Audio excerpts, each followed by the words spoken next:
Okay.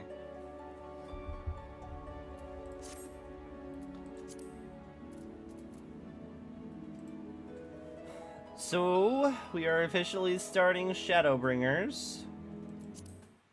So let's watch the trailer.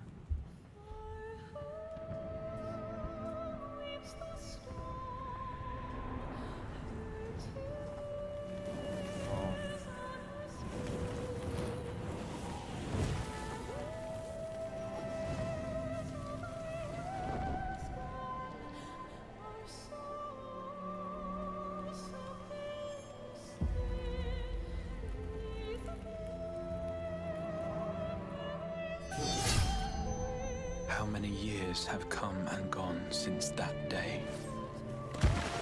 I don't know, Alphino's still 16.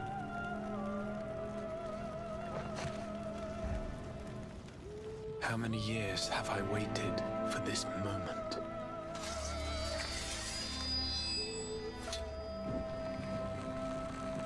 For the one that stood alone against the storm.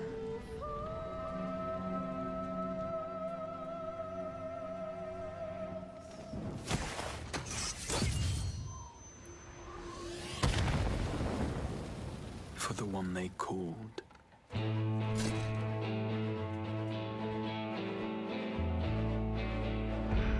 The warrior of light.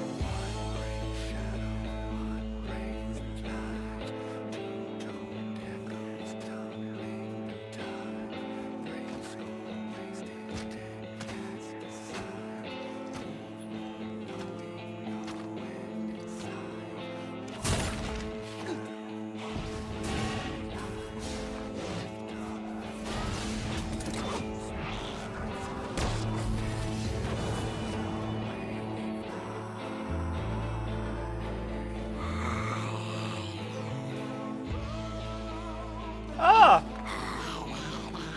Hello, friend.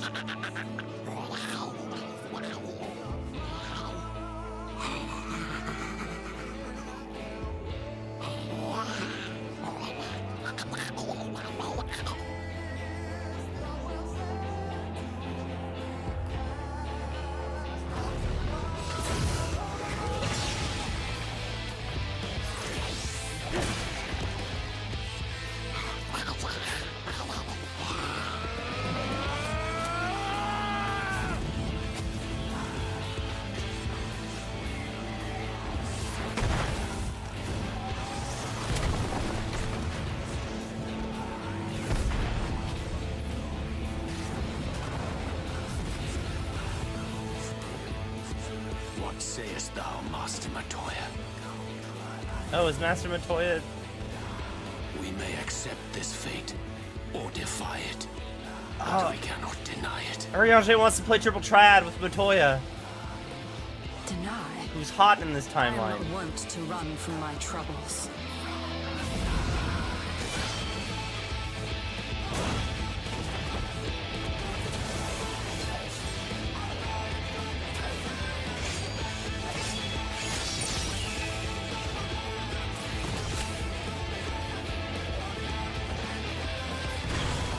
Can't destroy a fist.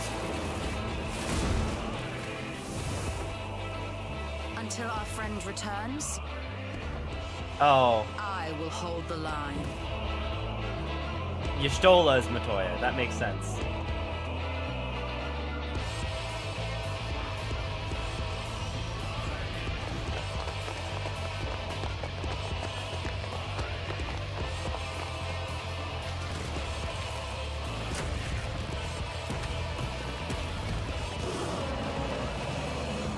This town certainly has changed, and not at all for the better.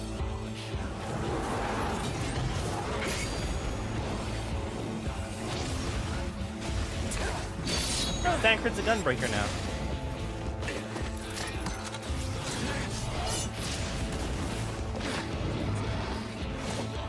I'm not going anywhere. I promise you, Minfilia. Oh!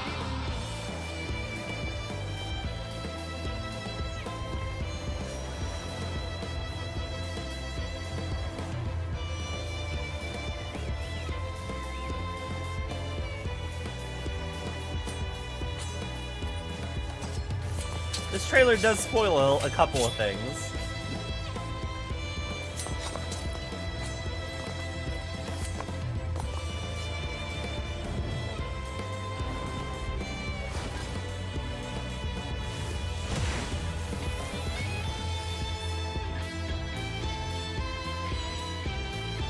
This tragedy, greater even than the seventh umbral calamity, must be undone.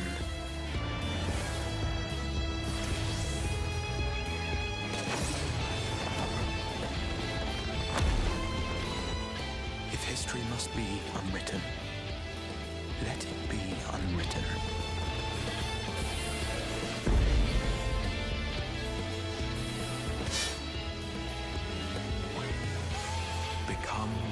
must.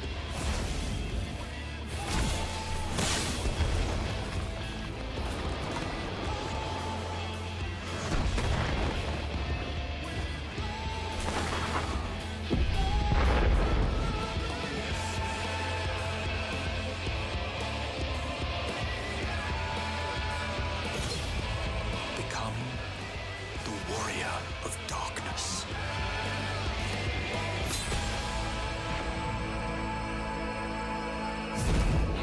Yay.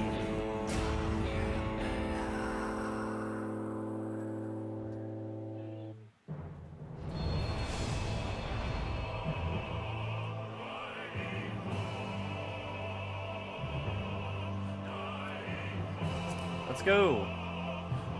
Wait, I don't think I'm on the right data center right now. Wrong thing. Back out. I think right now I'm still on Midgard Somer because I haven't bothered to return to my home plane yet.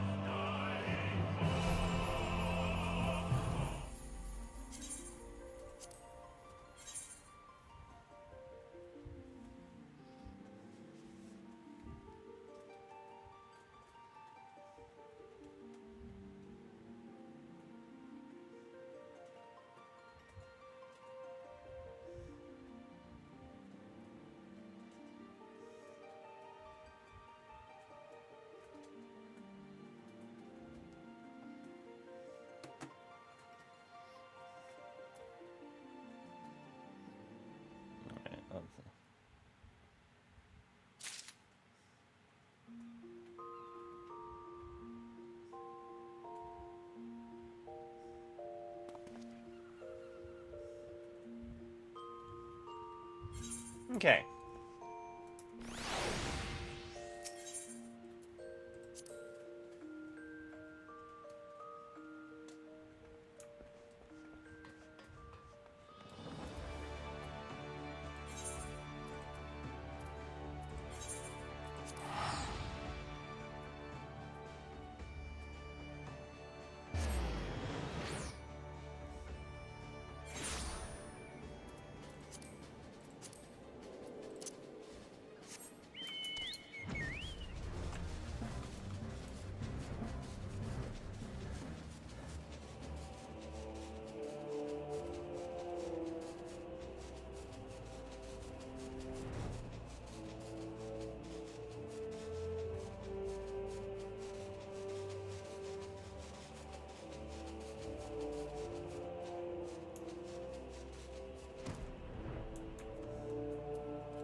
Agrius is wonder to behold, but even that miracle of engineering was humbled by the mighty Midgard Somer. I lost count of the hours I've spent gazing upon its deadly embrace, imagining the titanic contest that led to their mutual demise. Yeah. It's totally mutual. Absolutely mutual. Oh, there you are.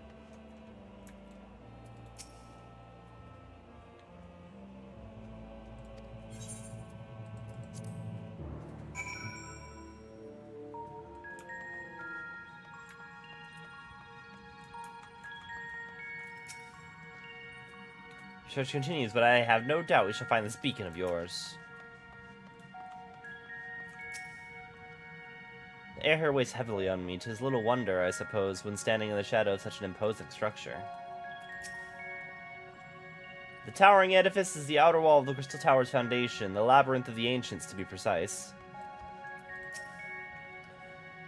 I've detected no slavering beasts in the vicinity. My sister accepted.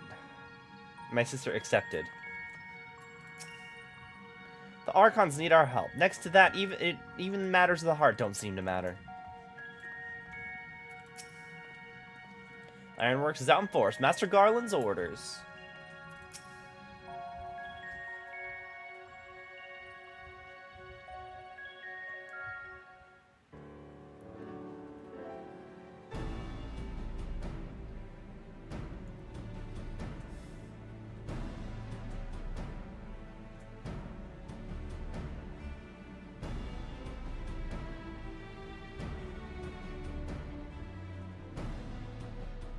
Look how many people there are. Should we get to it then? Pick up anything that seems the least bit device-like, and we'll make ourselves a pile.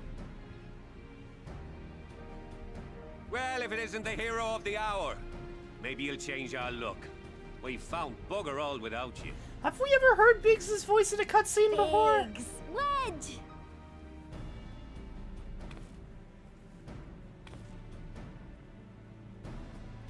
Aye, aye. Well, we could hardly say no to a call for aid from the Scions. Jesse called it the chief of some other business, so we'll be working twice as hard to make up for his not being here. Thrice as hard, even. Thank you, both of you. I'm sure we'll find that beacon in no time.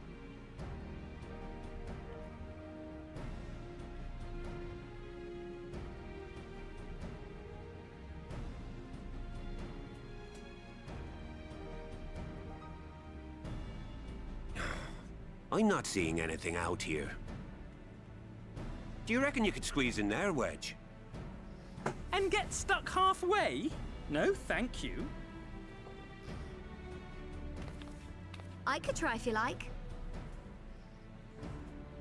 Tataru, no! We couldn't ask you to do that. Oh, I'll be fine. This receptionist is not afraid to get her hands dirty.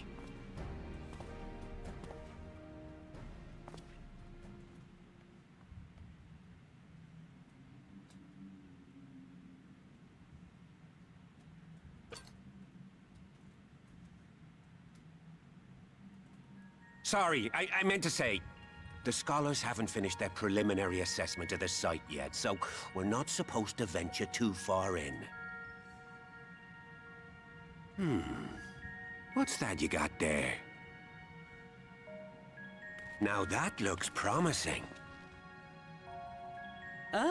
Isn't that the Ironworks symbol? Counterfeiters? Now I have you. You are right. What's happening?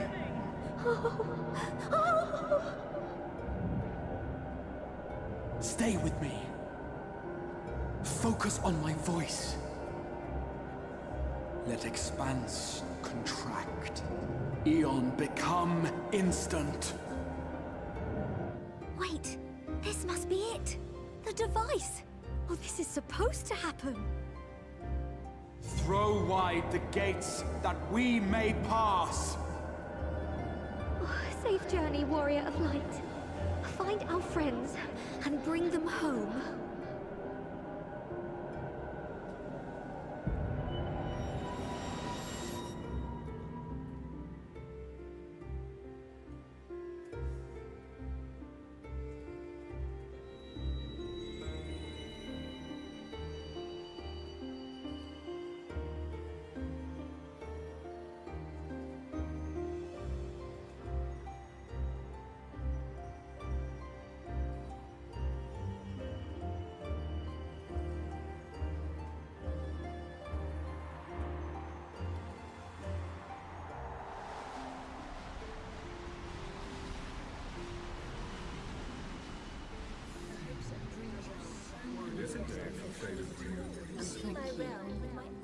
The dawn's light will shine again.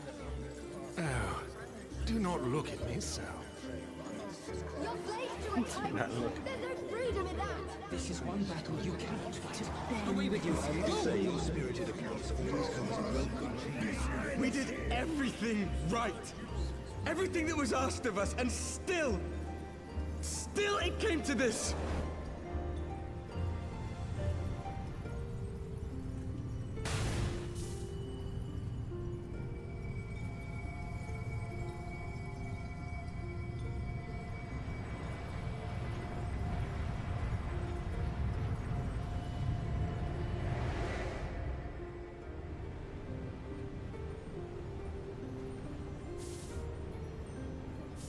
Your time has not yet come.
From endless dreams I awake.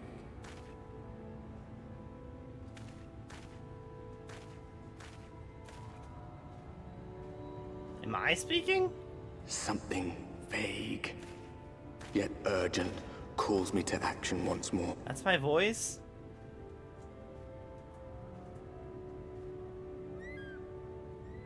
Is it? Or am I hearing somebody in my head who's having similar experiences?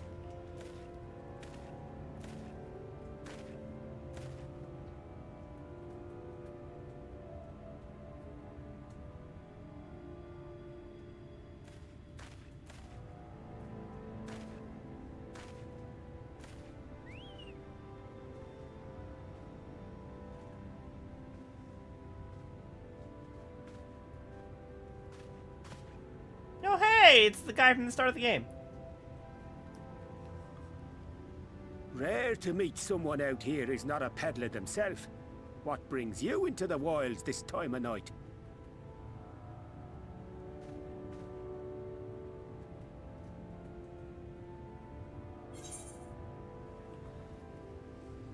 But it's bright as day.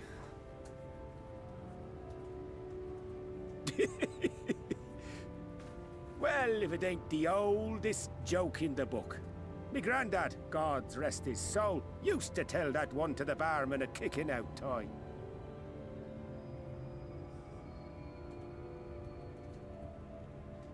And when, pray tell, did we last have a dark night? You rotten old drunk, you, he'd reply. Yeah.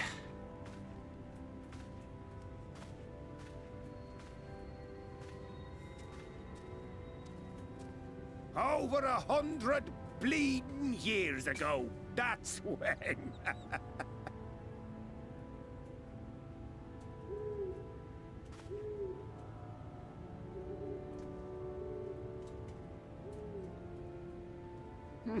You got that look down to a T. I'd almost think you meant it. Ah, got to you, did they? Poor beggar. That explains it then.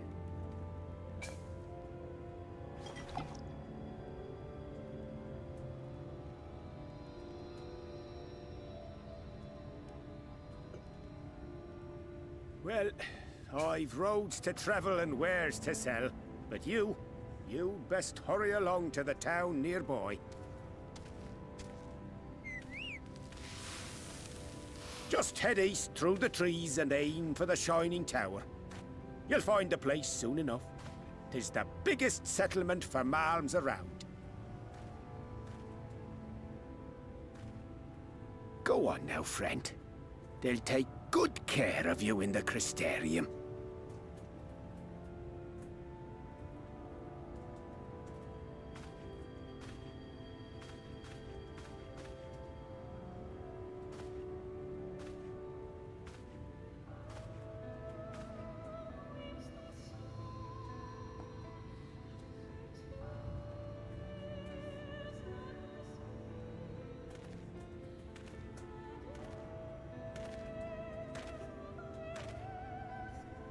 Dizzying heights it rises, the gleaming spire.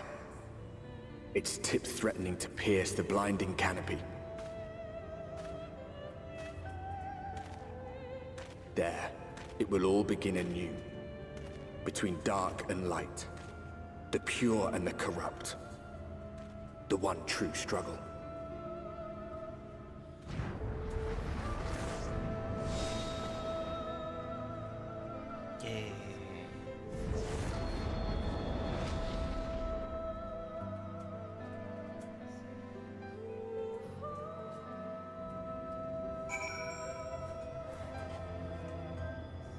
Can I go back?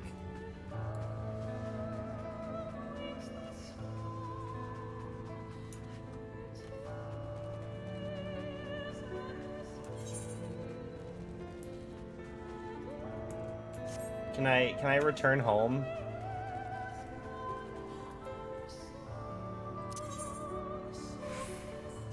I could teleport home if I wanted to.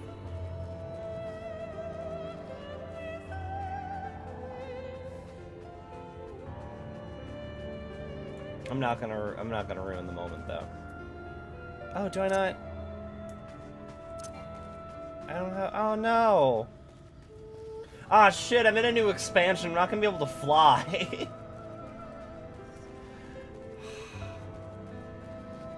Hang on. Let me get a friend. You're denying me my chocobo and my pig, but you cannot deny me my carbuncle.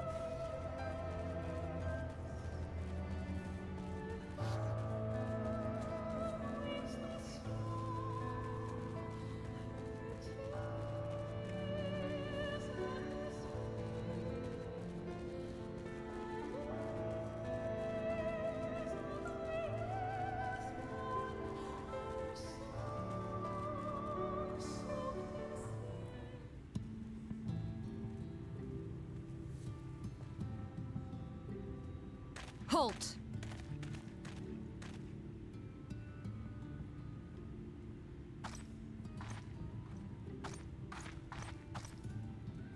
Every face in this city I know. Yours, I do not. This is the threshold of the Crystarium, stranger, and I am its gatekeeper. If you would enter, you will answer my questions.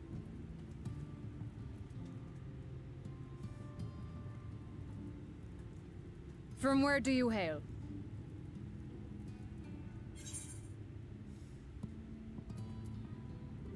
The source. The source? What is this cryptic nonsense?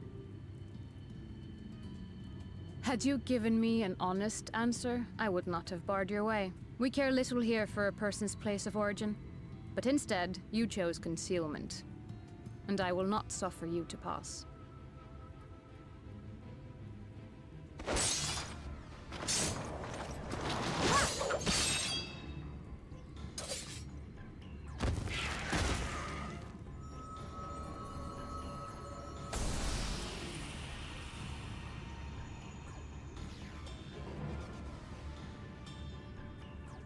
That one had eaten. It must have gulped down the whole hand. Ring and all.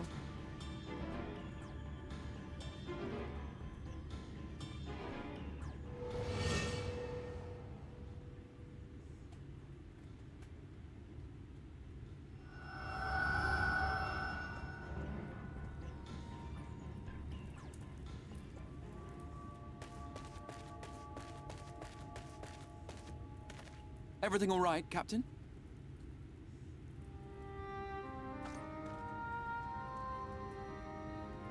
Quite all right, my lord. Just a stray sin eater, and a weak one at that. I see. Weak or not, we should be on the lookout for more.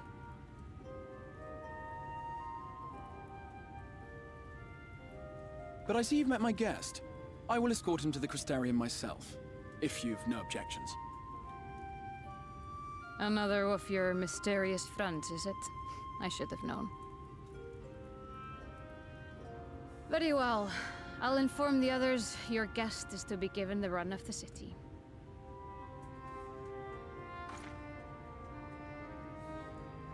Pray forgive my less than cordial welcome. May the rest of your stay with us be a pleasant one.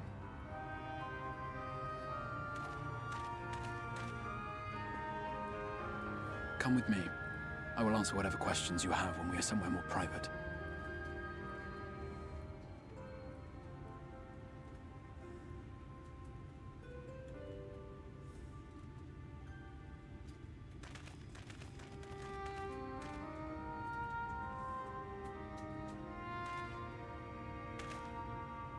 Right then, before we plunge into the wheres and wherefores, let me first thank you for answering my summons.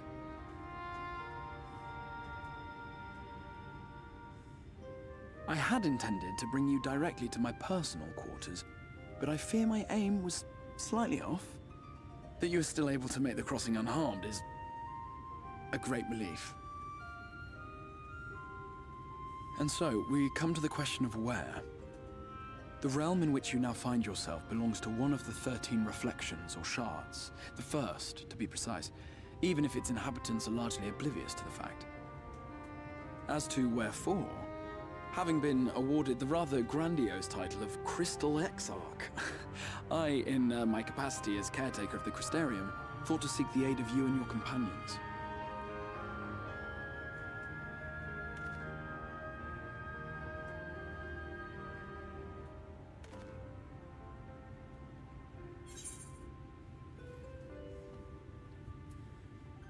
Do you have any idea how much trouble you've caused? An inkling, yes.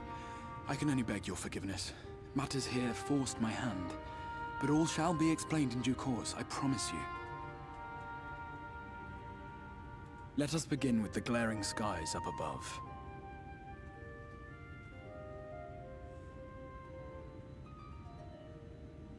Here in the first, the world has been all but consumed by primordial light.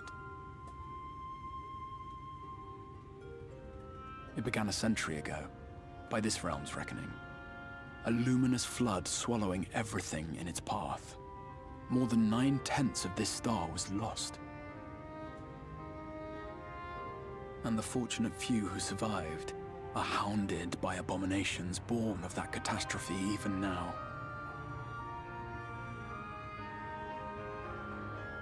Sin Eaters, we call them. The creature you saw earlier was one such monstrosity.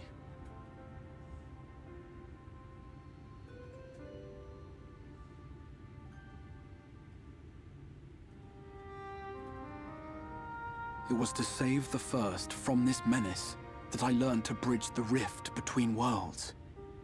That I might call upon the aid of the greatest of heroes. Though it meant depriving a world of its champion, I had to try, for in saving the first, you would bring salvation to the source as well.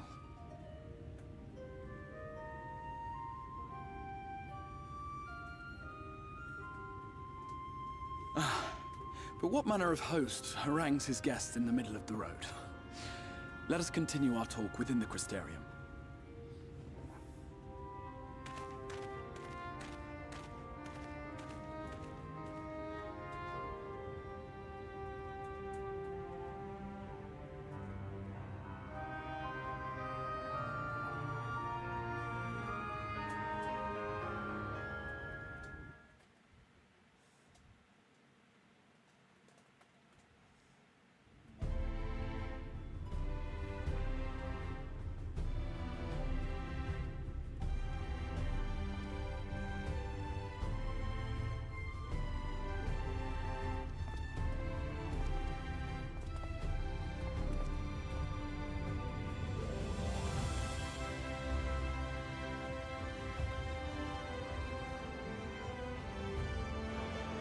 Such a proud and vibrant city.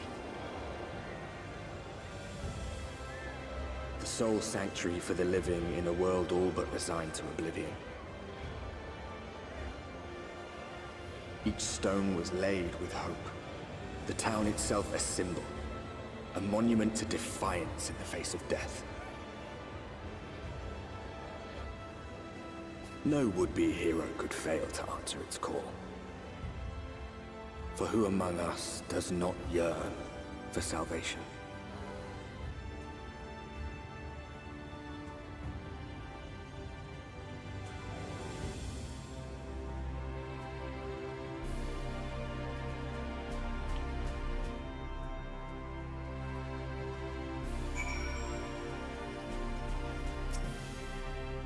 Here we are, welcome my friend to the Crystarium.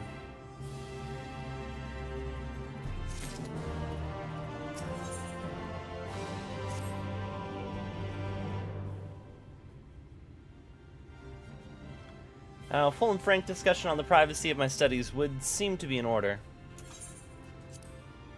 But I think our conversation will be more meaningful were you first to gain a firmer grasp of the situation here. To that end, I would like you to visit a few of the Crystarium's civic leaders and glean something of this world and its predicament.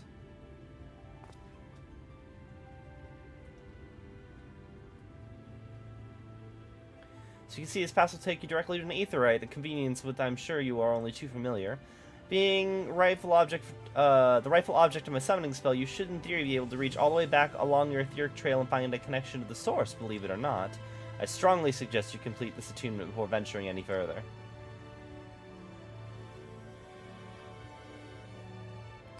After you've done so, walk up the steps to the next aetheryte and head out to the left to arrive in the crystalline mean.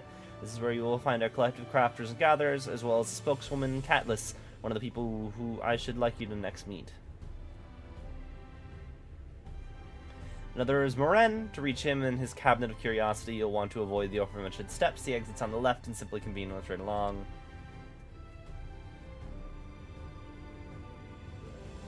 Third and final person I'd like you to meet is Bragi, our man in charge of trade and distribution. He's found in the markets, which you can access from the opposite side of the Aetheryte Plaza. Seeking out each of my colleagues, you will visit the major districts of the city and hopefully gain a feel for the place. I trust my directions were simple enough. Crystal clear.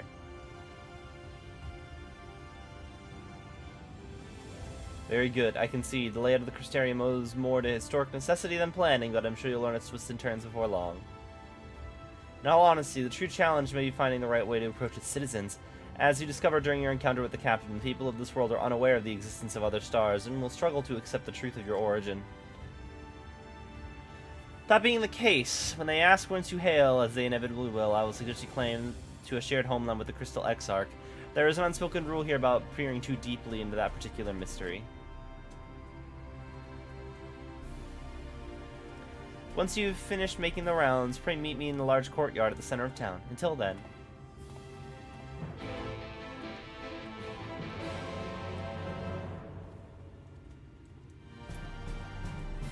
Yay, I have my lad back.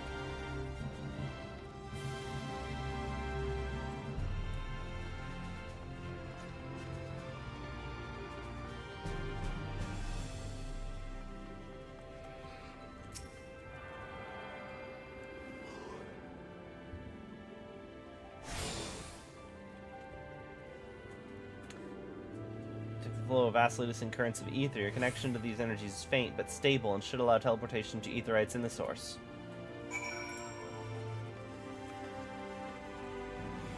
Why did the Warriors of Darkness need to die and astral project to come here then?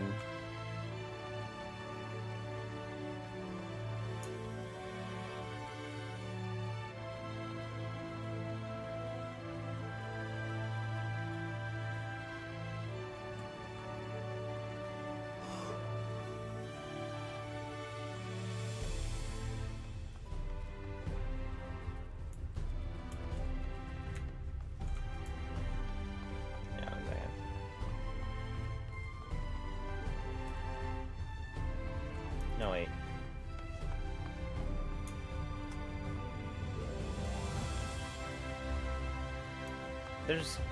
There is a ether shard somewhere around here, but...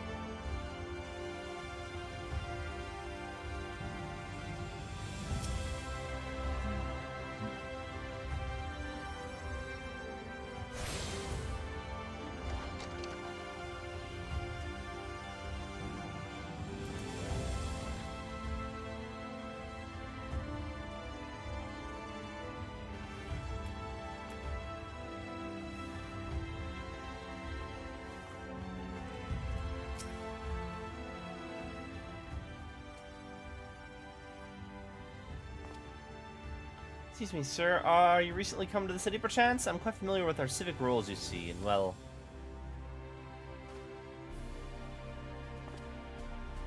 What I mean to ask is, have you brought any books with you? A rumpled scroll, even? A scrap of scribbled-on parchment? My apologies. Literature is something of an obsession of mine, as well as a profession. I'm Librarian Moren at your service, and this is a humble collection known as the Cabinet of Curiosity. As your powers of perception have likely informed you, my colleagues and I are responsible for curating all manner of tomes, documents, and other vehicles for the written word. As horrific as the loss of life and land wrought by the flood unquestionably was, the damage to recorded knowledge is no less catastrophic. We few do all we can to preserve what wisdom has survived. Tell me, what brings you to the cabinet today? Looking for any title in particular? Mayhap a spot of academic research? So you have an interest in modern history. Splendid. A thorough review of recent events can often yield novel perspectives. I quite agree. If you would prefer something visual to accompany the account, then I think I can have an illustrated history book for children somewhere. Just a moment and I'll fetch it for you.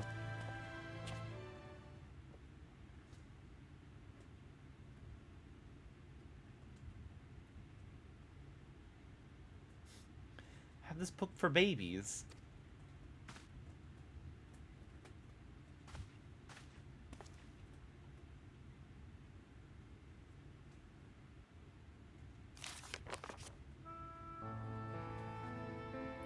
"100 years ago, or near enough to not matter, villains known as the Warriors of Light slew the Shadowkeeper, the Steward of Darkness. In the wake of this tainted deed, light began to pour into the world as if from unseen cracks. It pooled and swelled without cease until the day an enormous blinding wave rose up and swept across our star. We called this calamity the Flood of Light. Everything it touched was leashed of life and vigor, leaving naught behind but luminous wasteland.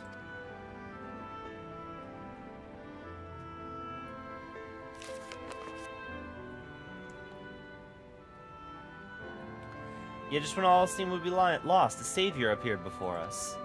The Oracle of Light. She stood twixt us and approaching doom, and by her power did she stay the flood. Thus was Norvant, and Norvant alone, spared the fate of erasure."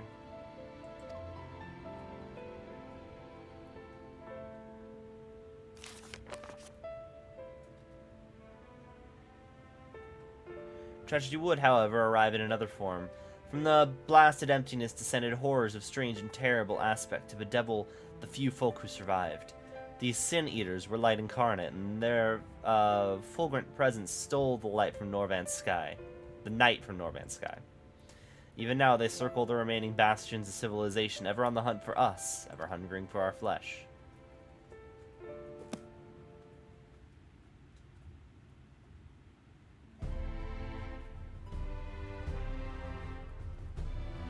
And thus did the world become what it is. Should you ever wish to hear the tale again, I'd be glad to retell it for you.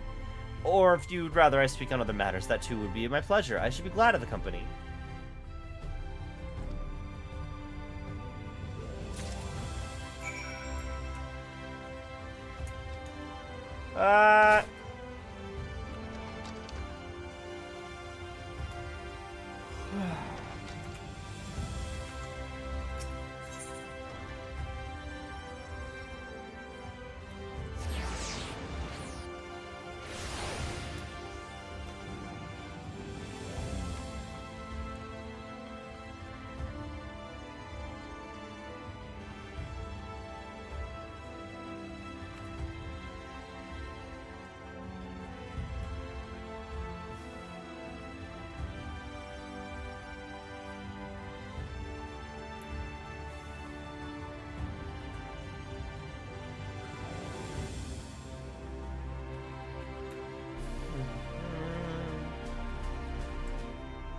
Oh, there's an ether right over here.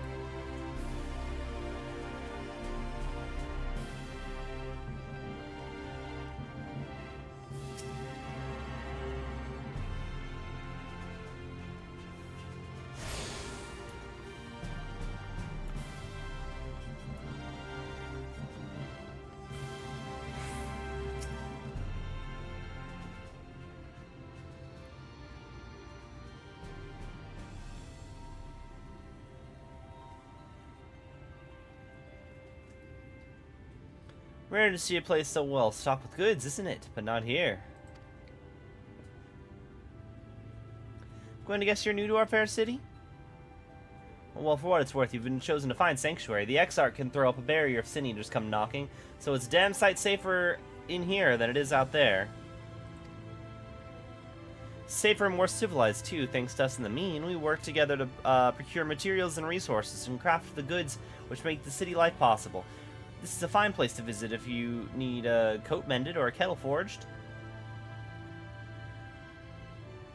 Just don't go thinking it'll all be handed to you on a plate like those Umoran layabouts here in the Crystarium. We work for a living. Though I see you're no stranger to honest labor, you don't have a whiff of indolence about you like some folk I've met. Still, I can't quite pin down your profession. Where is it you're from? One of the Exarch's countrymen, you say? I see. Well then, I'll work twice as hard to make you feel welcome. Our city wouldn't even exist if it weren't for him, and any friends of his is a friend of ours.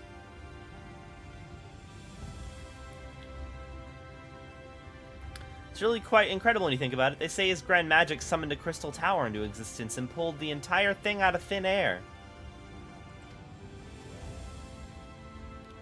It wasn't long before droves of refugees began congregating around its base, desperate for shelter after losing their homes to the flood. And that's how the Crystarium began. At the Exarch's invitation, buildings started going up, and with the help of some curious relics brought forth from the tower, the place gradually expanded into the thriving metropolis you see today. The city stood here for decades now, yet the eldest among us swear the Exarch looks exactly the same as he did back then. He is indeed a man of many mysteries, but for all his secrecy, he's never yet let us down. So if he and you wish to remain silent about your shared homeland, then the folk here will respect your wish for privacy. I am, however, more than a little curious to see any crafting talent you might be hiding. If you've ought to contribute on that front, be sure to come back and visit once you've had a chance to settle in. Just ask for Catalyst, and you'll find a niche here in the crystalline mean. You can keep the cogs of the city greased and turning.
Where am I going? I'm going here. I can just go straight down.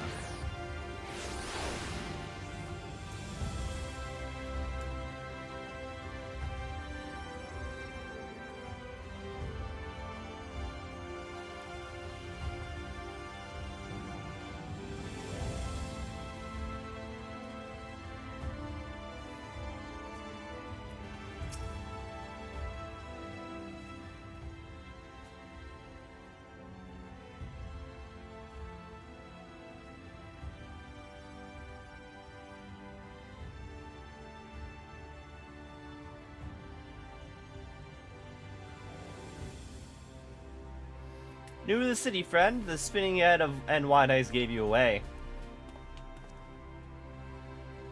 Welcome. My name's Broggy, and I'm the master of these markets. They give the district officer. My name's Broggy, I'm master of these markets. They gave the district another official title, but I'm not in the habit of using it. Too florid by half. In any case, I'm a merchant stocking ranged equipment from Mistrils such as such as yourself. So finding something in your size shouldn't be a problem.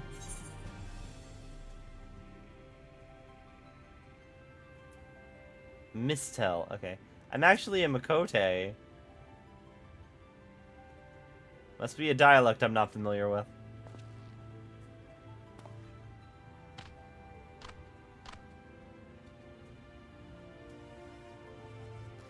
Let's see if we can straighten that out.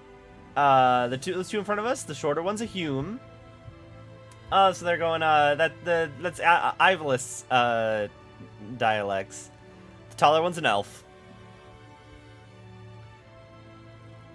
That sturdy individual over there is a Galgent. Whilst the other one with horns is a Drawn. Large scaly chaps with the long tails and knack for raising livestock, those would be Zun.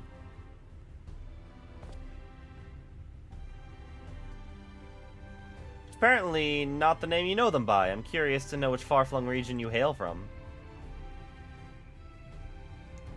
Same as the Exarch, eh? Well, that explains it. You don't get much further flung than that. We've had a few of your lot pass through in recent years. Despite their obvious learning, they floundered over the simplest things.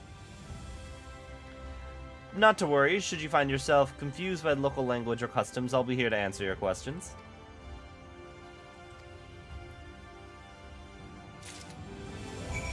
So is there, like, time dilation? Because they say the floods happened 100 years ago, but the Warriors of Darkness left when the flood happened. It was saved by this Child of Light, which I'm assuming is Minfilia. But Minfilia said she'd do that, like, certainly not 100 years ago. Alphinaud's still 16. And other people have come over the years, which I have to imagine are the other Scions. But also, again, they've all been whisked away in relatively recent time.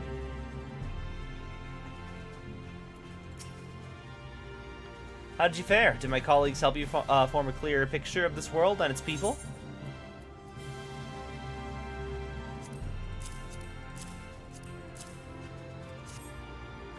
Seems you were treated to a most thorough introduction. I understand it was something of a chore, but 'twas necessary that you grasp these things before we proceeded. As for the Crystal Tower's origin, you may have noticed the details were sparse. The structure is, in fact, the self-same one you know from the source, transported into the first in its entirety. It was my first attempt at breaching the boundaries between worlds, something of a trial run for your eventual crossing, and although I do not know which era I tore it from, I do know that its arrival served to set the wheels of fate in motion.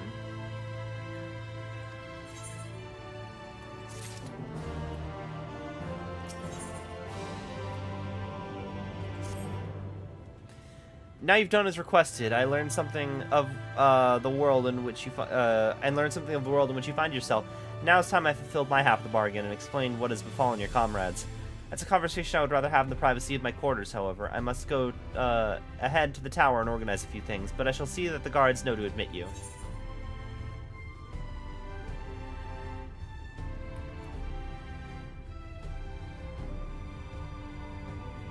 Then Grahatia is... not familiar with that name. Is there something I should know? An extraordinary tale, but I am afraid I found no such individual residing in the tower when it passed into my care. Mayhap we can revisit that mystery another time. For now, I think it best to focus on the present.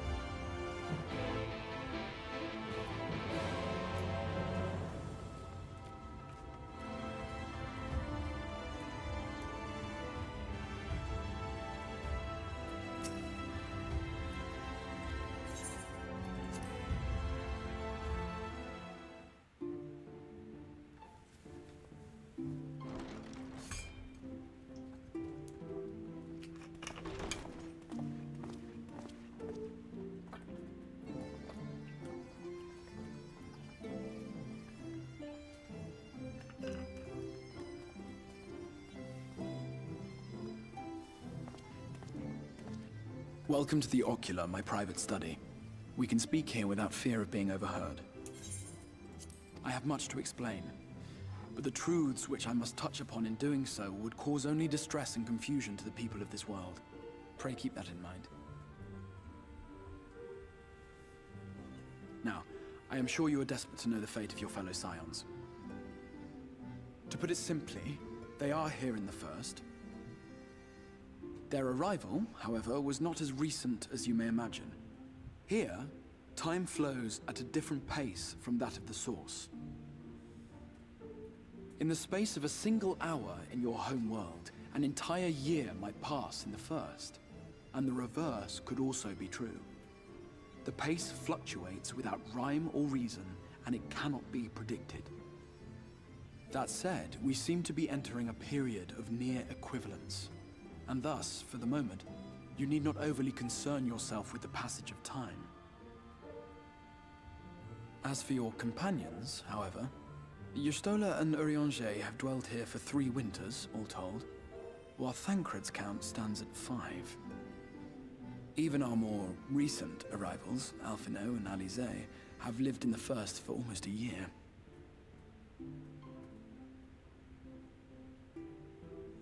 My intention had been to summon only you, but the art of reaching across worlds has proven exceedingly difficult to master.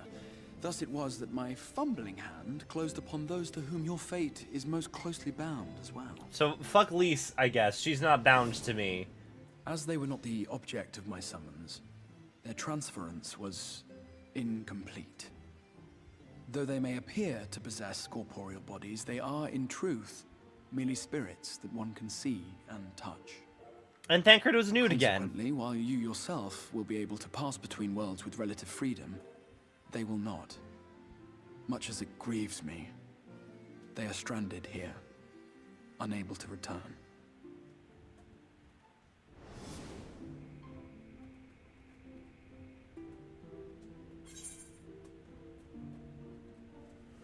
Then find a way to send them back.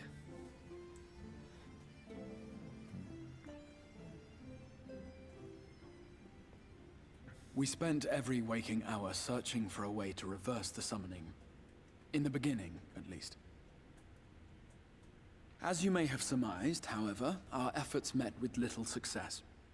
And then we all but abandoned the endeavor once Eorzea shared with us the vision he had witnessed during his journey through the rift. In that chaotic no-man's land between realms, time and space warp and blend in unexpected ways. What Eorzea saw was the future. That which would one day come to pass. In his vision of tomorrow, the first was rejoined with the source.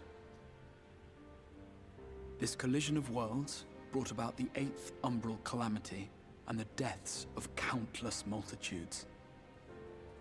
Amongst those who perished, Eorzea clearly saw the fall of the Scion's mightiest champion.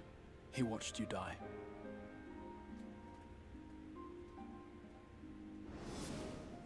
And thus did the Scions embrace their exile, and began searching this world for a means to forestall the coming catastrophe in yours. Their souls are stranded in the first, yes, but they have fought on, desperate to save their home and you from destruction. Nor have their efforts been in vain, for it was they who finally established that the elimination of the Sin Eaters will indeed serve to prevent the calamity. Considering these circumstances of our meeting, you would be forgiven for doubting my version of events. And so, before all else, I would suggest you track down your comrades and hear the tale from their lips. I shall of course be happy to assist in these reunions, and you need not make any decisions regarding your involvement until you are certain of where you stand. Meanwhile, I promise I will not rest until I have found a way to help your friends return home.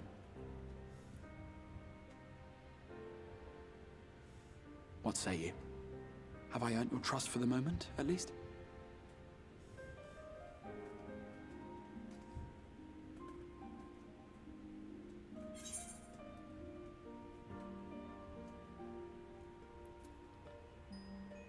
Aye, but I'll see you keep that promise.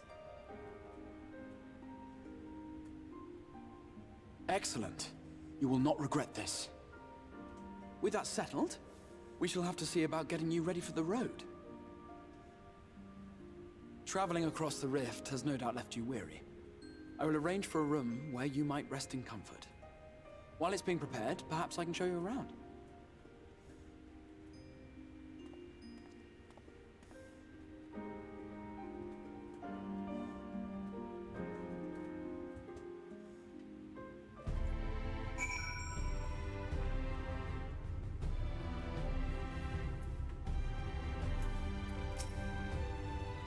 Xarian boasts a number of residential districts, but I have been informed that a room has just become available in the Pendants, which, as it turns out, is perfect. Our path there will take us up past the markets, and I was hoping to give you my own introduction to their wares. Come on. Why don't you give me a place to stay in the Crystal Tower?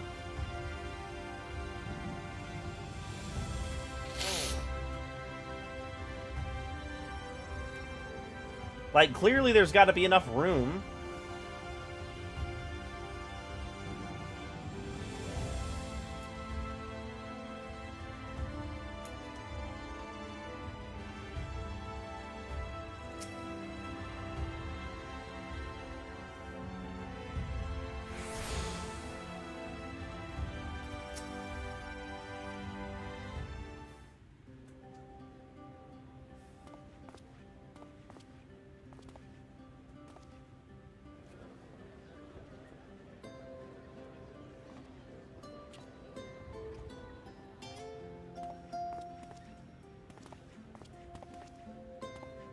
This is the Musica Universalis, the commercial heart of the Crystarium.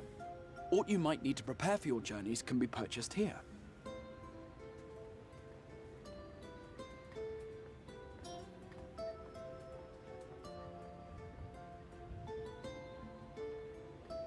Ah, yes. You must be curious about the currency. Fear not. The gil you carry will serve you well enough. Each nation once minted its own coins, but 'twas all a jumbled mess following the flood. After much debate, the local merchants eventually elected to revert to the old ways, wherein a coin's value was decided by the worth of its metal.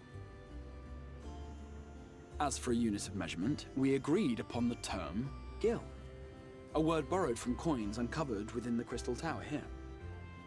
And as our traders peddled their wares across the land, so too did our usage of gil become common practice.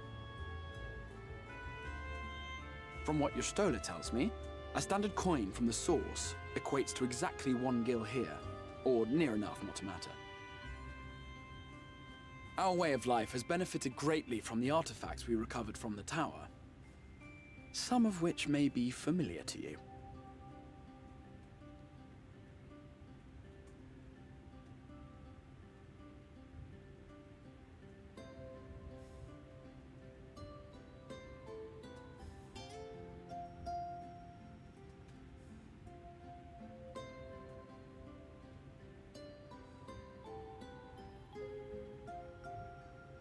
But I fear it would not be practical for us to provide everything to which you are accustomed. You shall need a means to access the commodities of your homeworld.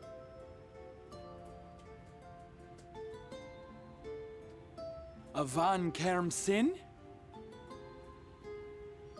Yes, I'm here! Of course I'm here! What amusements do you have for me today?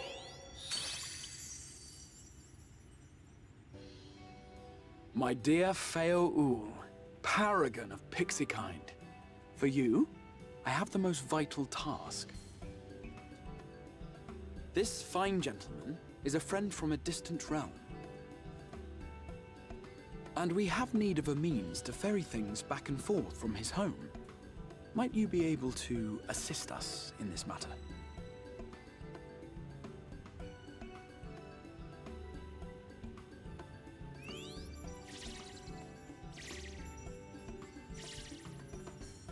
You came from beyond, didn't you? From beyond the rift? How wonderfully exciting! What a brave and reckless and marvelous thing you did! You've the heart of a pixie, you do. After careful consideration, I have decided to grant you my assistance. Make a pact with me and the fun can begin. But answer me this, traveler. Did your garments come with you when you crossed over? Your teeth? Your nails?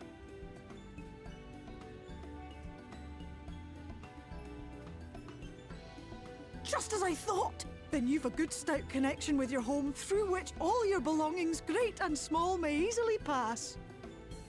From this moment forth I will be your Isnefis, and you my Snayak. Like the branch which sprouts from the sapling, our bond will flow unbroken from one to the other. Raise your hand.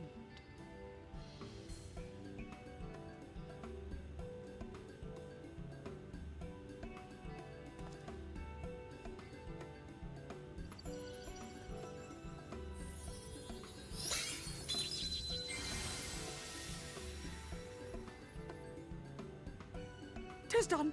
We are bound now, dearest sapling. Come then. Make your request. Tell me your desire. I wish to visit this world of yours. Mayhap a message to your friends in the Source to inform them of your safe arrival.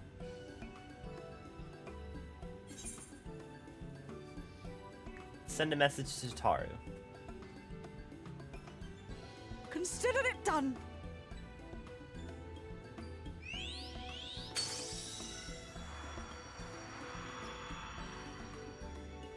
As you heard, that was Feo Ul of the Pixies.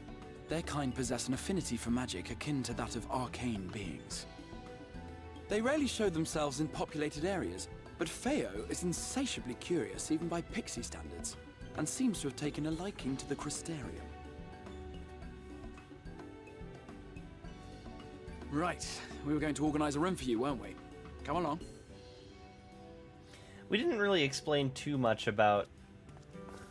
Send a message to Tataru. Our friends are safe. They've been living in another world for years. I'm safe. I'm here. I'm not going to be living in a world for years because protagonist power dictates that time can't fluctuate.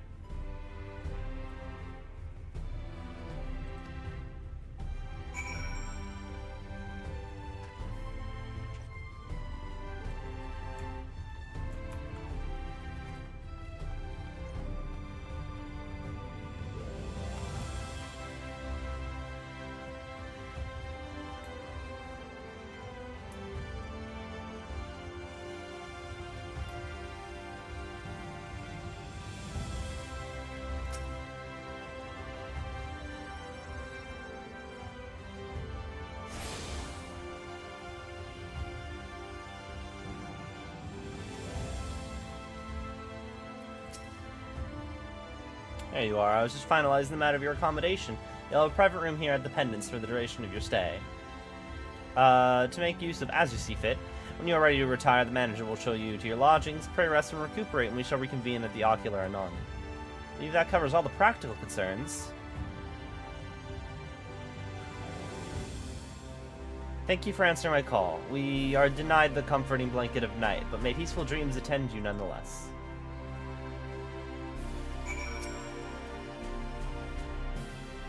Over to your new home in the Pendants. Your room is ready. Care to retire?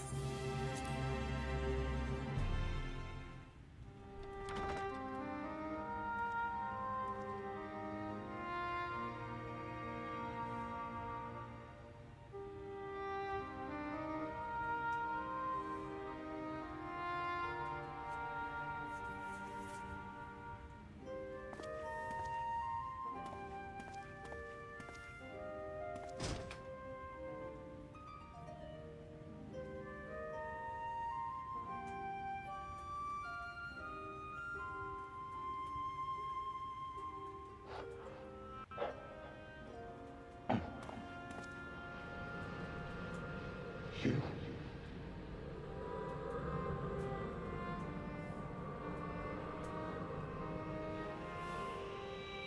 Hey, buddy. I know you. You're the warrior of light from the source.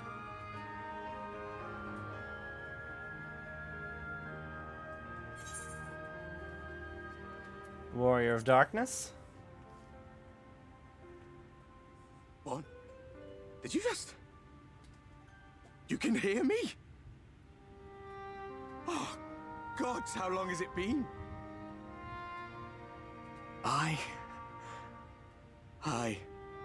That was what I called myself in your world. The Warrior of Darkness. My real name is Ardbert. I used an alias in the source. A daft one, looking back. If you recall my tale, it was my comrades and I who caused the flood.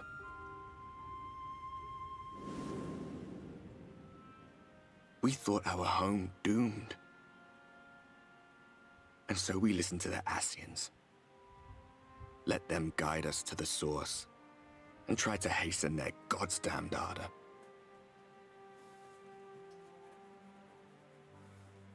I remember when we fell, defeated by you and yours. I remember our audience with Minfilia. How she listened to our pleas and returned our souls to the first.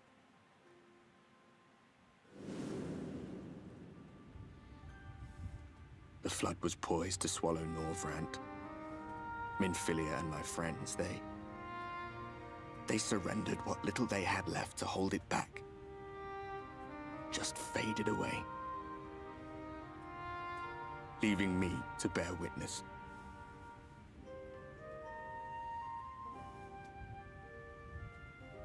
Tell me, do you know the year? How much time has passed since we caused the flood?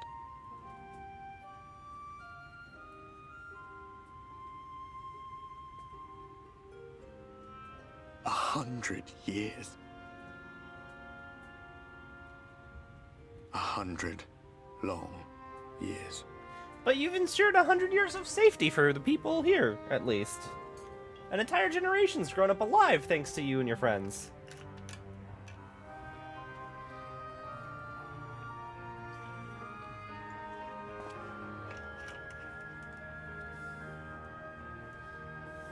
My hands find no purchase. My gestures catch no eye, and my pleas, be they whispered or screamed, reach not a single ear. I am a shade, cursed to do naught but drift. Okay, that for 100 years is sad, though.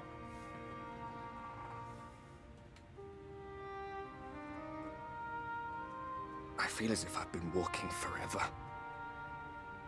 I hardly noticed when my mind and body began to fray at the edges. Then bang! My senses were sharp again. I felt like a fish being reeled in, and before I knew it, I found myself in this room. Why is it that you can see me? What are you even doing here, come to that?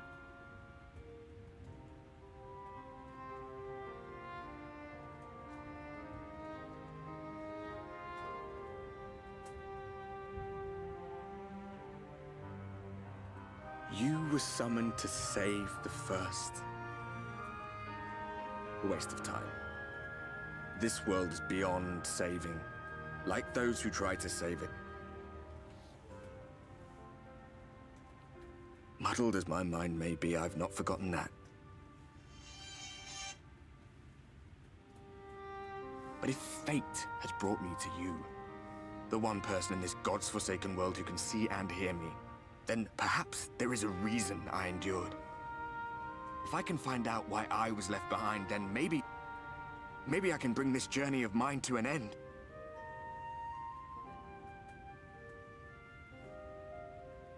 Well, I'll be watching, Warrior of Light. But do me a favor. Be careful out there. This world has had its fill of heroes.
Me first.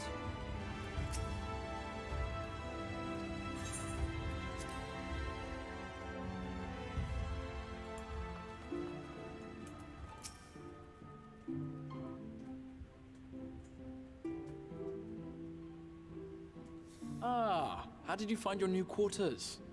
I trust you were able to rest?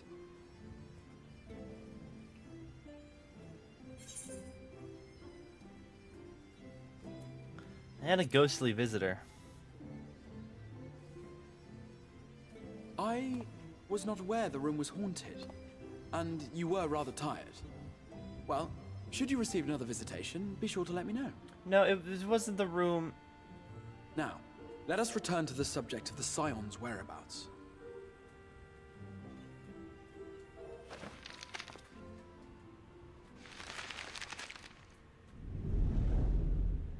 This map shows the lands of Norvrand, the only area to be spared the flood of light.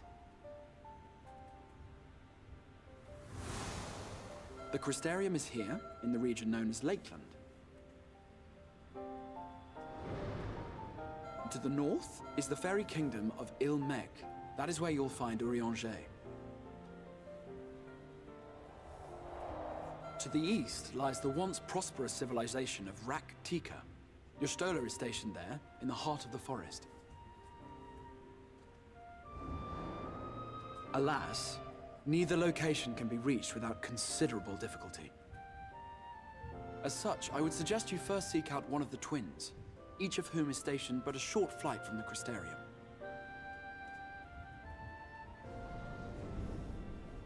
Alphino is on Calusia, an island off the western shore. It is home to a city called Yulmore, where the rich and privileged while away their days in idleness. For his part in furthering our cause, Alphino journeyed there to meet with the citizenry and forge alliances.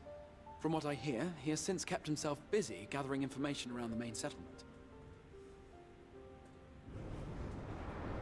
Eorzea, meanwhile, traveled south to the arid wastes of Armareng. They lie upon the very edge of the inhabitable world, where the flood of light was halted. Those who dwell there live in constant fear of attack by the Sin Eaters. In contrast to her brother, Eorzea felt that her energies would better be spent learning about the enemy, and thus she sells her services as a guard, both to hone her skills and gather information on our foe.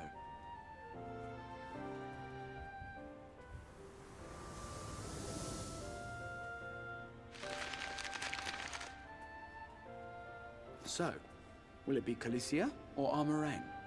It matters not which you choose to visit first. Simply inform me once you have made your decision, and I will see to it that you are provided with a suitable mount.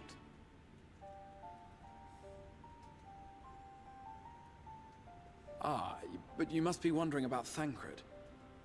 He has taken up with a new companion, and is presently engaged as a wandering hunter of Sin Eaters. Being ever on the move, his whereabouts are often difficult to ascertain, but I am certain your paths will cross ere long.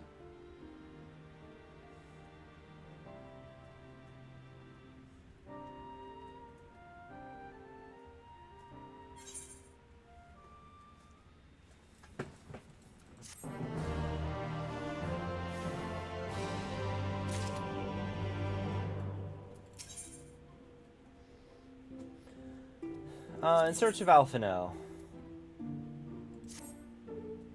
You visit Alphino and Calusia then? Excellent. As I mentioned, the destination's an island off the west coast. You'll need a mount capable of making the journey. Here's an introduction. A letter of introduction presented to Same Gen Mai, master of the Beeson at Termos Rookery. And he'll take care of you. When you see Alphino, be sure to pass him my warmest regards. Report for Armareng. Eorzea will be overjoyed to see you safe. I know she was particularly concerned for your well-being. She impressed upon me how regrettable the timing of her summoning was, repeatedly.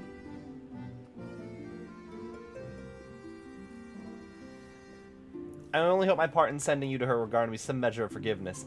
Here, it's a letter of introduction addressed to a man named Cassard, a man of a merchant caravan. There are few who know the ways of the desert as well as he does. Find him in the Amaro launch, and he will see that you reach your destination.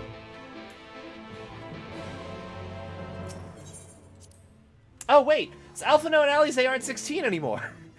They're at least 17!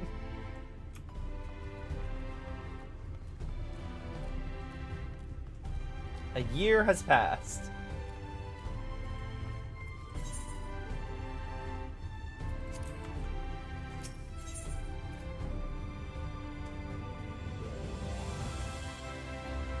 I am not attuned. Okay.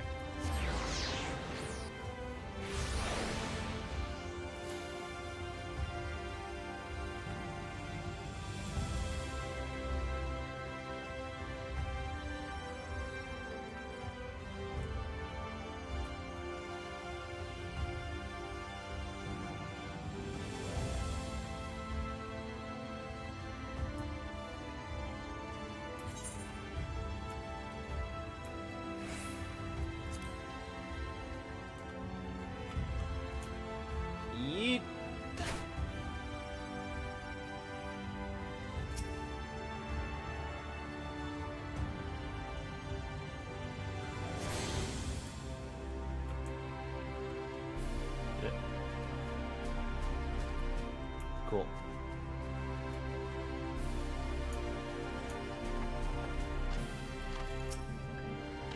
Your face is unknown to me. What business have you at my rookery?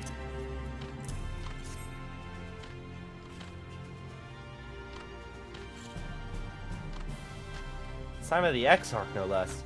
Yes, I can provide you with an Amaro for passage to Calusia. I'll pick you out a friendly whelp. Not a chocobo, then. Chocobo, do you hail from one of Norvant's more isolated settlements, perchance? I hear there are a few places where they ride little else. Here in the Crystarium, mounts like that gray fellow here are far more commonly used. Seeing as you are plainly unaccustomed to riding Amaro, I think it best I accompany you on this flight myself.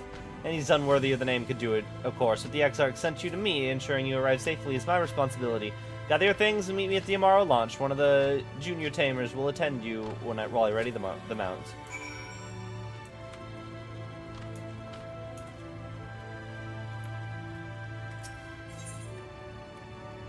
Where are we going? We're heading over here. And I also need to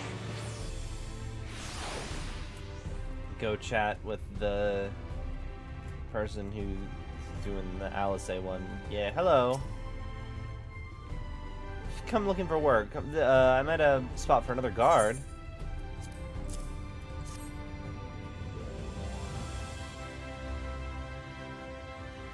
Oh, friend of the Exarch. Hoping to meet someone in Amareng, are you? And I shall be your guide. I was about to set off for the outpost there, as a matter of fact, so we can leave right away, assuming you have everything you need. Okay.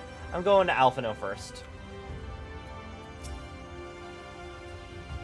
I'm on to Calusia. Well, I suppose if Master Genmai is going with you.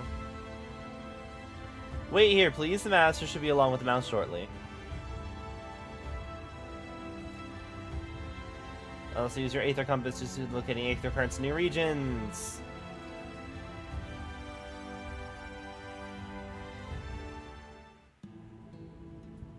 The whistling breeze, mute. The pounding surf, frozen. Time itself takes a breath. At light's edge, all is perfectly still. The world captured in a painting, locked in a moment. Music, faint and fleeting, drifts coastward on the lifeless air. And in the distance, beyond the broken earth, a city beckons.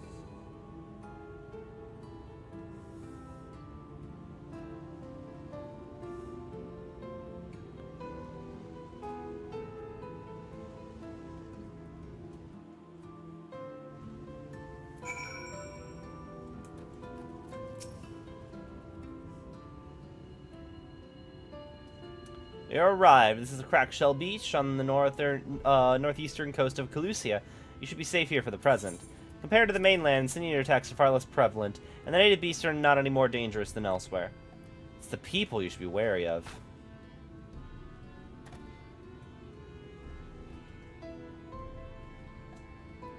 Spy that city in the distance? That's Elmore, the island's main settlement. Rivals the Crystarium in scale and was once an ally of our battle in our battle against the abominations. For years, the Umorian elite have fancied themselves masters of what remains of our broken world. They have gone as far as to offer the leaders of other settlements their protection if we bend the knee.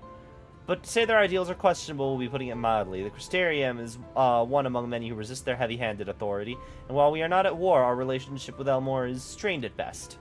It would be wise to conceal your ties with the Exarch during your stay there, especially in the vicinity of the city.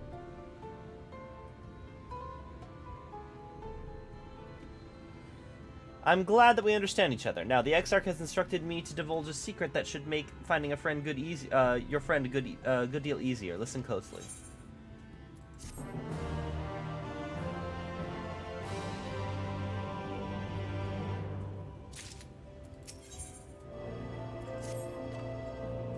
If you head south along the coast, you'll eventually come to a fisherman's shack. A friend of the Crystarium lives there, a man who goes by the name of Ivor. Ivor keeps an eye on everything that happens in Calusia and will be able to point you in the right direction. Just hand him a sprig of thyme, and I'll let him know you can be trusted. Here, this should be enough. Find your friend, and I will... Find your friend. I'll stay here with the Amaro until you're ready to return.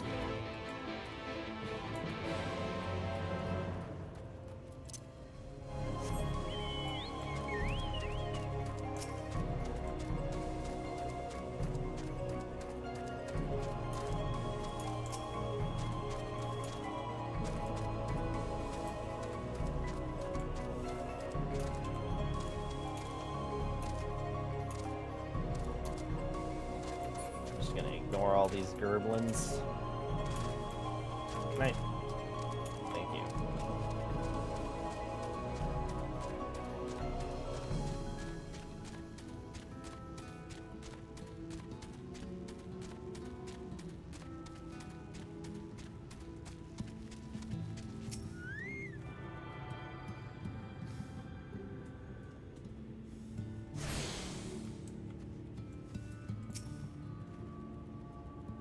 Greetings, stranger. You're here to stay or just passing through? What kind of place is this? Still Tide's mostly a home for fishermen to come back to, somewhere to sleep and drink bad liquor. Name comes from how the flood has frozen the outer seas and turned the tides here sluggish and slow, or so I'm told. No few folk have chased their dreams to Gate Town, hoping for a spot in Ulmore. The rest of us, though, we'd rather starve than stoop to begging from lords and ladies. What do you do here? Till recently, I would have called myself a fisherman. Now, though, I seem to be in charge of organizing our catch for buyers from Ulmore. Those free citizens are a particular lot, see, and they'll pay good coin for any exotic fish we reel in, not that our profits amount to much in the end. Imagine before the flood, we'd have a whole ocean to trawl. With the way things are, some days we trawl just to fill our own bellies, but be that as it may, I mean to live here till the day I die.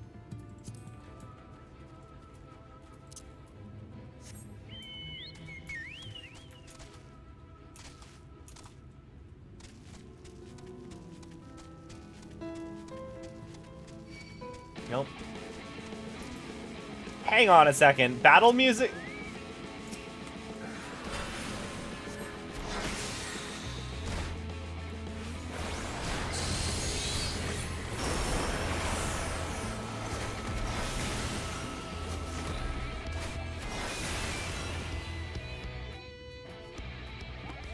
Okay, that's pretty cool.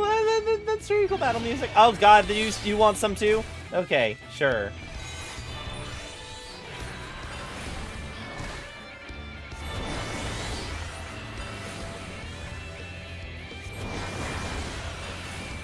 Scoot.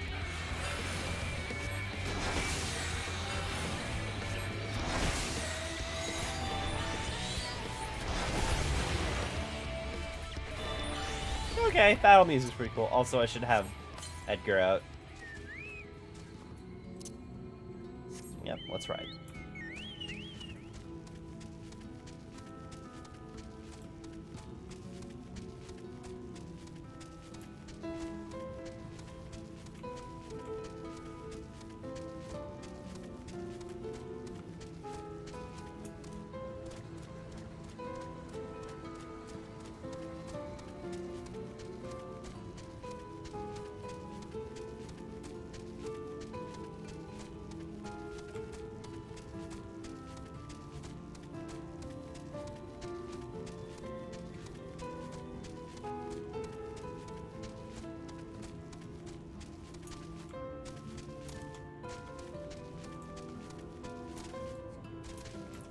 No.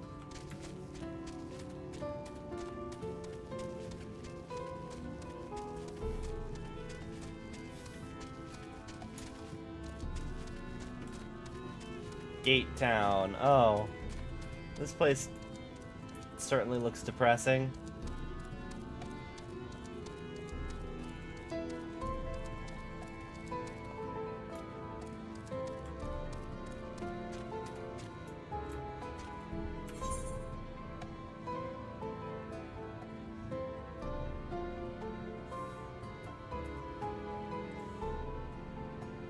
Oh, I went totally to the wrong place.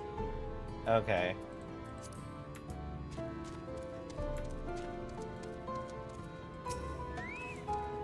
Looking to get inside? Of course you are. Who wouldn't want to live each day with a full belly and a pretty partner on each arm, eh? Yeah. Okay. walked too far.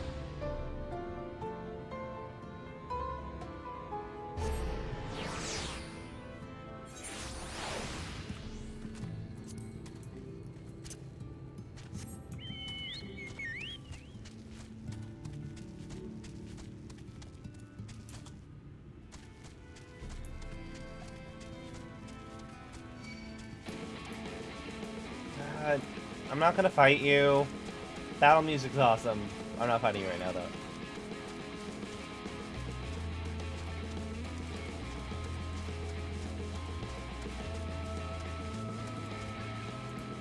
Hello, Ivor. What are you after? Fish? Crab? Something.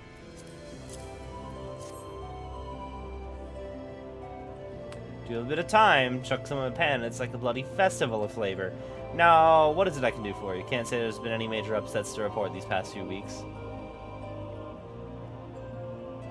Alphino, eh? I know the one, our young champion of the downtrodden. Yulmore's richer than all Norvant put together, but it's a different story for them that lives outside the city. Most spend every waking moment just trying to stay alive, which means your friend's dedication to helping others stand out which makes your friend's dedication to helping others stand out all the more. You can hazard a guess as to where he is now. I get messages to him, but you'll need somewhere quiet to meet, away from prying eyes. If we're still tied, them's a fishing village just up the path there. You're looking for a rundown excuse for a tavern locals called the Leaky Keel. Wait there, and I'll see that Alphino joins you.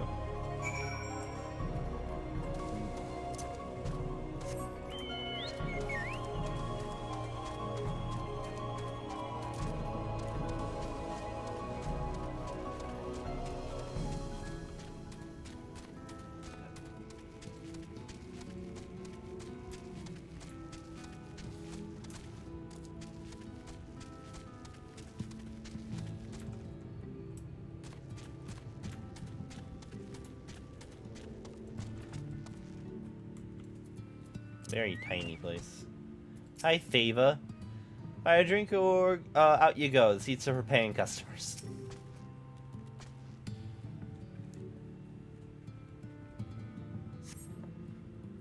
It's your first time in a tavern. It's customary to buy a drink if you mean to loiter. What'll you be having? Ale.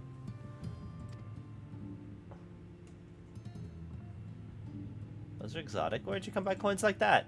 Sorry, dear, I doubt they have value, but I don't have a touchstone to test their purity. And I'm not about to go begging for one from the neighbors, so we'll just have to come to some sort of other arrangement.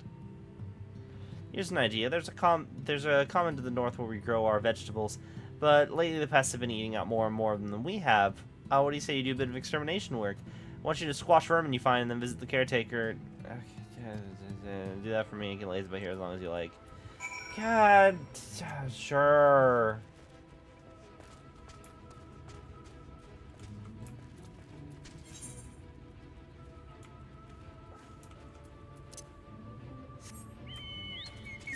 They're gold coins, woman. Can't you just bite them?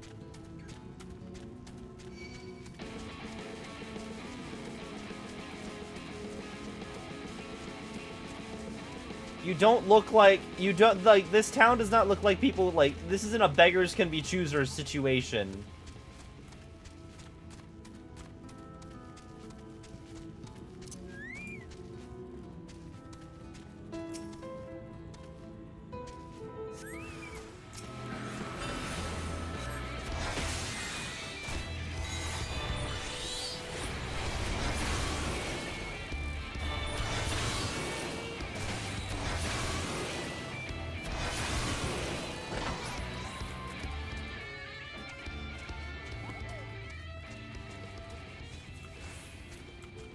Okay, fair. Electrum's a metal, though. The gill I have are made of gold. Clearly not Electrum. What else am I supposed to do? What are you doing there? Okay. Also, you'd think that, like, harvests and stuff would be really good in a world where nighttime never comes. Admittedly, you would also think that...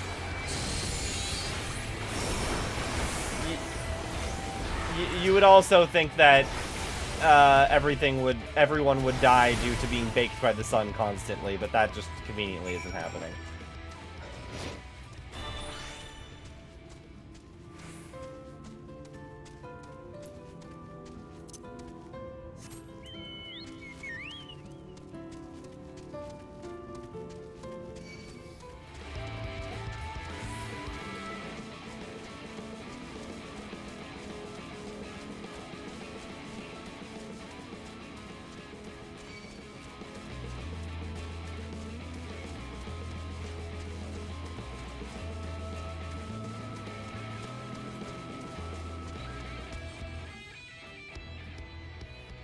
Oh.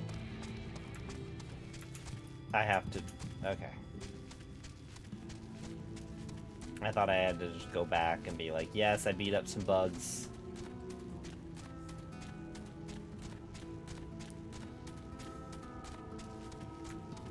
But they seem to be ignoring the fact that everybody would die if it was nothing but constant daytime, you know? Like, people are still alive.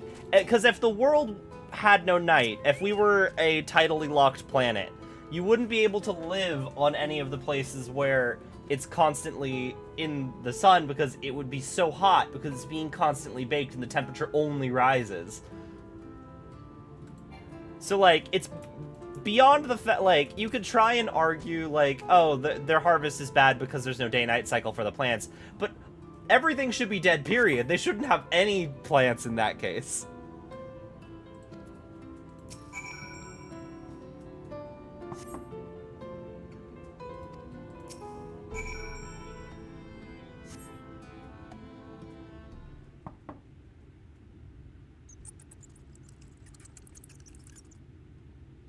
Big sweet from room beyond. Time to bust in and save the day, brave adventurer.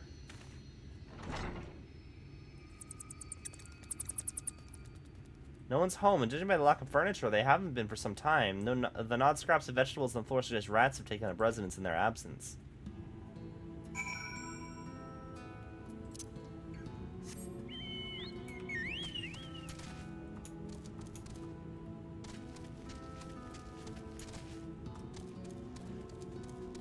Also, you say most plants need a dark phase, but don't, like, isn't, like, the main way they... Oh, hi, Maddie, you were there. I didn't know you were here in the first. What was I gonna say? Isn't the way that most, like, places find, like, illegal, like, marijuana, growers is they check their electricity bill because they constantly have the lights on?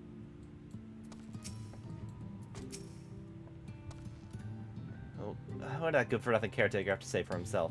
He's gone. Gone? Must have left to join the rest of the hopefuls. In Gate Town, outside of Yulmore? You don't have a clue what I'm talking about, do you? And there I was thinking you were another dreamer. Well, never mind that. Take a seat where you like, dear. You've more than earned it. I'll even throw in another drink on the house.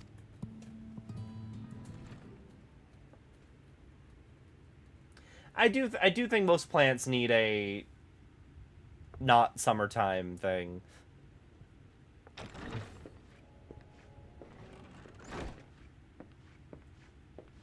And how is business today, Mistress Theva?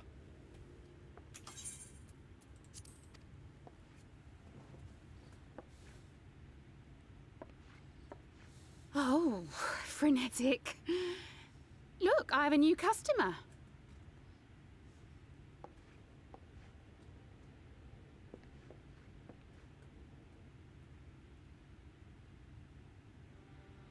Tis good to see you, my friend.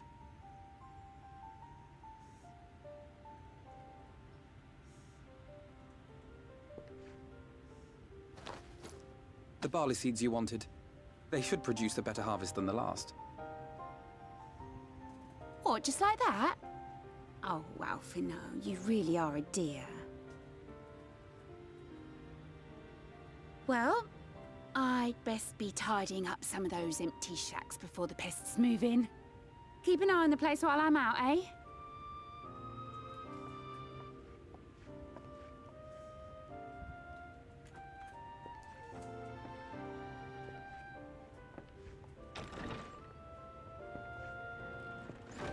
It seems an age since last we spoke. Not since the prisoner exchange in Doma. And Yotsu. It has been even longer for me, of course, if you count the days I've spent here. But the time has only added to the relief I feel seeing you safe and well.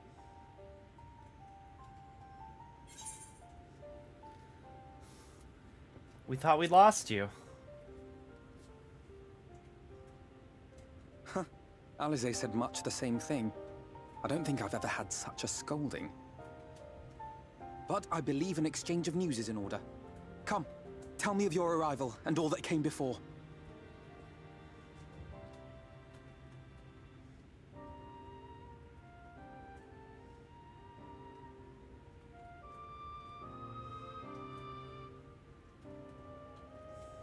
I see. Both the Exarch and Dalize told me what they knew of events, but I had stubbornly clung on to the hope that all-out war might yet be avoidable. And poor Tataru. She must be sick with worry. We must endeavor to return as soon as we may. It would be nice to bring her good tidings for a change.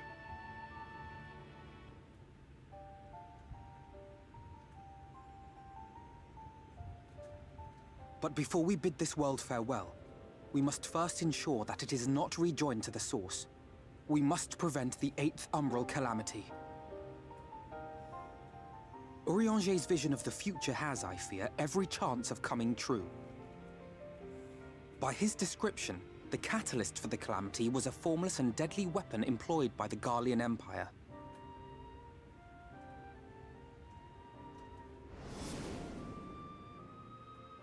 Which can only mean one thing. Black Rose. Gaius was telling you the truth.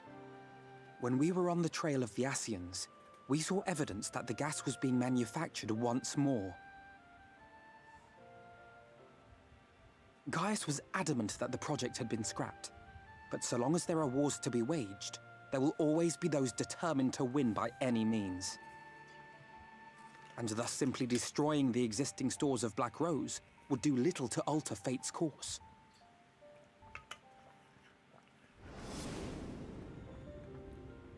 In that sense, our involuntary journey here to the First was something of a boon.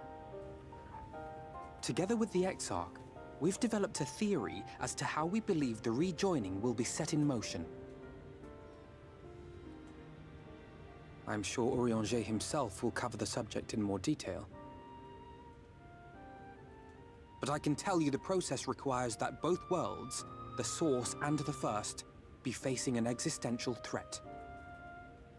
One being Sin-Eaters, of course. They are a menace that I would dearly love to remove, and not just to avert a calamity. I may be a stranger to this world, but I will not stand idly by and let innocent people be slaughtered.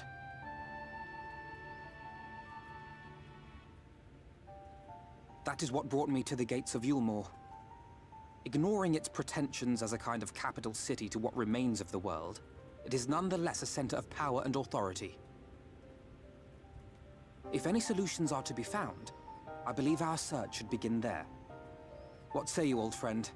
Hungry for another adventure?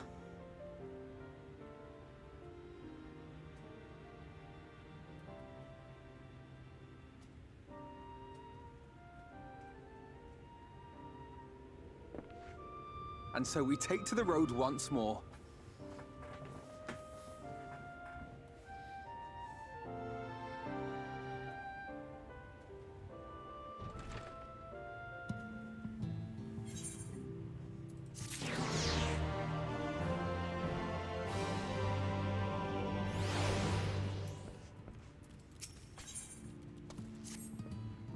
Assuming you have no objections, let's make our way directly to the city outskirts.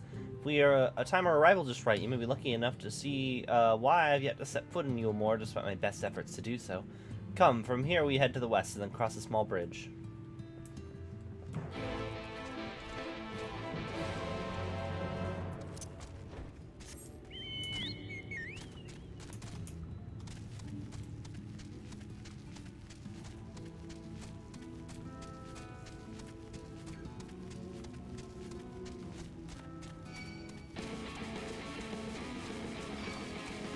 Don't care.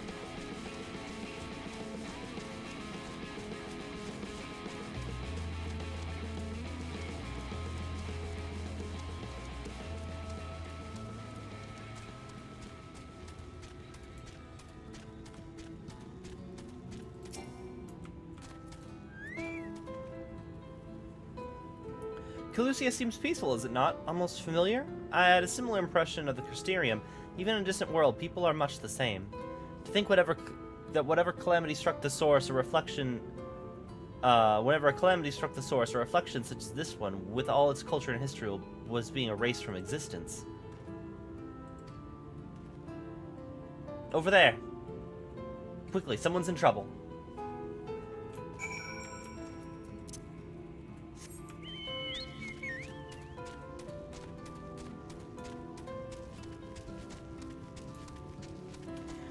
So does this mean there were more than 13 reflections? Because I know one of them, the Void, used to be a reflection.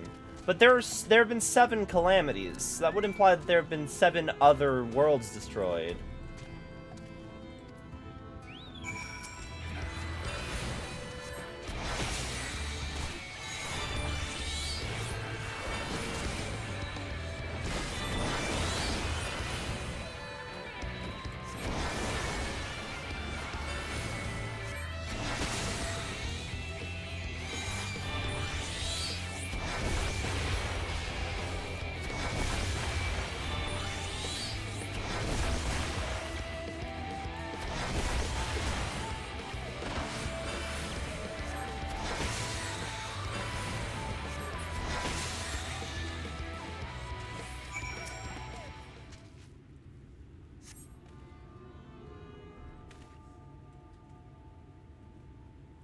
Poor heart. Thank you, young sir. There you are. In my haste, I lost my bearings, but I see you have the situation well in hand. Fine work. Are you alright, madam? Just a few bruises from where I fell, nothing compared to what was in store for me before this brave soul came to my rescue. I only thought I was done for. My feet are not as swift as they once were, and I knew there was no one left to hear me scream. Not that I'd let that stop me. I should probably leave my old house behind and queue up outside Yulmore with the rest of them. I doubt those fancy lords and ladies will welcome an old crone like me. Still, even a shack near the gate has to be safer than staying here. One would hope. Either way, I suggest you avoid wandering alone, lest you make the Sin Eater's task any easier. Thank you again. You saved my life. Now I'm sure a strapping lad like you has little to fear, but I wouldn't linger long in this place. There's naught to be had here but cobwebs and memories.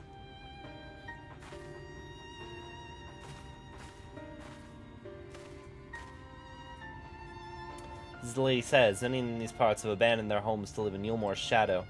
Should the Sin Eaters descend upon this region, there are precious few with the strength to fend them off. Speaking of which, what have you been told of these monsters? Brief history, then. 'Twas not long after the flood swallowed the better part of the world that the Sin Eaters first appeared, some beastly, some butacious. Yet, regardless of their form, all seemed incapable of speech, and they are driven by the same insatiable appetite for mortal ether. They're predators, and we are their prey. Calusia suffers far fewer attacks than most regions, but even so, the list of Sin Eaters' victims grows longer by the day, a tragedy without end.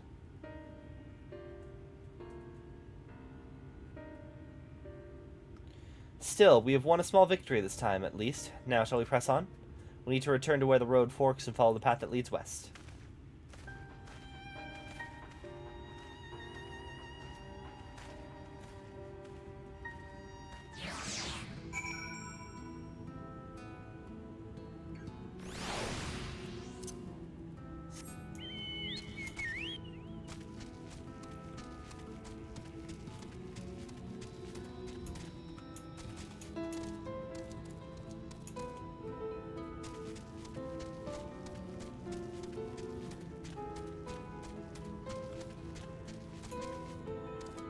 I remember I played Final Fantasy III Remake for a bit. I don't specifically recall the Bard's outfit.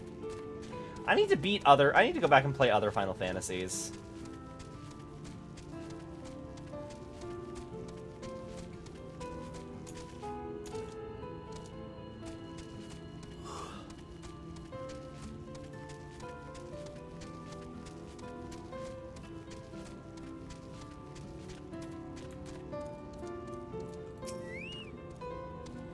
Here we are.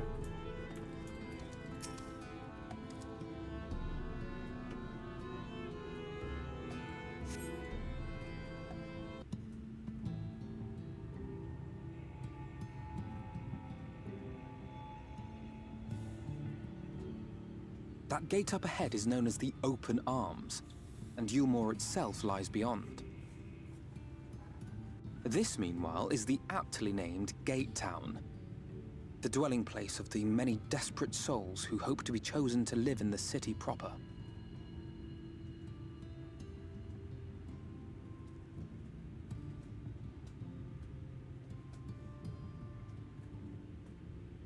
Ah, I thought I recognized you. Brought a new friend, eh?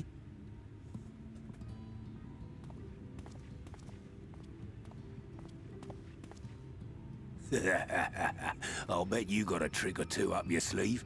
Maybe even 3. Care to show me? I can summon a dragon. He's not here to compete. Leave him be. What? I was only making conversation.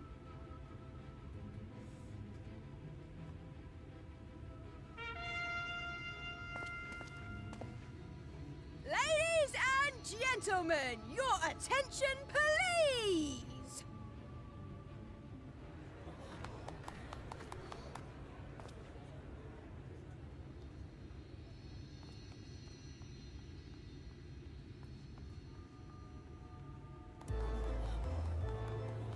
Oh, are these the gremlins from Final Fantasy 9? Greetings to our Sort of? hopeful petitioners, one and all.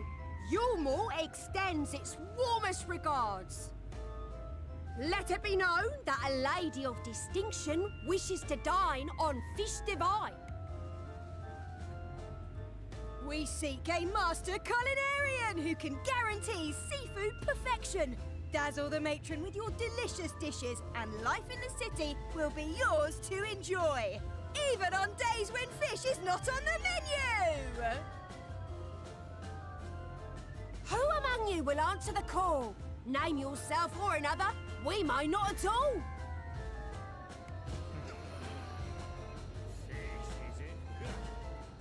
Was there anyone? What about that girl? Do you recall how I said Yulmore was a center of power and authority? Well, that is not the only reason for its fame. It is also known as the City of Final Pleasures. The noble and the wealthy who survived the flood gathered here to live out the rest of their days in decadent abandon. A poor man could sooner pass through the Iron Needle than Yulmore's gates. The only way the common folk can enter this perverted paradise is if they fulfill the whim of one of the privileged. And so they are picked over like market produce.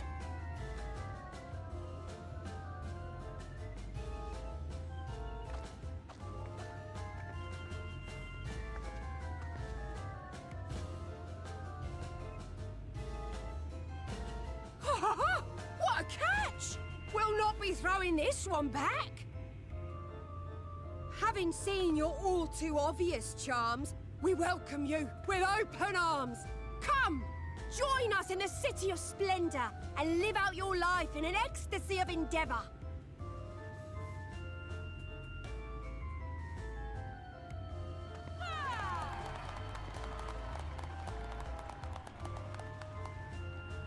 Oh, just look at those expectant faces. What could you possibly be waiting for? Well, what have we here? An extra share of meal to celebrate our newest resident!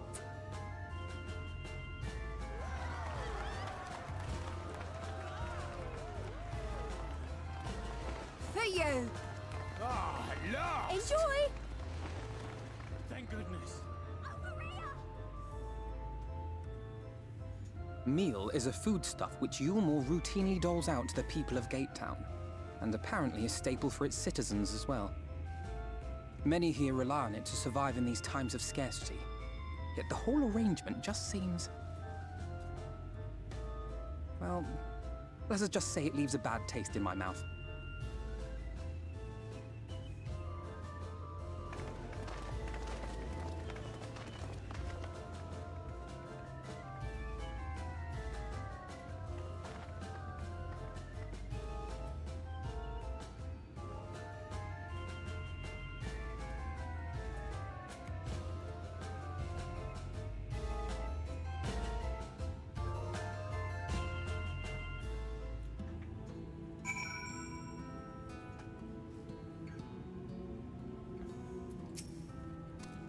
Now that you understand why my attempts to enter the city have thus far come to naught, the dubious privilege of residency must be won via a contest with ever-changing rules. They say this policy has been in place for the past 2 decades, ever since Yulmore's current ruler came into power. Yet from what I have seen, it does more harm than good. Not only does it distract people from our shared struggles against Sin Eaters, it robs them of their self-sufficiency. I've tried to propose ways that could improve their lot, but my words invariably fall on deaf ears. The attitude is so entrenched now, I worry that mayhap you should take a turn around Gatetown and judge the situation for yourself.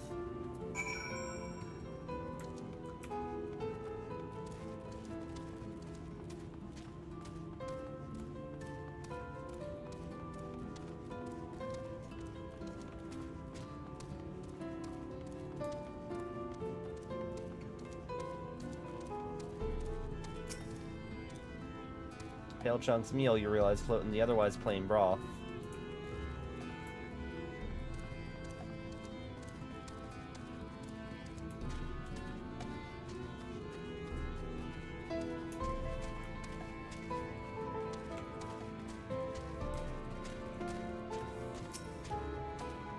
Look at it. Can you imagine a more beautiful city? Every day I dream of the life that waits for me inside those walls. Will they ever pick me?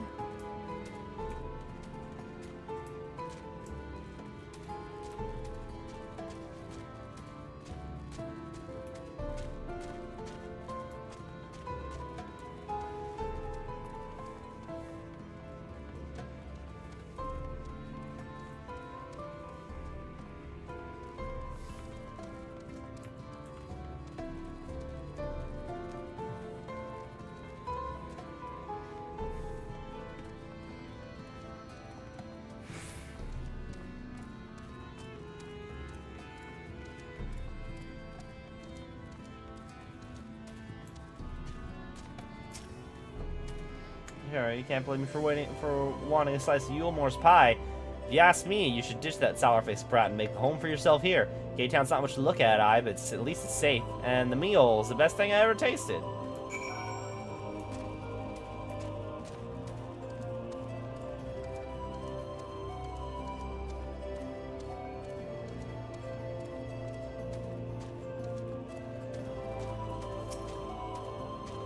See what Gatetown has to offer. These people can no longer fend for themselves. They become dependent on handouts of meal, and believe Yulemore is the answer to all their woes. Yet no matter how I frame my encouragement, they seem unwilling, nay, unable to conceive of another way of life.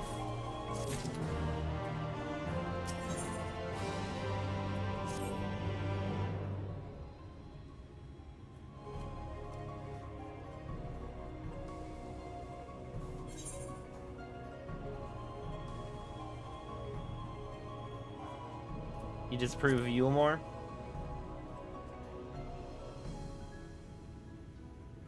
It is difficult to make a final judgment without first seeing the city's inner workings. Mayhap it's that uncertainty which always makes me feel so ill at ease here.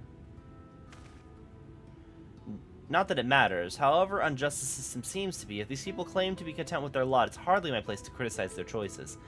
But take that elderly lady you rescued. Does it not seem that those who have chosen to forego Yulemore's largeness are doomed to suffer for their independence? In that end, they are all but forced to seek refuge at Gatetown, and so hamlets and fields across the island are left empty and untended, hastening the region's descent into ruin. Nay, I'm not convinced Yulemore's generosity truly serves the best interests of Calusia's people. Yet, I'm not so naive to think that there is some miraculous solution to all this. I cannot help but frown at the sight of hardworking villagers struggling to survive, even as the chosen few rejoice at being plucked away from poverty by the hand of a capricious noble. There has to be a better way. I will not know for sure, however, until I have taken these long-delayed steps through Yulemore's gates. It's fortunate you arrived when you did. I have been working on a scheme to insulate myself into the city, and if all goes to plan, it should come soon to fruition. There's a beast tribe that makes its home in the seas surrounding the island. On Ondo, the Ondo they're called, though you and I know them as Sahagin. For the most part, they keep to themselves in their ocean grottos and rarely have dealings with land dwellers. But a Tataru took great pains to impress upon me during our stay in Kugane. The business favors the bold, and so I reached out to them. They duly discovered that the Ondo are inordinately fond of land-grown produce, fresh fruits in particular, and when I offered to procure such goods for them, they promised to pay me in pearls. An attractive business venture for any prospective investor, would you not agree? Surely even the most jaded Yulmorian lord would have a time for a merchant who can make pearls from plums and pumpkins? Yes, I've come a long way since my days of buying a samurai sword without first negotiating a price. My appointment with the Yondo is due to take place in a few hours. I just need to collect the produce and meet with them on the shore. Might you help me in making the exchange?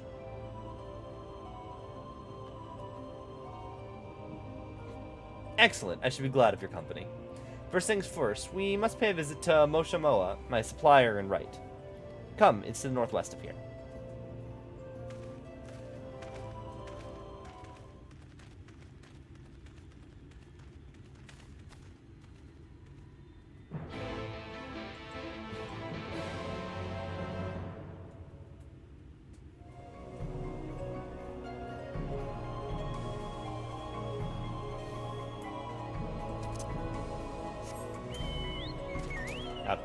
I keep trying to fly, and I remember I can't fly anymore.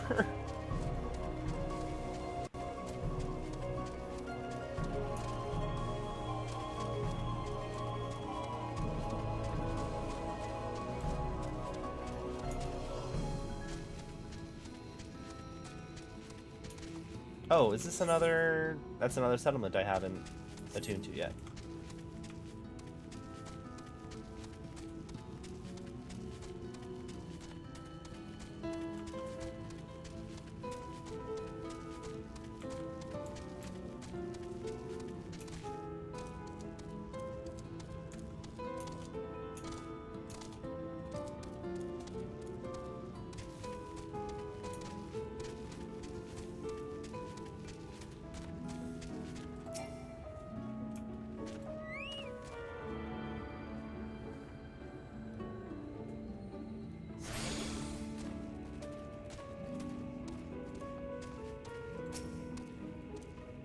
Something I can do for you, friend? Good day to you, Moshamoa. This is my associate. We're here to collect the produce I purchased. I loaded up your lackey with the goods not too long ago. Lackey? I know no such person. Mr. Lad, short blue hair? No, he said he'd come on your behalf, and since he seemed to know all the details, I just assumed. Confound it, someone must have been eavesdropping on our conversation. This charlatan was here not long ago. He cannot have gone far. We should be split up and search the area. You find a vantage point on the south side of town, and I'll take the west. I know, I saw. Everyone thought it was Corsair.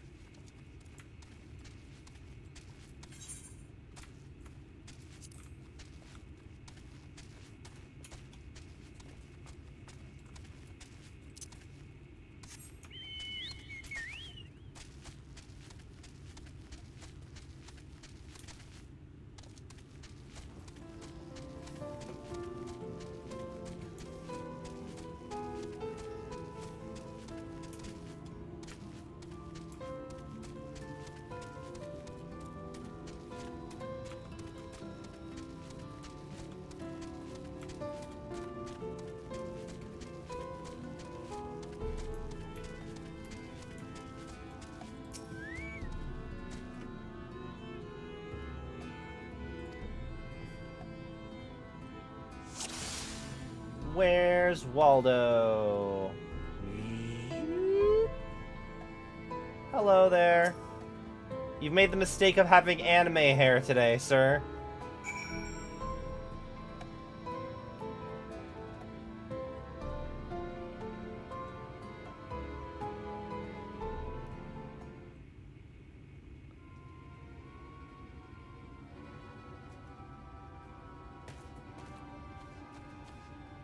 Any sign of him?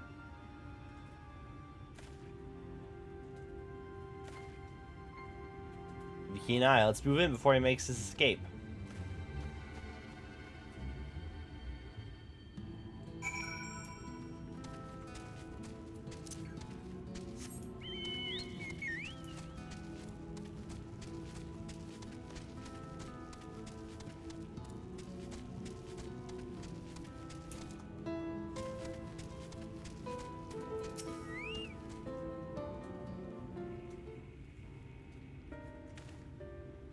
There you are.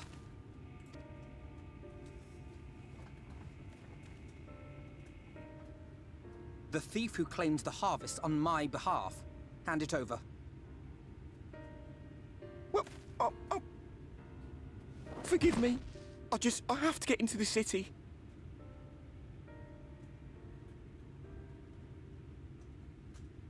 I have no family and all my friends have already been chosen. No one here gives a damn about me. When the meal gets handed out, I'm lucky if I get a smell of it. No matter what I do, they won't call out my name. I'm so tired, I'm so bloody hungry. I thought maybe I could steal your idea, get in that way.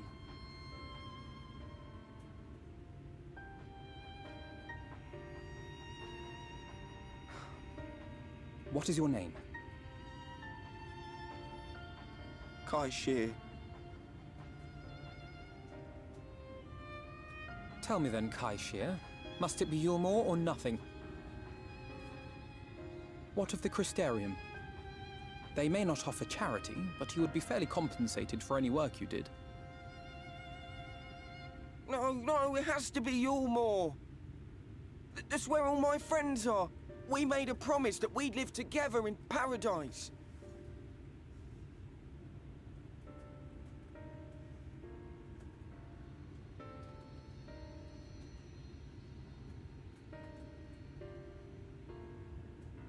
I was to make my deal with the Ondo at the Clave.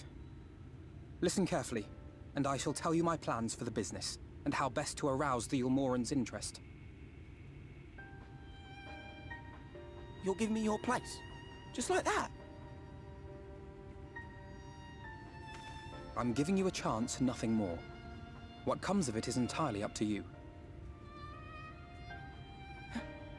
I understand. Oh, thank you, thank you!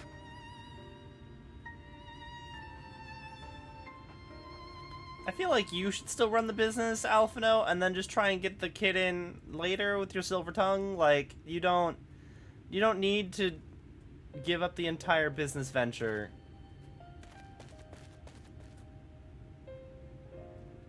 This was but one path. There will be others. But for young Kai Shear, it was the difference between life and death. Yeah, we could have helped him. I do not regret my decision. Yet I will admit that a part of me wonders if it was for the best. You're kind of only putting a band-aid on a situation.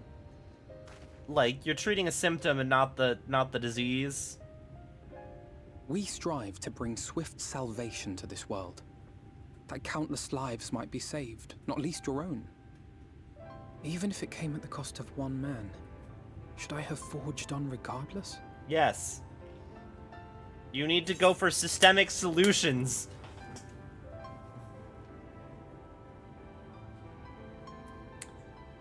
Quite possibly, meaning we better hurry up and think of a new plan.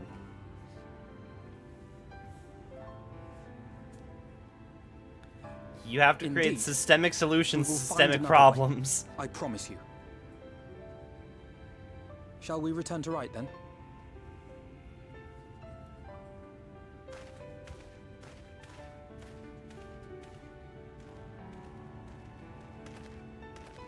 Is that?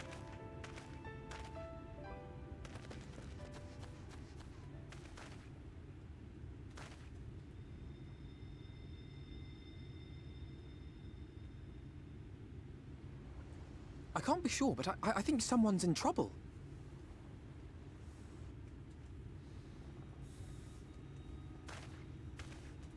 Come on, they may need our help.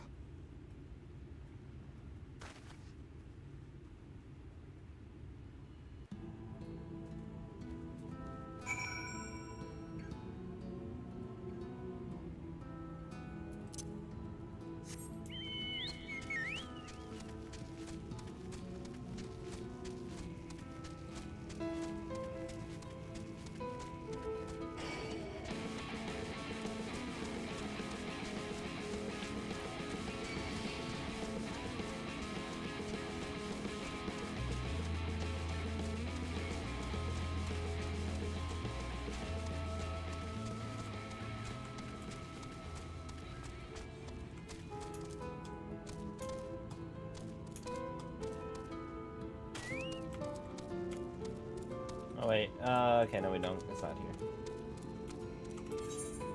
Is it like, okay.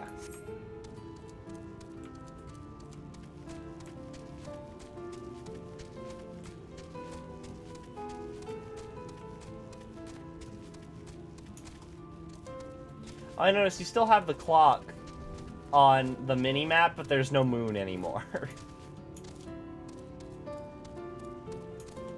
orb!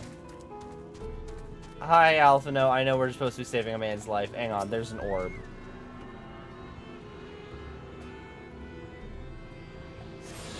Orb obtained. Okay.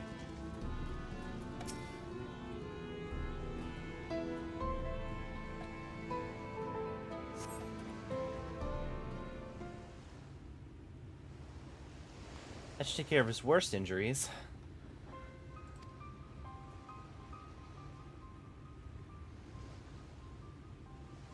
Breathe easy, sir. No harm will come to you here. Poor man is shivering. Pray keep an eye on him while I get a fire going.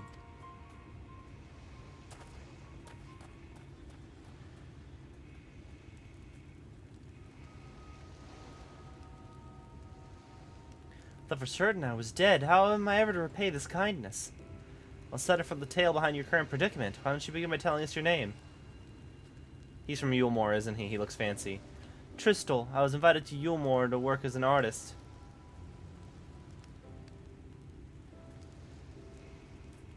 A wealthy couple took me in to paint pictures for them, but when my style proved contrary to their taste, they just as quickly turfed me onto the street. I was left penniless and patronless, a grave sin in Lord Vathuri's city. Within days, they brought me before the man himself, and he asked me what I meant to do. Dejected as I was, I told him I wished to leave. Little did I know how soon he would grant my wish. They flung me over the balustrade into the goddamned ocean. From up there, how are you not dashed to pieces?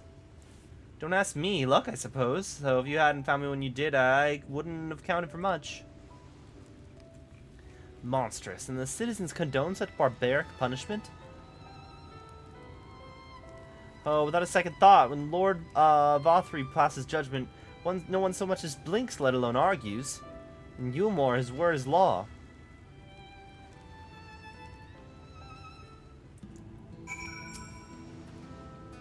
The more I hear about Eorzea, the more determined I am to see what waits within its walls.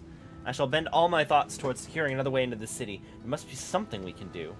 First, we should convey Tristal to the shelter of the village. Fire or no fire, he needs to be out of this chilly coastal air. Way into the city. Oh! He was thrown out because he was an artist, but they didn't like his style, but Alphino's also an artist. Alphino can just take his place.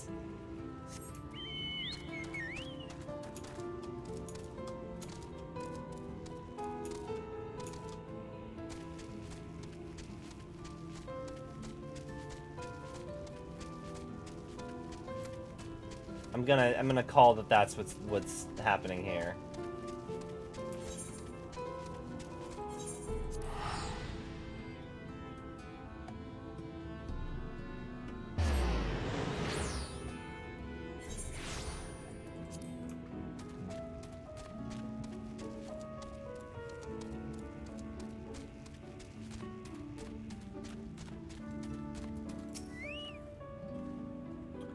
Pray accept my deepest gratitude. I owe you both my life. And if you permit me, I would assist you in your attempt to enter Eorzea, insofar as I am able, at any rate. To be frank, the thought of sending my saviors into that awful place makes me sick to the stomach, but since it's plain you set your minds on it, you should take this. It's my favorite paintbrush. The Eorzea elite are never satisfied until they get exactly what they want, and if I'm not mistaken, the couple I mentioned will be looking for someone to replace me.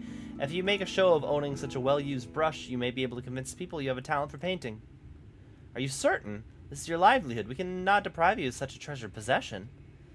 I'll give it gladly after all you've done for me. Besides, I don't think I have the heart to paint anymore. As to what I'll do instead, honestly, I haven't decided. But I shan't stay long in this place, not with the city brooding over me.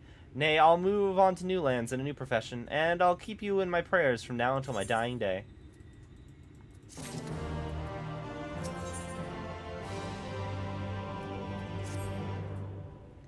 They say kindness is its own reward, but Tristal's repaid us with a gift as timely as it was unexpected. We will, however, need to act upon its advice before another painter steps in to fill a vacancy.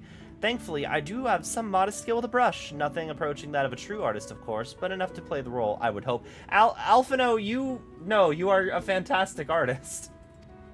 As for you, well, if you don't mind me taking the subordinate role, maybe happy you could pose as my assistant? And it's settled. All we need to do now is return to Gate Town and await the next appearance of those vile jesters.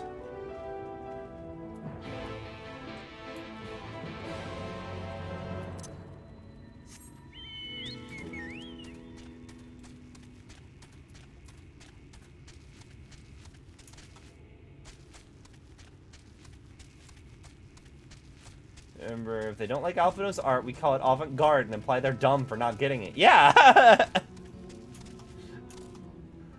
Alphino turns in just a blank canvas and he's like, no, it's symbolic. You don't understand. Once you stare at it for long enough, you get the deeper meaning. Surely someone as defined as you would understand this deeper meaning.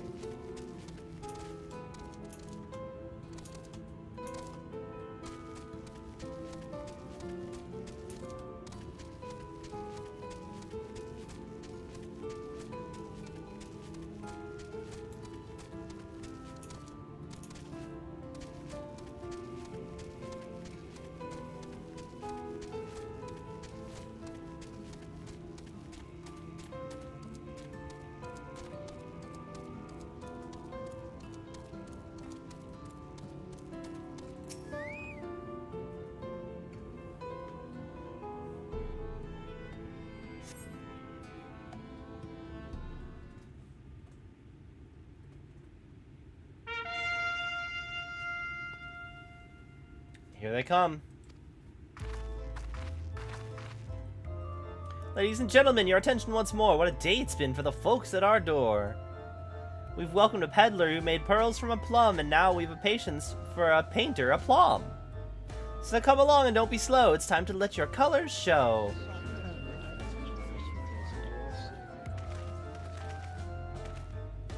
I can paint portraits at least. Landscapes and still lifes are so rarely commissioned these days.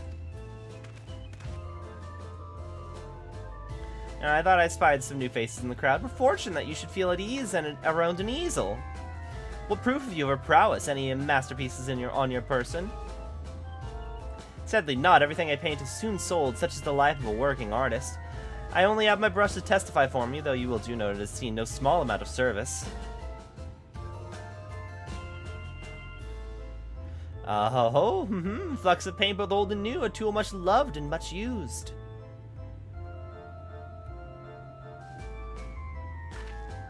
Not a prop to be conjured on the hop. Very well, come with us and we'll put those talents to the test. Who's this hanger-on, a well-wisher or a parasite? Why, it's my assistant, he whose unfailing support allows my art to flourish. I will go with him or not at all. Parasite, then. We shall leave his fate in the hands of your new employer. It matters not a whit to us. And having filled our last vacant space, we retire to you a more sweet embrace.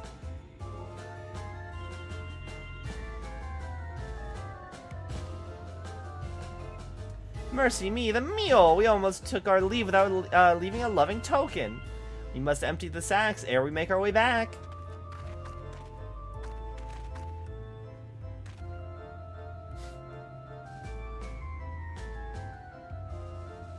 Yeah, they just need... I don't need to stay, I just need to be in there long enough to attune to the Aetheryte.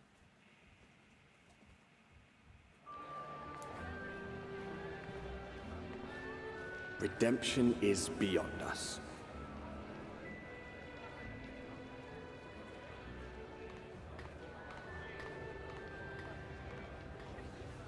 The lament of all but saints and fools, and the comfort of the lords and ladies of this accursed place.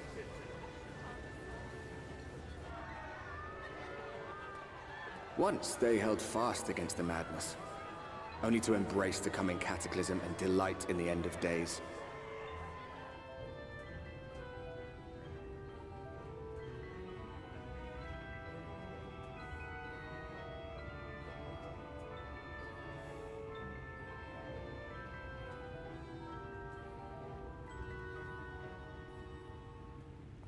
Perhaps in rapture they seek to lose themselves and the misery they share. Or perhaps for them alone, the promise of eternal pleasure really does hold true.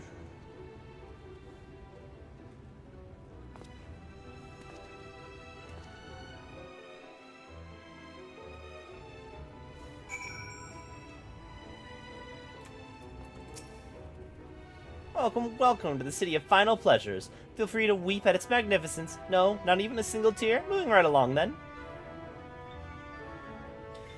Our first task is to register you as residents. You'll, make it all nice and official. We'll smooth the way, so you just need to put on happy faces and head through us to the joyous hall. The Bureau of Immigration is in the first room on the left side of the passages. Declare your name and occupation in a nice and loud voice, and the clerks will tell you where to go from there.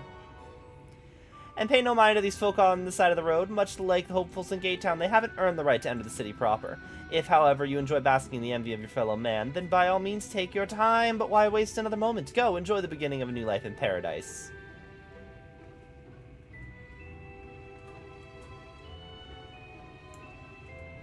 Bureau of Immigration, was it? I suppose we'd better show ourselves willing for the time being.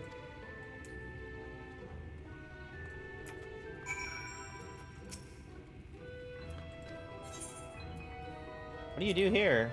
Been for ages, 10 years at least. It's my mother who brought me, though she's dead now, of course. It's funny, I ought to feel sad to think of her, but I don't. Don't feel much of anything anymore, really. I suppose there's not much point to it. I have nothing to love, nothing to hope for, so why bother? I know I'll never get up there to Yulmore proper. I'll live here, stealing their scraps, and then I'll die here. That's all. That's sad. Let me ask, well, what kind of place is this? It's called the Derelicts. After those hulking shipwrecks from the flood, I suppose, these days there's nothing in the whole bleeding place that the name doesn't aptly apply to. The buildings, the past, the people, all forsaken, just sitting here and waiting to rot. We survive, I suppose, like maggots on a corpse, feeding on whatever carrion we scrounge from the city, but live? No.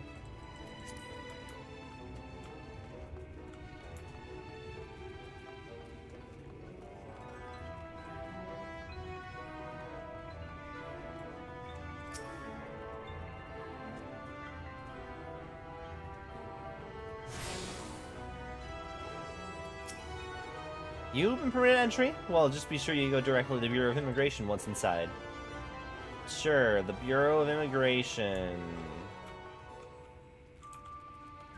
Absolutely. Not the Aetheryte Plaza. Okay, well, I guess I'll go in here.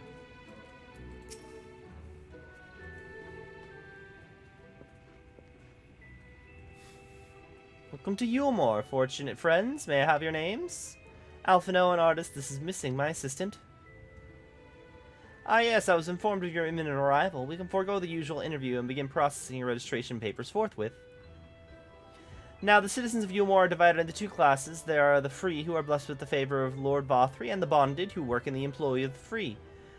You'll be joining the ranks of the bonded. Your duties are to serve a patron in the capacity for which you were chosen, in your case, painting pretty pictures.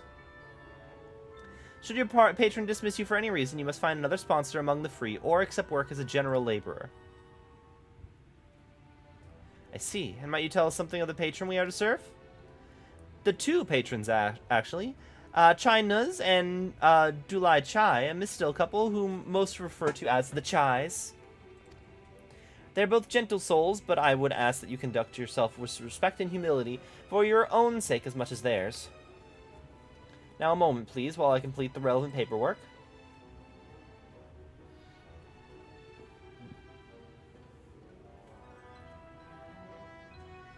All is in order. These are your registration documents.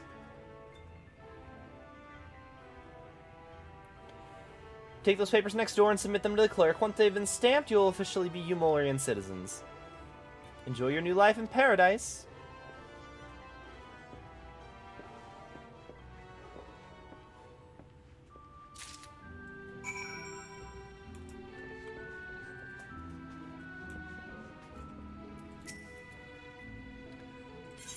Papers, please.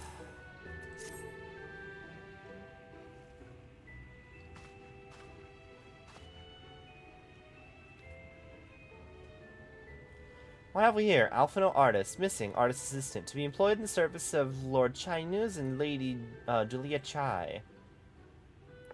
Everything seems to be in order. Your registration's hereby approved. I think it best that we deliver you to the Chai residence before... Oh dear.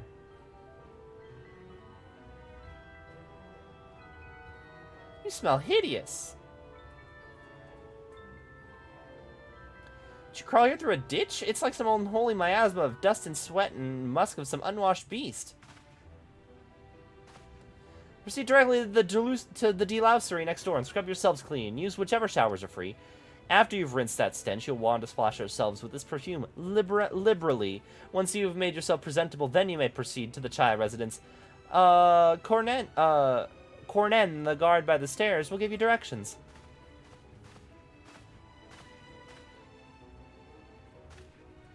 I didn't realize we were so aromatic.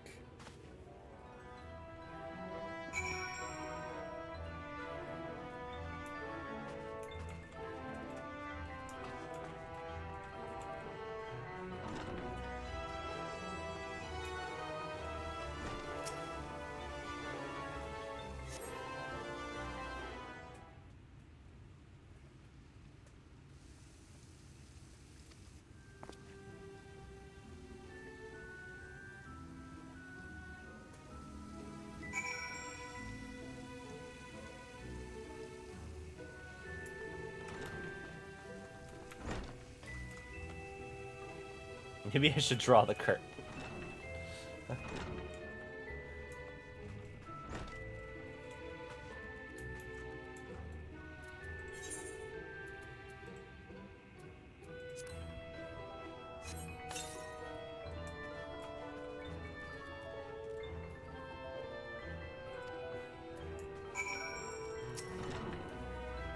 You've showered and dressed already, have you? Is it not, as to say, rather exposed for one's ablutions, does it not? It seems rather exposed. Alice would have been drying her hair by now. Wouldn't she just? Very well, I shall endeavor to emulate her boldness then. Courage, Alphino!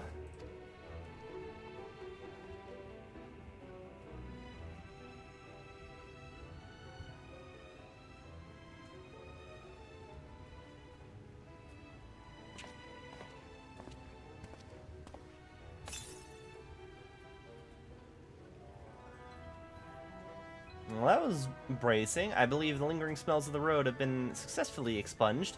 Shall we go and present ourselves to our new patrons, then?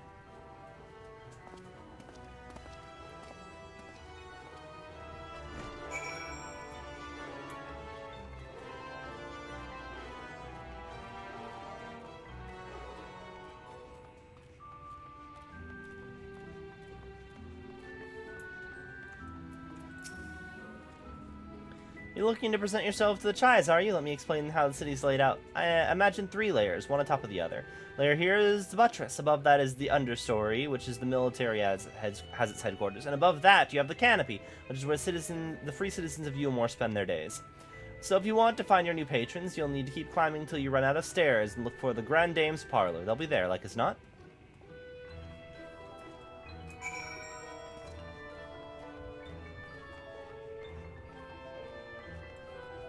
Couldn't we have just suggested to enlist in the military? Because, like, we're both, capable fighters. We read books so hard, we summon magic rabbits.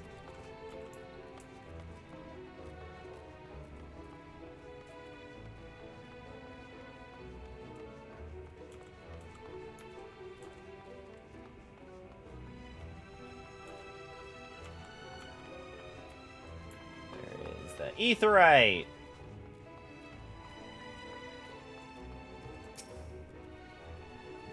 Special permissions required to use this Aetheryte. Fucking...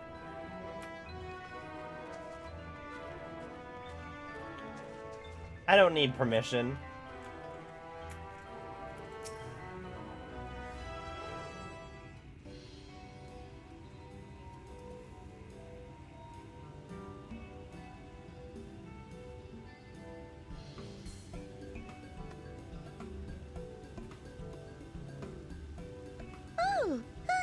Then.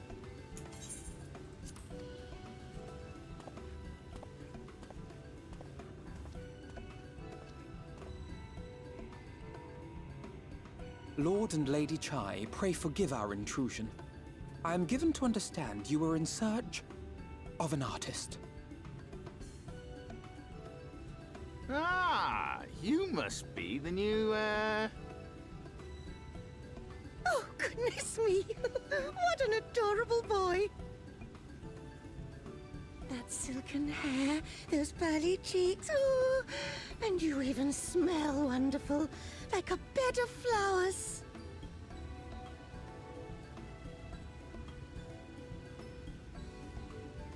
I approve of this one, dearest. I am positive he will paint us the most delightful pictures. Yes.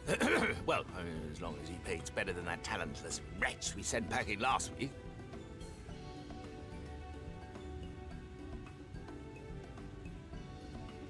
Wonderful, wonderful. Welcome to Yulmore. Alphino, if it please you, my lady. And this is my assistant.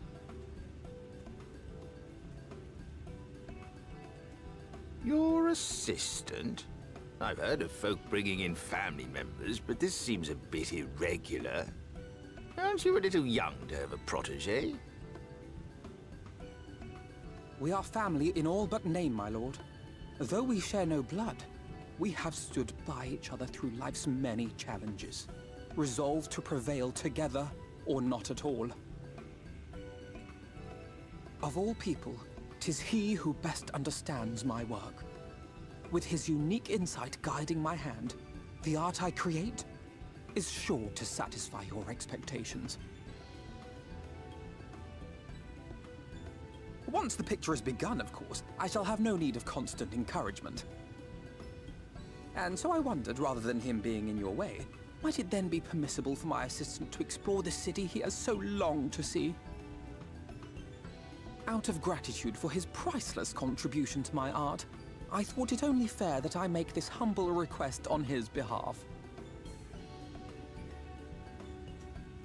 Ooh, did you ever hear of such devotion? Of course your assistant must have his wish. He shall be free to roam to his heart's content. Isn't that right, darling? Oh, yes. Yes, of course, dearest. Quite right.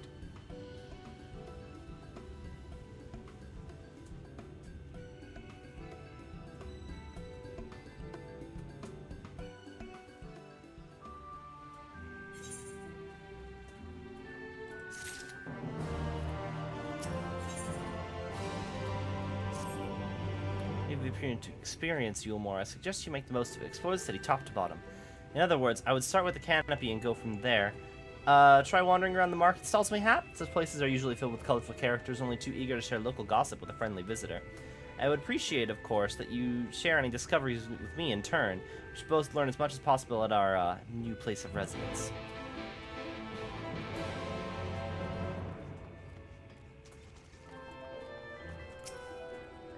No, I have special permission.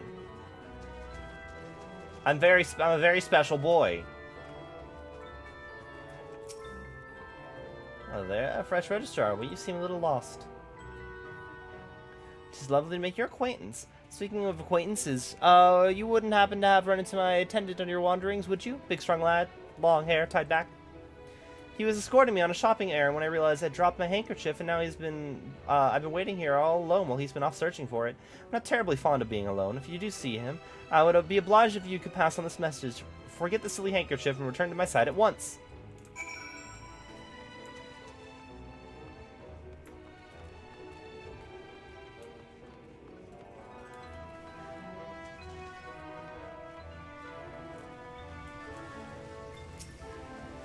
Off you go. The city's yours to explore, but do be careful along those outer walkways. It should be most upset if you were to slip and fall.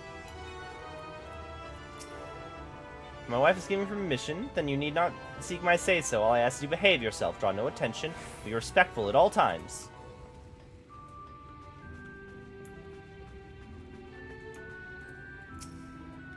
I begin to feel ill from alcohol, so I have to come out here for fresh air. Now the brightness of the sky has given me a piercing headache.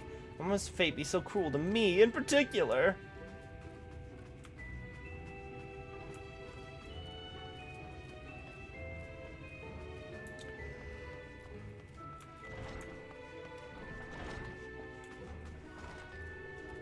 Oh. Hello, sir. He's probably fine.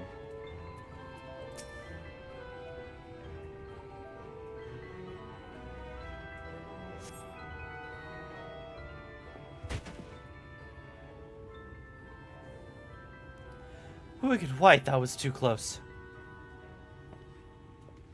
Long live the king. Thank you, friend. I don't know what I would have done if you hadn't come along. I was trying to rescue my lady's handkerchief, you see. The wind must have blown it over the edge, but luckily it caught on something, and I thought I could just stretch out far enough. You must think highly of your mistress. Hey, Eric, how's it going? She's my entire world. Without her, I'm nothing. When I first came to Eorzea, I thought of only improving my lot in life. But there was so much more to this city than wealth and plenty. There is no war here, no conflict. The residents all treat each other with warmth and respect. My mistress has been ever so kind to me, and I can think of no other place than Calusia where I could possibly be happier. Sorry, I must have gotten a bit carried away. I find it hard to stop when I start counting my blessings these days. Please, you should come with me to greet my lady. Once she hears of your deed, you'll be witness to her generosity firsthand. Lonely, you say? Curse my clumsy feet, I must return to her immediately.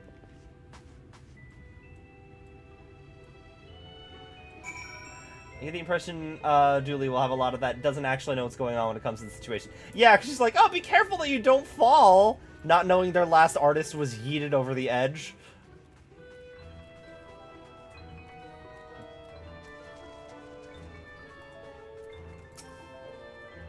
My attendant told me everything. I'm so very grateful you were there to offer your assistance.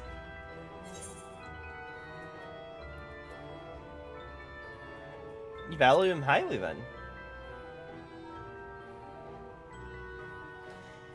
As if you were a member of my own family. I could not live the wonderful life I lead without him. We free citizens owe the bonded our undying gratitude.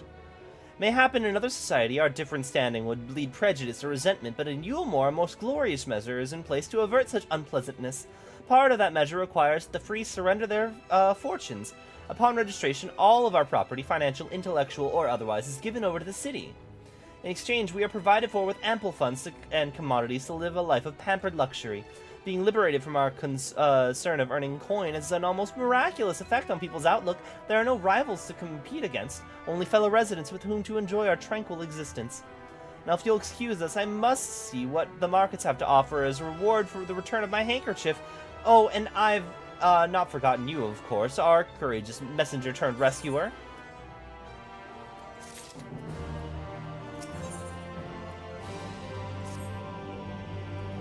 All this talk of relying on the bonded, and I haven't given a thought as to what your duties might be. I hope I haven't interrupted your work unduly. A tour of the city, is it? Then you really must visit the Beehive. It's always buzzing with activity. Local humor. Anyway, the lady by the name of Tista Bai usually has her seat near the entrance. She will gladly speak with you on any number of topics, assuming you find yourself on her good side.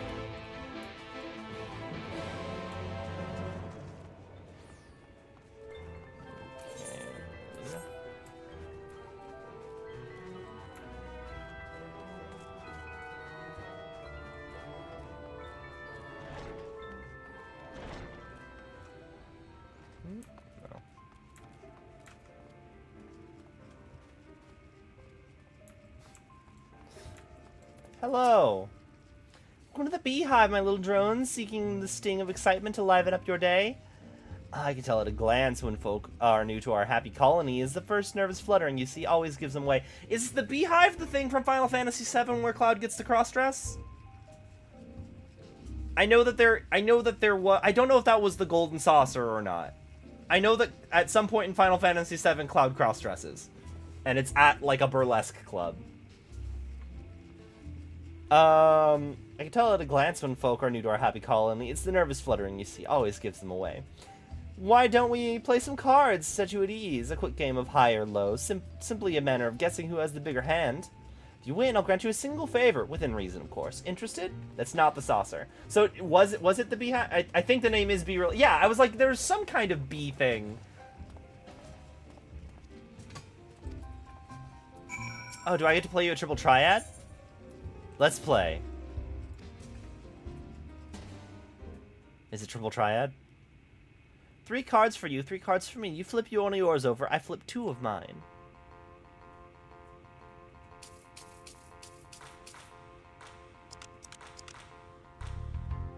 What's your call? Would your total be higher or lower than mine? So I have 9, and she has 7. I think I'm gonna be high.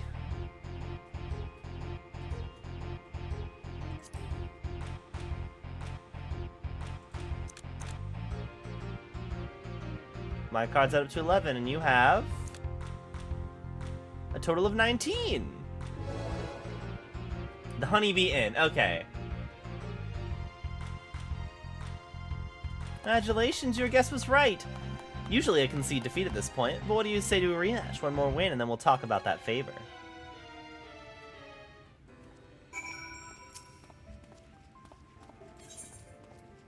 Let's play.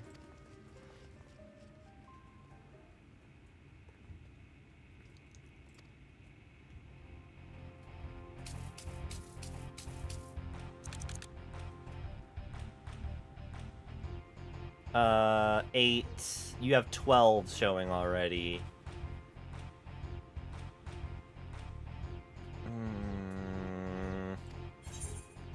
I think I'm gonna have lower than you.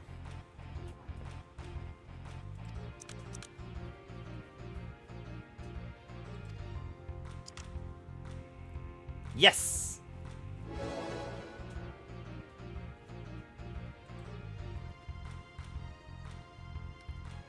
Oh, would you look at that? I think you've got a knack for this, newcomer. Victory is yours, as is the prize I promised. Come whisper in my ear, then. Don't be shy. Tell old Trista what she could do for you. That's all. How delightfully wholesome. But if knowledge is what you want, then that's what you shall have. In my humble estimation, the most wondrous thing about our town is how safe we are from the Sin Eaters.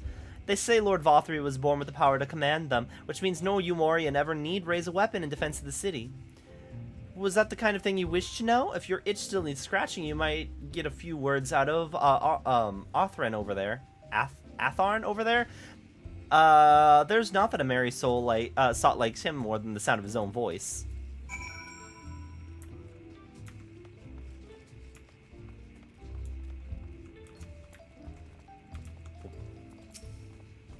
What's that? New to Eorzea, you say? Only just arrived and already you're looking to peel away the layers of mystery. Oh, I'm all for chatting, but you need to slow down and enjoy life, my friend.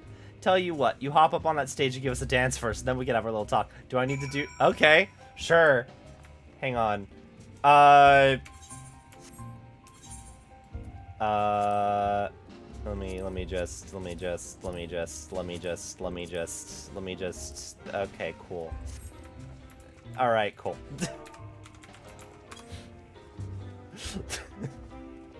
Wait, on the mark on the stage? Oh, the dance up there. Okay, cool, sure.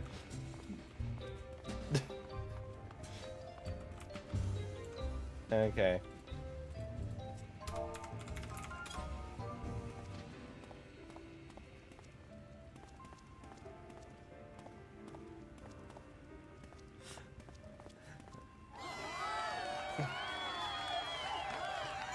Okay, cool.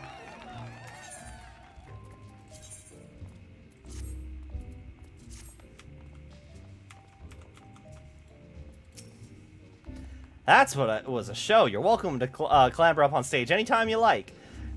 So what was it that you wanted to ask me? It's something about our fair city. Well, I can tell you it wasn't always so peaceful as it is today. The Eorzea army may be the very essence of military might, but even our forces saw grievous losses in the war against the Sin Eaters. That things changed for us. 20 years ago, when our old ruler's son came into power. He's got this way with the Eaters, you see. Turns them docile as house cats. I wouldn't be exaggerating to say they've become something of an ally to Eorzea, no longer an enemy to be feared. And yet elsewhere, there are still fools who insist on fighting their losing battles. A toast to Lord Vothry. Game preliminary sense the city. The Chais and Alphino will be expecting your return. So, I guess I will call the dude the Lord Vothri can control Sin Eaters because something he's evil. And he uses that power to harass the other people on the island to force them to go live at Gate Town and then eventually serve in Yulmore.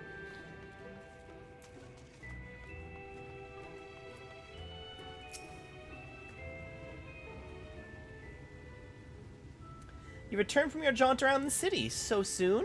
Yeah, you needn't have hurried back. Young Alphino has yet to put brush to canvas. One cannot rush good art, I'm told. Good art, or good artists, apparently. Ah, finally.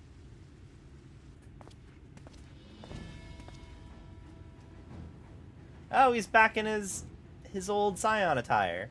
Or something similar to it. Put together an ensemble out of the garments you chose. Is this satisfactory? Oh, goodness gracious me, that last outfit was precious, but this makes you look positively dashing. You truly are a handsome boy. However am I to decide? I don't recall this part of the artistic process. Exactly, the lad's an artist, dear. It's not a dress-up doll. It's about time we set him to work on the real reason we called him here. Must we? I do love a good painting. But I thought since we were enjoying ourselves so thoroughly... I'd not... That is to say, as long as you... Just make sure you give the lad time to prepare. We know who will be upset if he's not ready to paint an emote as known as... Whatever you say, darling. So, shall we pick out some jewelry next?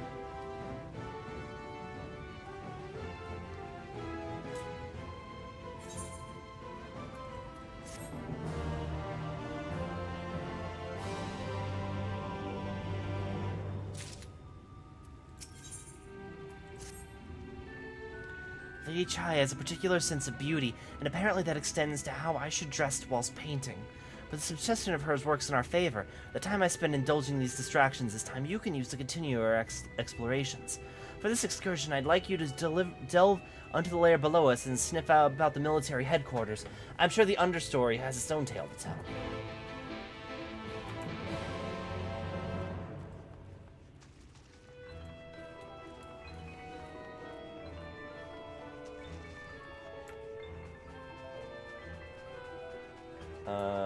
Staircase downstairs. Beyond this, you'll find the residence of Yulmore's free citizens, or you would, were you authorized to enter, which you are not. Okay. I think the husband is going to be the asshole here. He clearly is just humoring his wife on everything, but he clearly doesn't like us. Where are the stairs? This way. Right?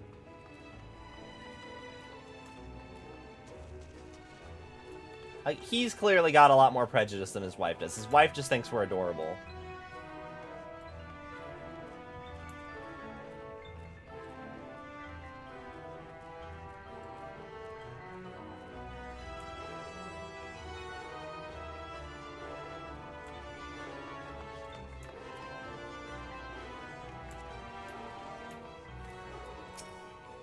Over to the Umorian Army headquarters. That said, there's likely not much here to interest you.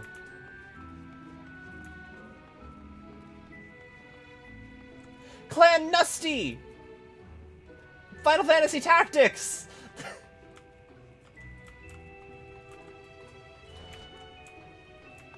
What is... I'm sorry, I gotta go talk to Clan... I gotta go talk to you. Do you know Mont Blanc? Sorry, Sinner, my services are reserved for members of Clan Nusty. In order to be eligible for the quest Nust to You, you must have met the following requirements. You must have completed the side quest Elite and Dangerous, and you must have completed the main scenario quest Travelers of Norvant. Okay. Tactics Advanced spotted, yes.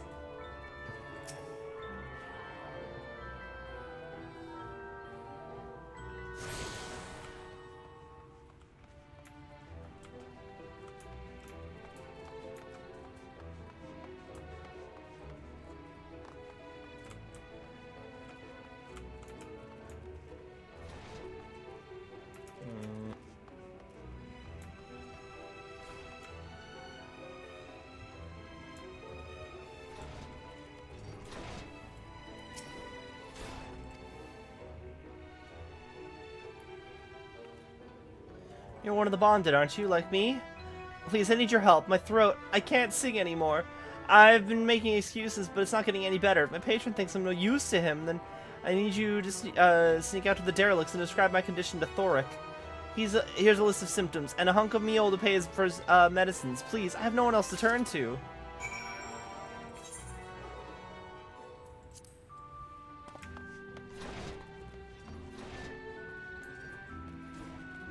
What's up, Chad? Mainly find soldiers here in the headquarters. Our army is made up of both free and bonded citizens, but all are dedicated to protecting Yulmore and his people's interests.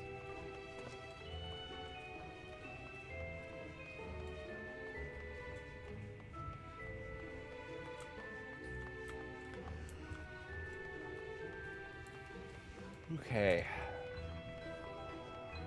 I have to go up to go down.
Need medicines, tonics, potions?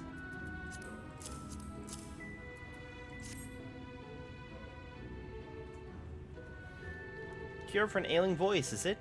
No, no medicine will cure this. He thinks your songbird has a lump in her throat. It must be cut out, excised, and even then her voice may never heal completely.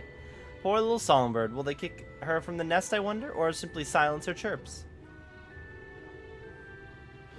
Your face! You didn't know? Of the many hopefuls who enter the city, very few are ever seen to leave, even as corpses. You might see one or two fortunate fools who hold from the balconies, but the rest? Gone. It's a town of nightmares, it is. Not for this ship's rat. Oh, no, no. I'm content to scurry around down here and nibble on the crumbs which fall from the table.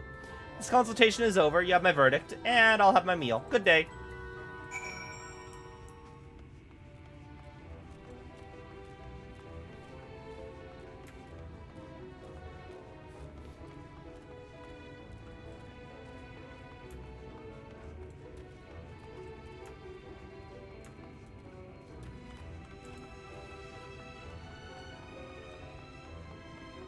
Yeah, tiny bit.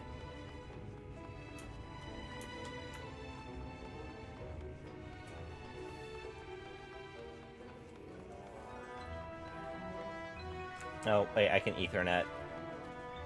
Can I Ethernet if I haven't attuned to the main Aetheryte?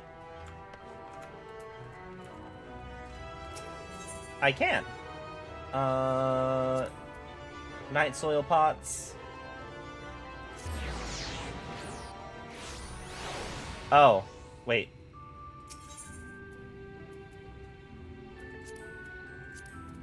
The mainstay. There we go.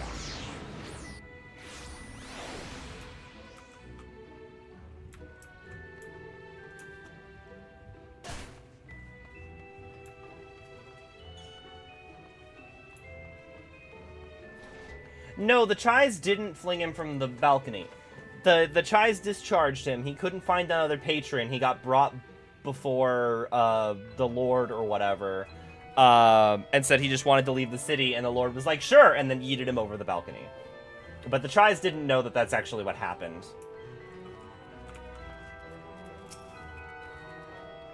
Did you get my medicine?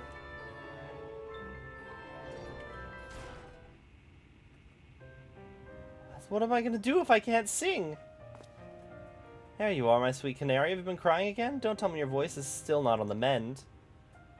Generous sir, have mercy. I've done all I can, but even the apothecary said...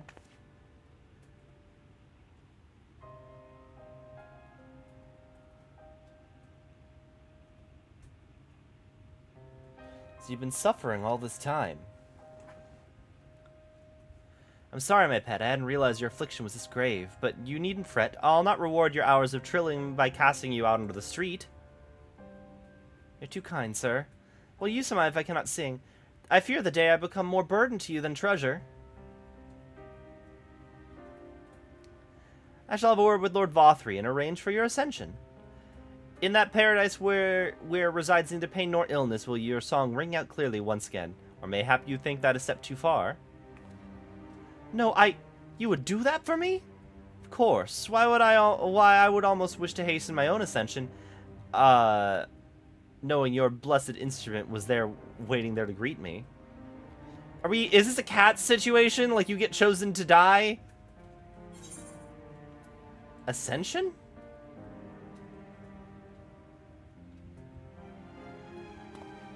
You must be a new arrival. Allow me to explain. As all know, the Sin Eaters exist to devour the sinful, but as they serve to gather the souls of the innocent and shepherd them onto the celestial paradise. It is through Lord Vothry that we learn this truth. It is through Lord Vothry's guidance that the free peoples of Yulmore are destined to embrace salvation. We are blessed to spend the days surrounded by love and merriment until at last we are called to our final rapture. Even the bonded may find a place within that host, should their patrons deem them worthy. Lord Vothry truly is a great man, isn't he? No. It really is a cat situation. Now if you'll excuse us, we must be on our way. May you find eternal salvation for the compassion you have shown my precious canary. She does want to be your canary.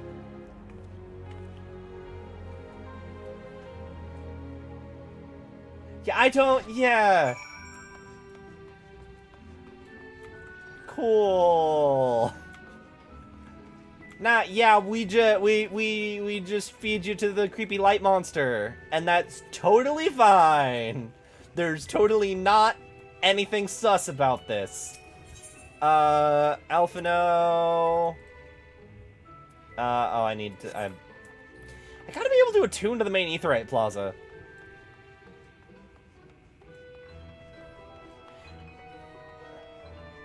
I've got to complete this quest line because I can't stop mid-quest line and leave because then it's a pain in the ass to get back here.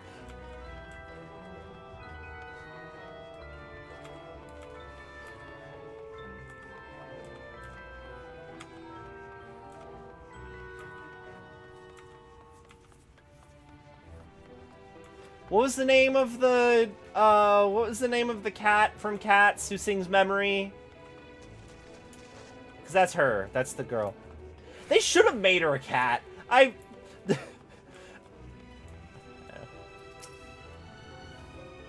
good to see you back. You were taking so long I began to worry something had happened. I began sketching an outline for the portrait, but nay, the chives appear otherwise occupied. Will you share what your investigations have gleaned thus far? Lord Vothry boasts some manner of influence over the Sin Eaters, does he? I would explain the reverence in which he is held by the citizenry. And as for this ascension business, I cannot help but be put in mind that of the apothecary and his ominous remarks. If so many folk have entered the city over the years, then where do they go?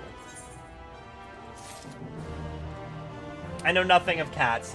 All of the cats show up and sing about how cool they are and why they deserve to go to... They deserve to die. I forget what they call it, but it's like, oh yeah, one of us gets ritually sacrificed. And it's the one really sad cat that nobody loves who sings Memory who gets chosen. And then she just dies.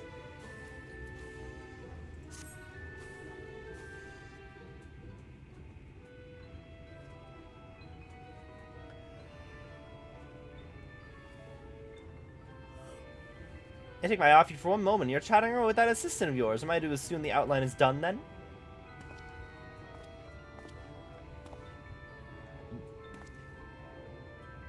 What in the blazes?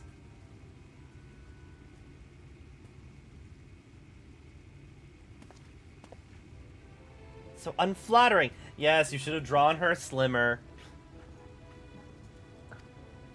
Where's your artistic interpretation? It should invoke the image of affluence and nobility and overwhelm the viewer with this boundless beauty. Lord Chai, your stated portrait was to commemorate your anniversary, yours being a joyous union. It seemed to me that a realistic portrayal. Realistic? I don't want realism, I want perfection. A spectacle to slacken the jaws and weaken the knees, to make people cry out in amazement.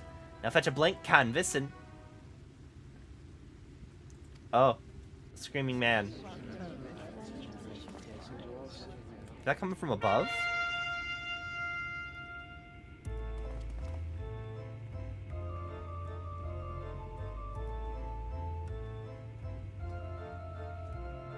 Ladies and gentlemen, your attention please! A tale to make you quiver and your noble blood freeze! There was a villain on the loose set to ruin our fair city. But our lord has got him now, and his fate will not be pretty. Yes, the hammer of justice is poised to come crashing down, and one and all who'd watch it fall are invited to join his lordship in the offer.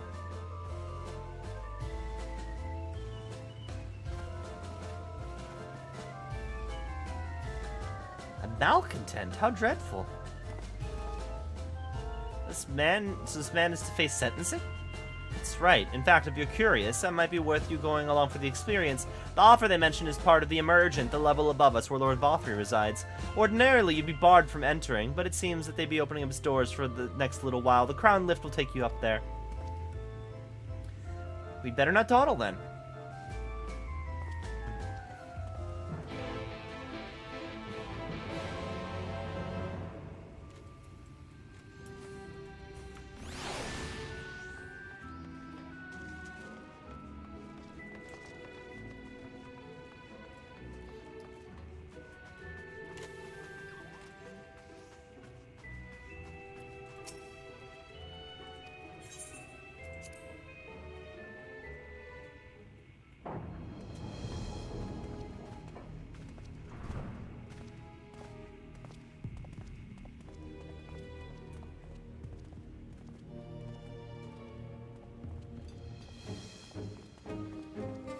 That's him. That's Vothry.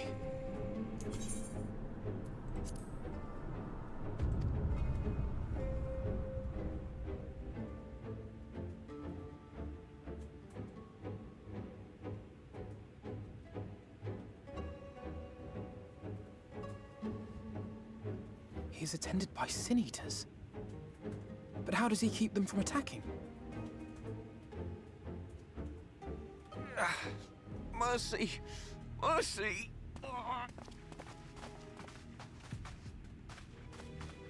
By the 12. Oh, it's...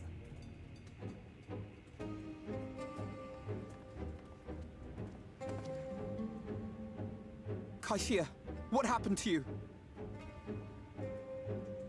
Who are these impudent louts? I do not recall requesting their presence.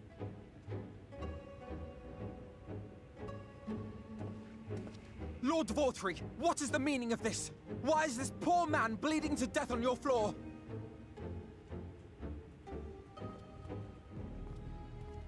Why? You ask me why? Because criminals must be punished. And this man is guilty of fraud. He came to us, claiming to be a man of business. Yet his subsequent conduct has shown him to be anything but. You should have just followed through here. Is a city built on love for one's fellow man.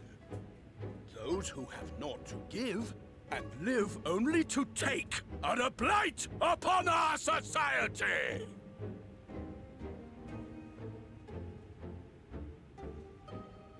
To atone for this crime, I ordered that he fling himself from the balcony. And he had the temerity to weep. Please, my lord, anything but that. What then is a man of mercy to do, but offer the sinner another way to show his contrition? Another way? Meaning what exactly?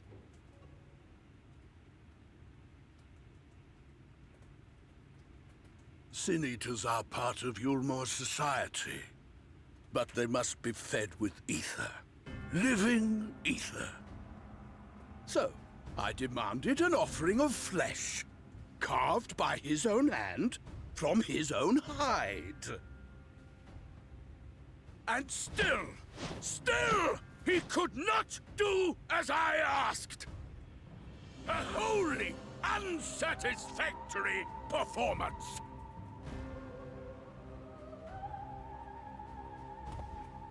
Tis true that Kaishia won his place here by fraud, but his actions were driven only by a desire to share in your paradise. That you would cast him out I could almost accept, but to humiliate him thus, to demand his very life? Is this truly the way of Yulmore?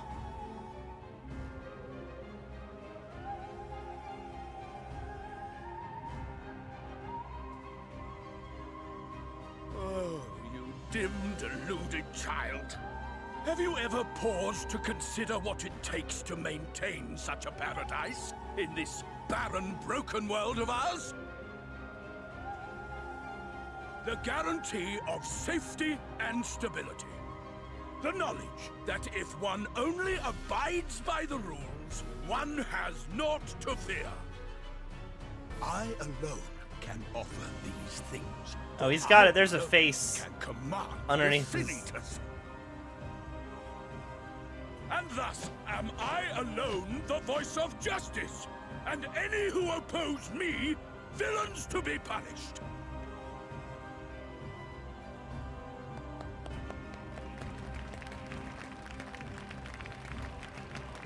So cool. And people call this paradise.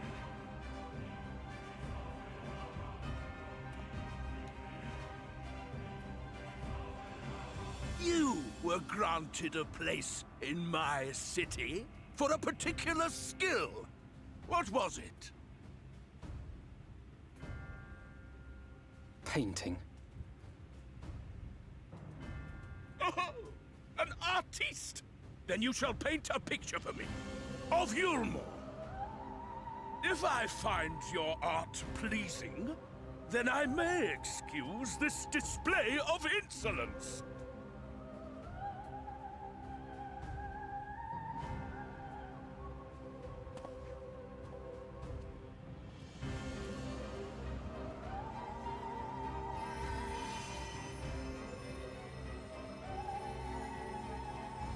Who gave you permission to tend to that criminal's wounds? I told you to paint me a picture! Alpha no restraint. Alisaie's rubbing off on him. What you need is a mirror, not a painting. It will capture the horror I see before me far better than I ever could.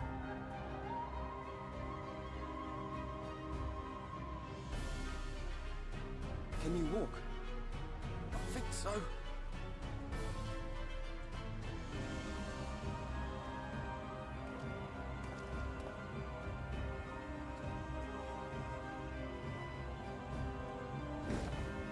Did that little worm just insult me?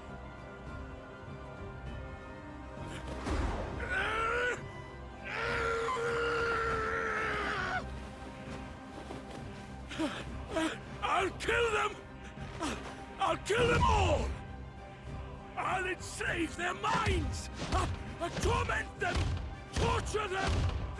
Then tear out their hearts! Oh, he's done a primal thing. Oh, is that Thancred? I'm surprised they just let us walk out of there.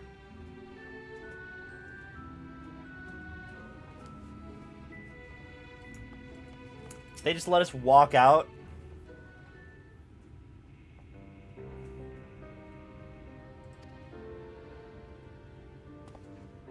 Forgive me, in my anger, I seem to have marched us back outside again, though it's probably best that we leave this island altogether. I believe we've worn out our welcome in Yulmore. In any case, I've seen enough of the world's self-proclaimed capital city to convince me that our battle against Sin Eaters will find few allies in Calusia. I will accompany you back to the Crystarium, only to regroup and think our strategy anew.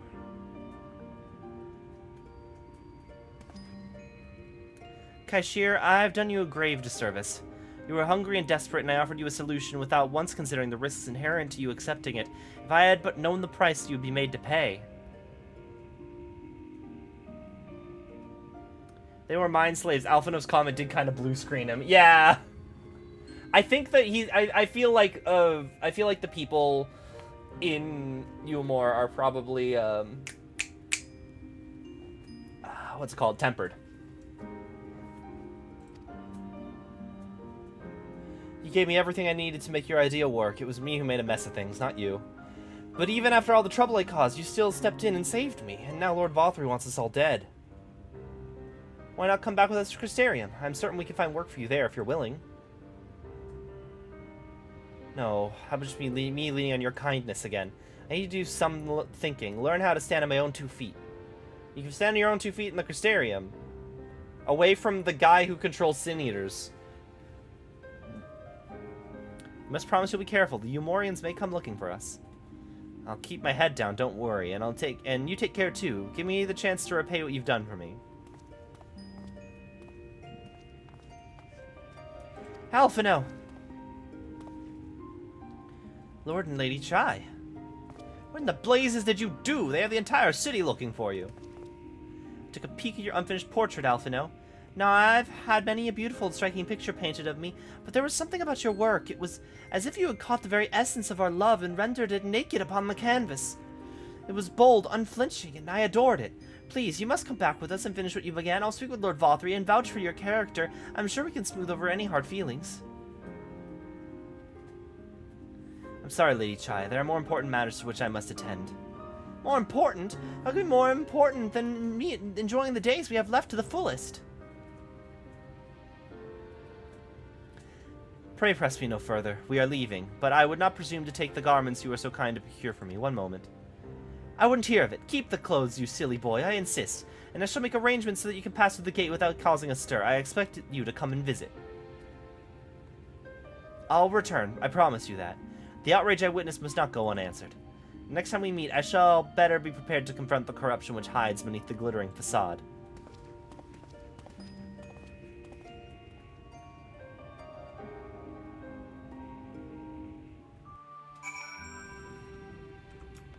Okay, so we can still enter.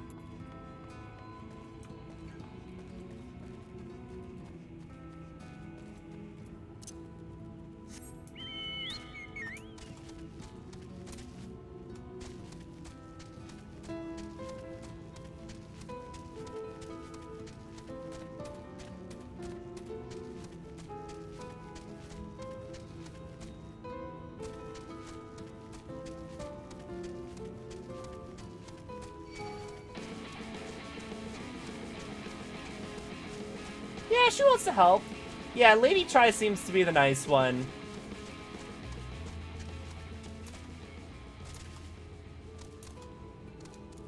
Her husband just seems to be like, I mean, whatever makes my MILF happy. I could have just teleported, couldn't I have? Oh! Wait, no, so you could... Okay, yeah. On Crackshell Beach.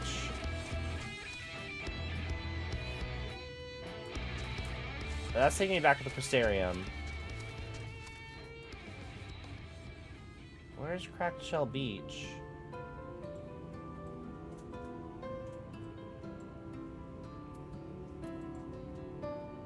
No, okay, no, that is still there. Okay.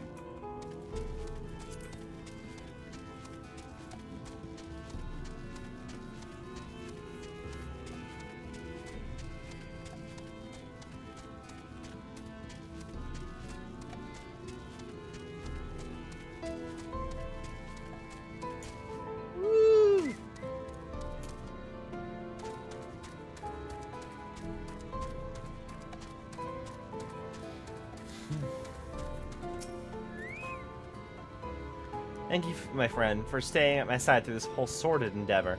Whilst not quite the joyous outcome I'd hoped for, our efforts have nevertheless answered a great many questions. Suffice it to say, our plans for saving the First are unlikely to involve the aid of Lord Vothri and his subjects. Come, we must speak with the Exarch and chart a new course. This is far from over.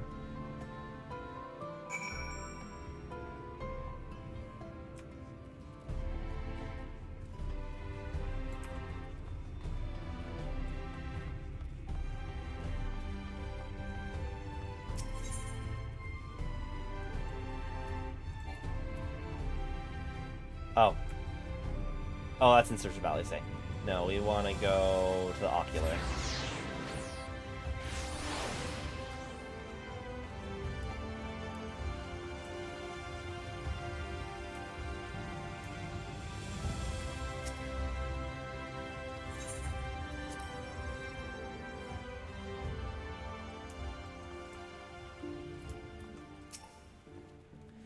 It's good to be back amongst friends in such company. I can finally turn my thoughts to the future.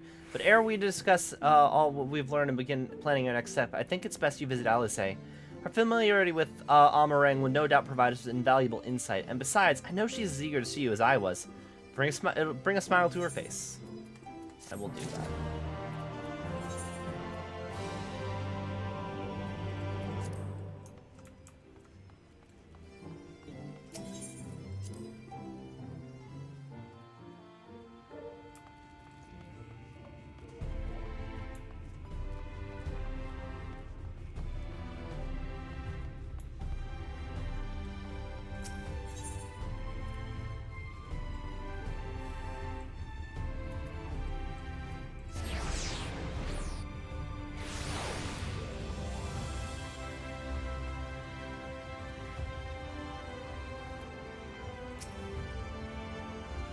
All said, off to the unforgiving sands we go.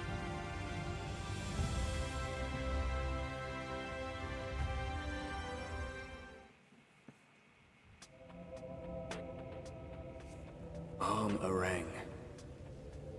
From this parched earth, the nation of Nabath, Areng, once rose. When I journeyed here, long ago, I spoke with a sun-weathered elder. Okay, it's the Exarch who's talking. He told me Armareng meant majestic land in the language of his people.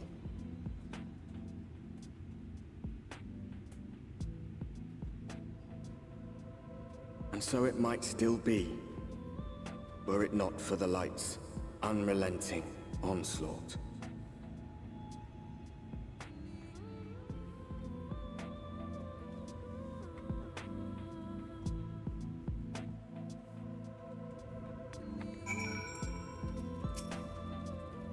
No matter how many times I come here, the cold never fails to catch me off guard. The sky might be as bright as the scorching hours of the day, but it gets brisk enough to make you shiver.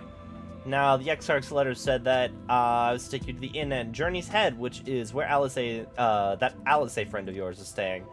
But that's a far old distance. So I propose we make a stop in Mordsuk to break up the trek, allow me to attend some business, and you enjoy the local hospitality. Sound good? Good. Alright, you lot, I'm off, and I better not see goods covered in sand when I get back.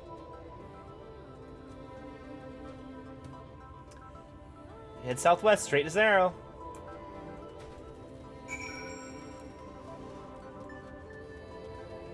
Oh my god, that cactar. What is this cactar? Look at this Togemon looking motherfucker. Oh.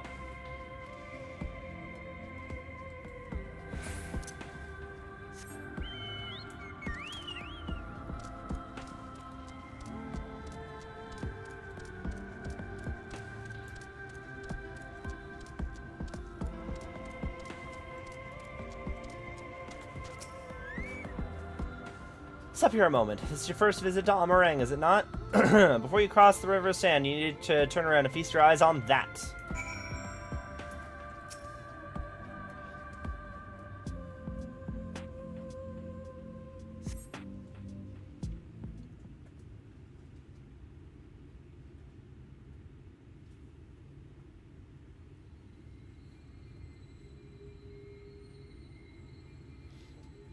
They built them big, didn't they? That's Kasar Shal, fortress meant to protect the northern reaches of Amareng. Seeing it was what was left behind, I believe it when they say that it was once one of Norvant's mightiest nations. At least until the flood came along. Great chunks of Nabath Areng's land were lost to the light, and its great city included. The few who survived didn't see much point in staying, most of them anyway. No, not many chose to come here these days, not with everything in ruins. Even the hulking great fortress has become little more than an Amaro roost for me and my caravan. But not everywhere is as deserted as this place. Just wait until you see Mordsuk. Let's press on, shall we?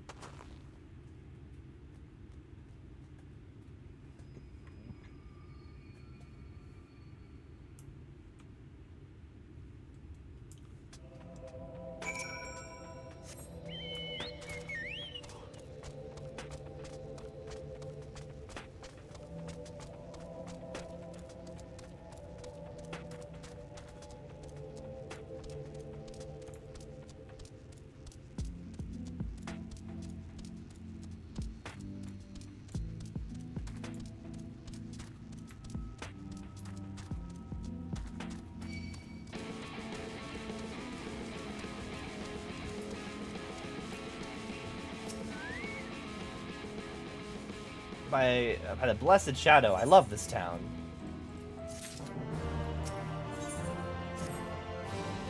Mordsuk, not just full of Mord, but Humes, and a matter of others too. It's Lum and a refuge for folk displaced by the flood. So the population is nothing if not diverse. Have you met a Mord before? They might look like shifty little blighters, but they're more than welcoming. They're a more welcoming lot than you could ever wish to meet. Speaking of which, we should pay our respects to Master Gengen. I'll go ahead and speak with him and let him know we arrived.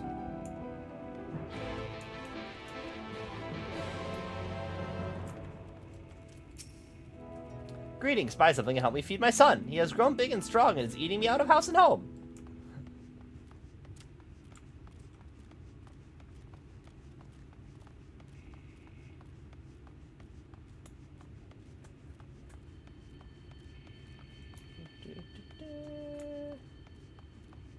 Kindly allow me to attune.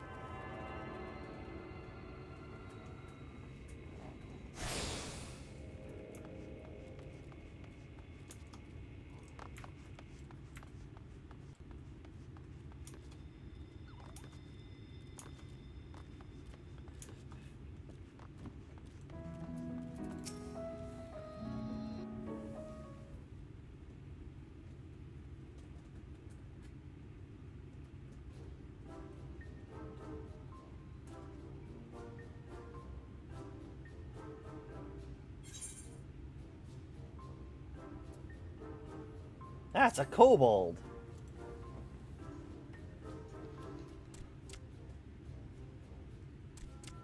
Master Gengen, this is the friend of the Exarch I was telling you about. Very good, very good. Though friend or no, all are welcome in Mordsuk. Mordsuk. Souk is Mordish for city. As things stand, this souk boasts the largest and busiest marketplace in all Armorang.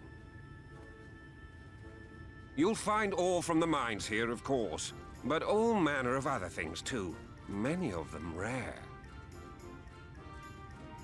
As I told you before, not many visit Armorang by choice, but Mordsuk's a different story. Merchants come from miles around to purchase the relics the Mord dig up. Aye, that they do. For Mord do not dismiss the spoils of the earth. We clean them and polish them and reveal to the world their true value. That is why they come here, come from far away, come with much money. And so our souk is always busy, busy, busy. No such thing as a thing no one needs. You say that every time, Master Gengen. Some sort of family motto, wasn't it? No such thing as a thing no one needs. Or perhaps I like a Mord that. philosophy, for which we should all be very grateful. Would that everyone was so willing to take in refugees regardless of race or creed. Now then, if you intend to spend any time here, you'll want to gain the trust of the locals. And there's a little custom all newcomers are expected to observe. The cracking of the coin purse. You buy one thing from the market. Price can be low or high, just as long as you buy. As the good Mord says. In fact, the Exarch sent a little something to cover this very expense. A Verbert gold piece, no less. The first I've held in years. Verbert gold? Real Verbert gold?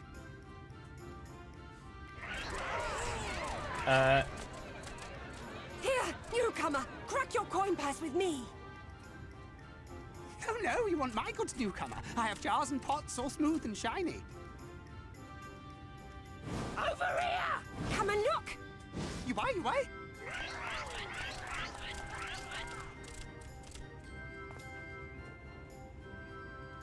Enough of that! Calm, I say! This one must still journey through the barrens. Nothing bulky, nothing heavy, no pots. Nothing better for the road than a full belly. Spend that piece at Ronron's place, yes? Eat for 3 before you leave. This is why the Goldies was sent specifically to fuck with you.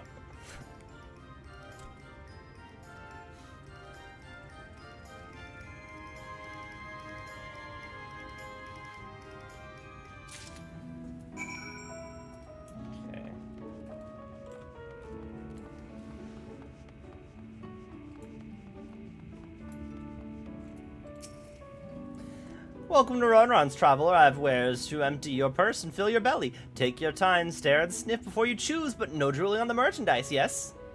Browse Ronron's wares. You may move the camera and zoom in as target food stuff and inspect it. What is the meat? That's my ever-burning bounty made with the best parts of the lizard, cured with special spicy spices. Some find the smell challenging, but it'll warm you up on the chilliest of desert nights. Frog skewers. Look at those chewy skewers. I find small frogs hiding under the rocks, spear with a stick and roast over fire. Crackly on the outside, gooey on the inside, perfect for snacking.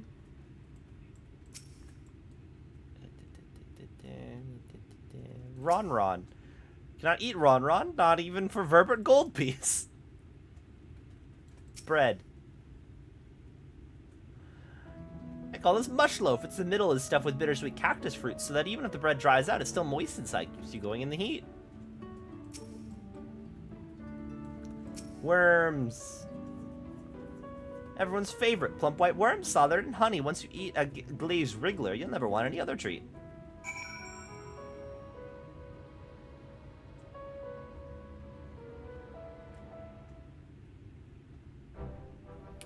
They'll look tasty. Yes, which to choose? Which to choose?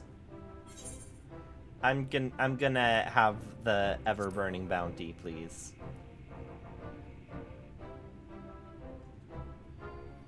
Yes, put some spice in your step. You won't feel this cold night, and probably not the next one either. You have the gold.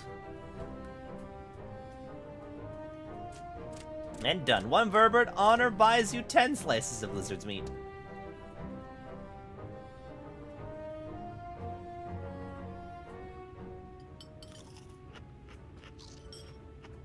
Spice.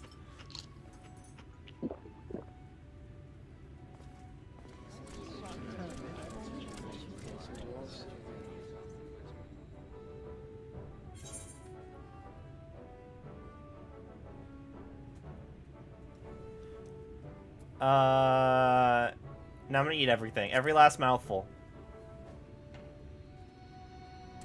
An appetite, what a belly! A new legend is born in Mord's.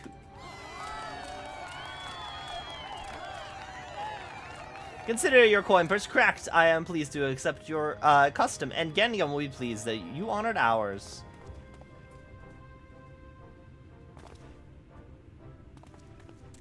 Keeping the merchandise down, yes, no returns.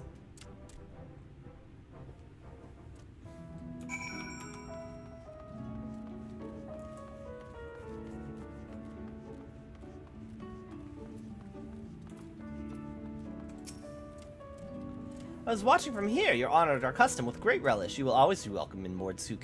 If we need anything in Amarang, we're here to provide.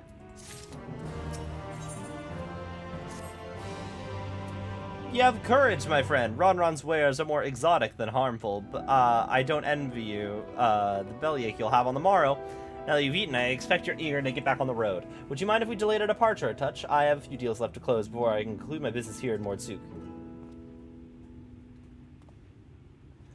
Oh, offering your services, are you? Aye, well, an assistant would certainly help hurry things along. I have a receipt here for some goods that need picking up from the market. All properly paid for. You just need to do the lifting and the carrying. I'll go and take care of some last-minute haggling then. See you in a bit.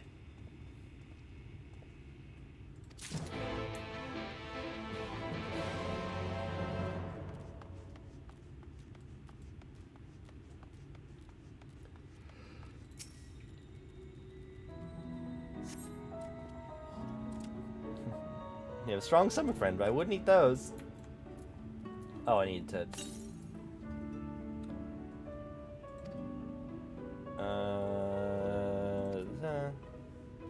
Wait.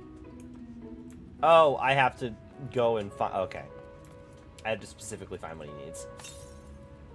Table cactus from Thon, Thol, and Mill.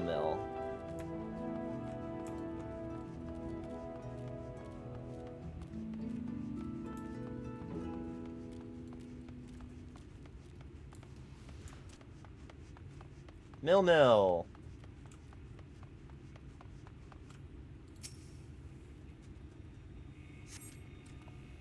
Hands off, that water's from Mill's foot bath unless you have coin or better. Oh, you were for Cassard? Mool has antiques all boxed up and ready for transport. Wait, what?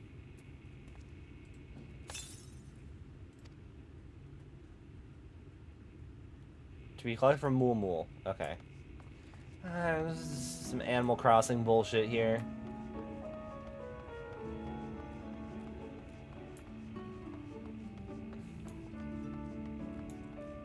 Bolt hole.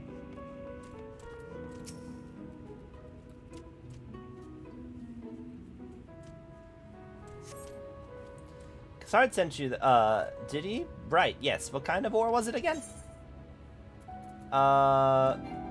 Shit. I think it's iron ore? So this box I have here, it's all yours. Right? I didn't say it wrong. I did, okay, cool. I need a cactus.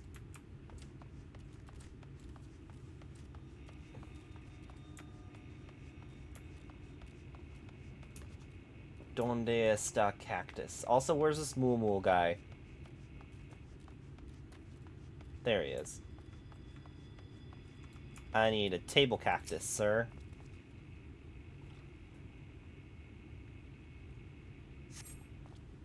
Game with Cassard. Yes, good. I can finally stop thinking about that. Sack, please take your prickly purchase. And antiques.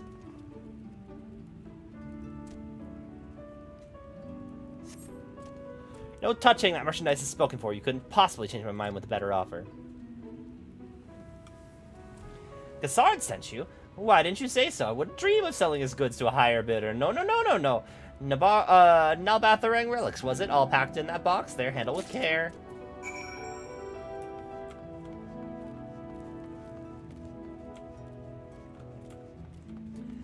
Hi, Silver. I still love the fact... So Shadowbringers has been cool so far. I love the fact that they're like, oh, the reason the other signs were affected is the people close to you also were being called. And I love that that implies that Lise is not close to me.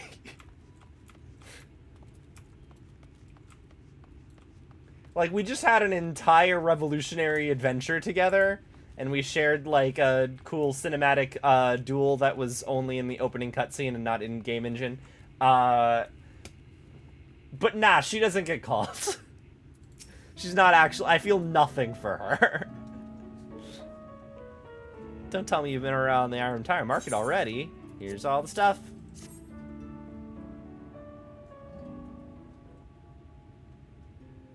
Also Tataru. That's a lot, alright. Good work. Quick work, too, considering you've not set a foot in the place before. I thought you'd want to sit in the city like the Exarch, but something tells me you're not a stranger to visiting strange lands. Unfortunately, your efficiency presents something of a problem. I'd hoped to conclude my business before you return, but it seems that there's been some confusion over one of the orders I packed. I'll have to drag my middlemen out and sort this mess out. I'm sorry to make you sit and twiddle your thumbs. Cassard, it feels like an age since I've last seen you.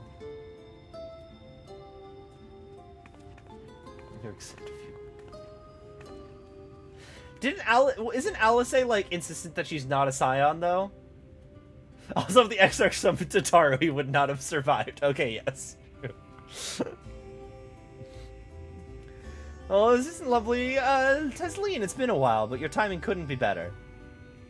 This gentleman was on his way to meet with Eorzea. I'm supposed to be taking him to your corner of the desert, but a misplaced order has commandeered my attention. Wait, I know who you are. Eorzea told me so much about you. You're missing, aren't you? I knew it. How wonderful to meet you in the flesh after hearing all those stories. I'm Tesleen. I work as a carer at the inn, and I've got to know Eorzea quite well since she took up guard duties there. Do you want me to take him over as Missing's guard? Because my shopping's all done and packed for the road, so it would be no trouble. That'll be a great help, thank you. It looks like you'll be able to head straight out after all. My caravan and I will be in the area for a while yet. Seek me out when you've had your fill of Amareng, and I'll send you back to the Crystarium.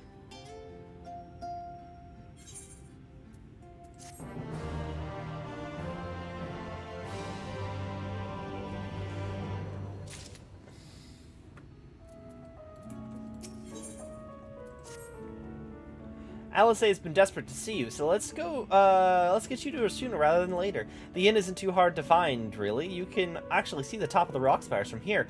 We just need to swing around the ridge and then head south. I'll get my supplies together and meet you outside.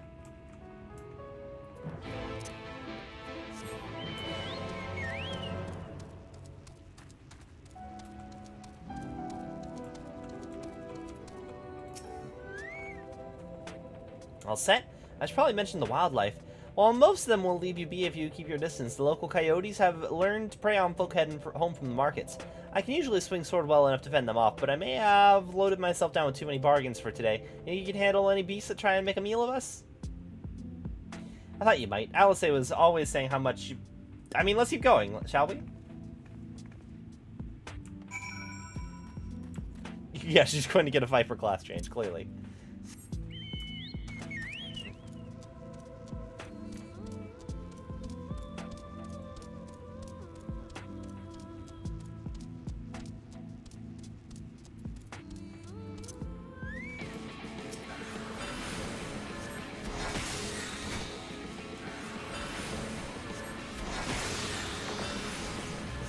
I do like how she just stands there.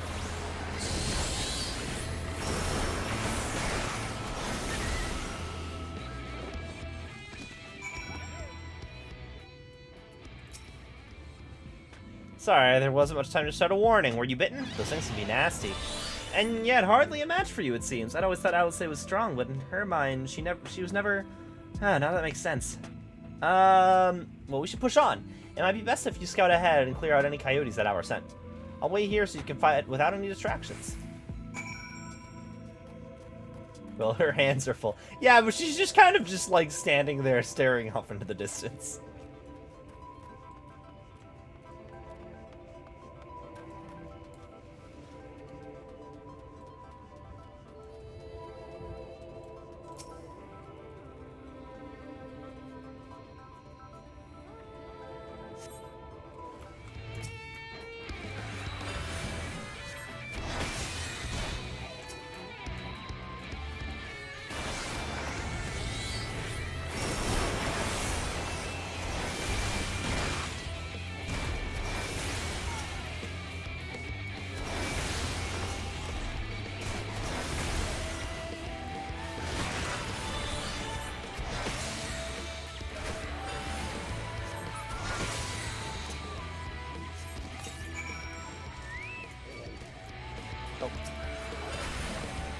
Go away.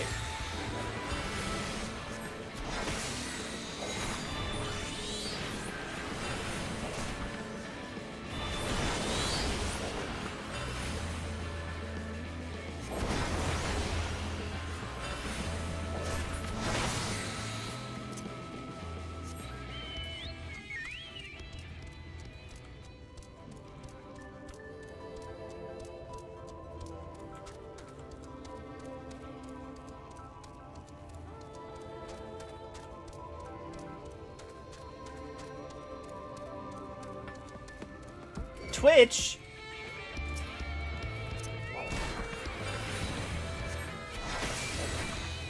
Yes, we are on Twitch.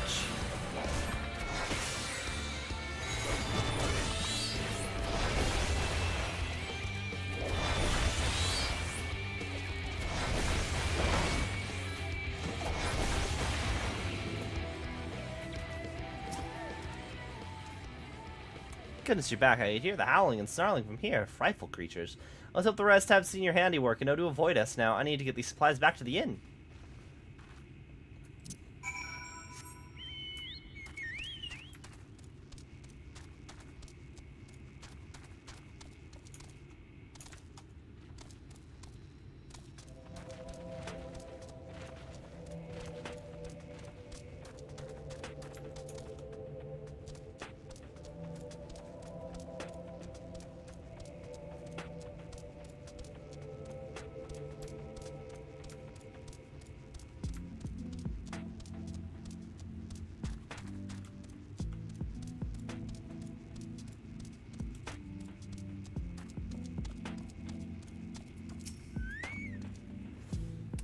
This is it. Thanks to you, I don't have to drop my I didn't have to drop my shopping even once. Come to think of it, I'm glad I didn't make the trip alone. It seems you ended up escorting me. I'll have to repay the favor somehow. But first, let's head inside, shall we?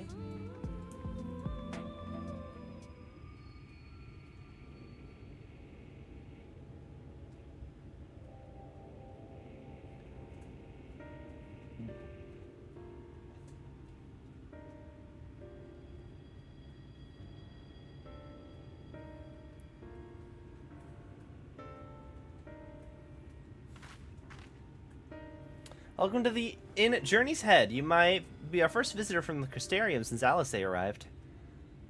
It's not much, but it's home for the afflicted and a handful of carers. The afflicted? You don't know? I don't think I've met anyone besides Eorzea who is so unfamiliar with her situation here. Most folk have grown up knowing someone who knew someone. I might leave out something obvious, so it may be best to have Eorzea give you the full explanation.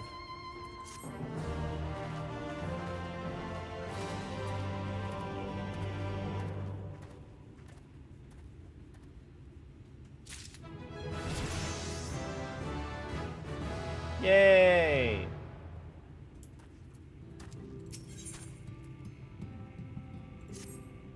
Where is she?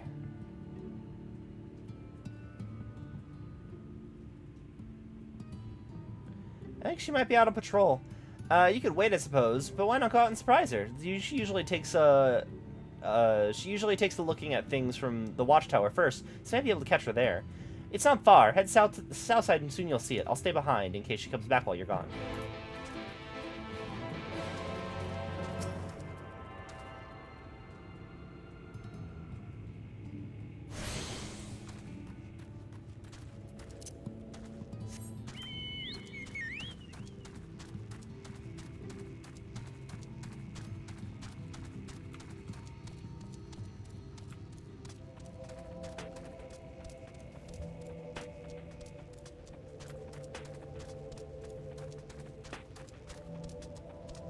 Up, orb.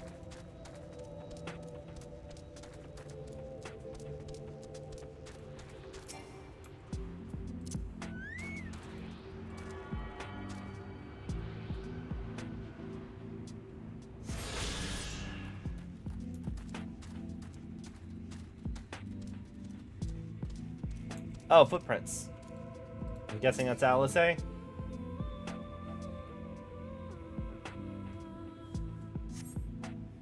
Seen, but you saw fresh footprints on the ground and they look about the right size. Wait, nope.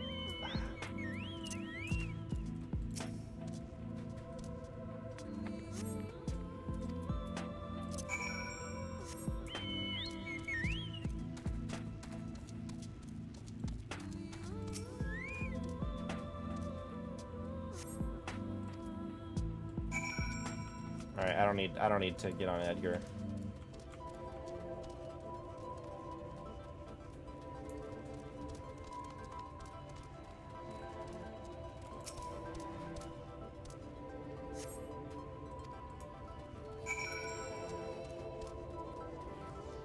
Do I need to interact with all of these footprints individually?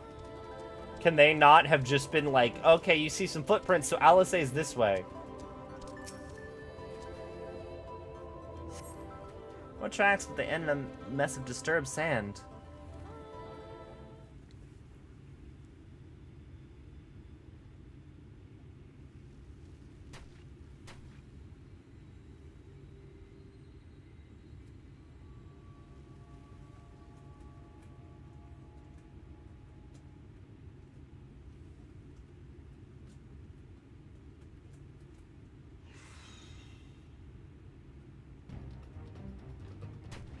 Get back here!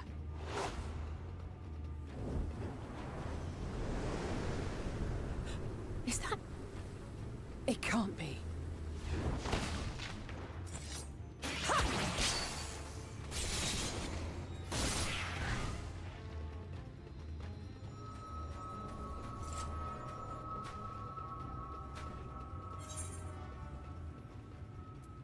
You almost lost that one. I had it under control, right up until the moment I didn't. I'll do better next time.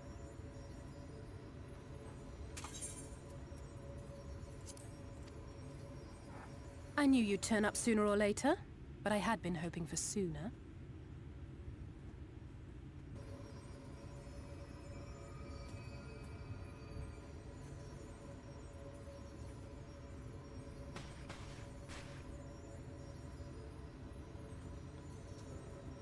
How are you?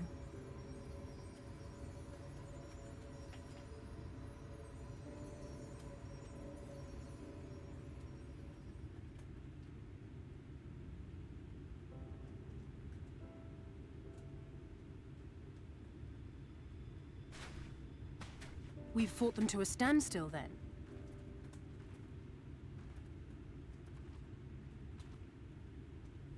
The Exarch did say that the Empire seemed to have drawn back when he last looked in on the source.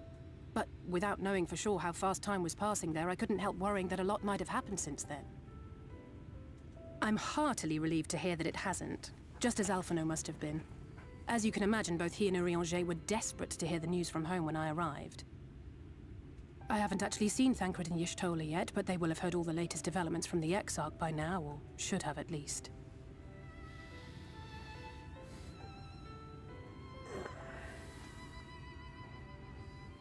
When I think of how frantic Tataru and the others must be, I want nothing more than to rush back and reassure them. But we still haven't found a way to reverse the summoning. And even if we had, we couldn't just ignore Eorzea's vision. He may use 10 words where one would suffice, and they may often obscure as much as they reveal. But on this matter, he was as clear as day. I do not doubt for one moment that he saw what he claims. Nor how difficult it must have been to speak about them. The 8th Umbral Calamity and your death aren't exactly topics for idle conversation. As much as I might want to go home, I don't want to go home to that. We can't allow the rejoining to happen, which means we have to save the first from the Sin Eaters. Theoretically, wouldn't we also be able to stop the Empire, which would also stop the rejoining? Is a remnant of the Flood. 100 years ago, the balance in the First tipped decisively in favor of light. From that moment, it rose and swelled with each passing day, and then, without warning, it burst forth like water from a broken dam. A colossal wave of pure light, drowning everything in its wake. Only Norvrant was spared. For the most part, living things are composed of ether of various different aspects. But when exposed to such a flood, their etheric harmony is shattered, and their natural form breaks down.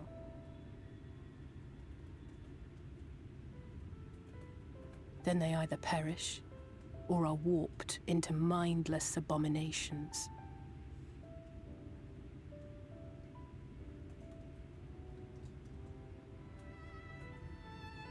Yes, that's how the Sin Eaters came to be. They were once living creatures, or people, that were caught in the path of the flood. Once the change is wrought, there is no going back. In that instant, they are gripped by an insatiable appetite for ether, and will happily gorge themselves on any living thing within reach. But even that is not the worst of it. The stronger Sin Eaters can plant light in us, like seeds in soil, corrupting our ether and triggering the birth of new monstrosities. They are creatures of base instinct that exist only to feed and to multiply. They feel no pity, know no remorse, and are utterly deaf to reason, which is why they must be destroyed. Every last one of them. The infirmary is full of the Sin Eaters' victims, left here to spend their final hours waiting for the change to overtake them.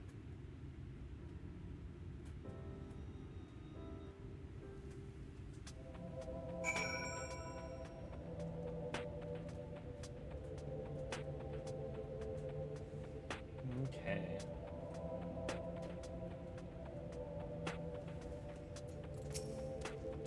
Just a matter of time, more for some, less for others. Those patients will all become monsters in the end. To add insult to injury, the afflicted are feared, shunned, and cast out of society, and exiled here at the edge of the world.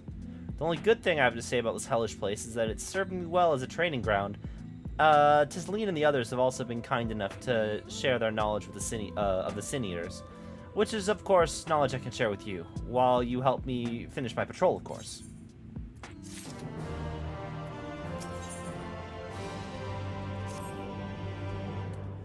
Here's what we'll do. I'll take the east side of the inn and you clear the west, and that way you can have an undiluted experience with the resident terrors. These marks on your map are where the usual trouble spots are. You can assume that any beast with a white hide or carapace is a Sin Eater, but you'll know soon enough when they come slavering after your ether. Remember, it's kill or be killed with these monsters. You ever played Undertale? Once you've slain whatever's prowling there, we can rendezvous back at the entrance. Good hunting.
I keep on jumping thinking I'm gonna fly, and I'm not.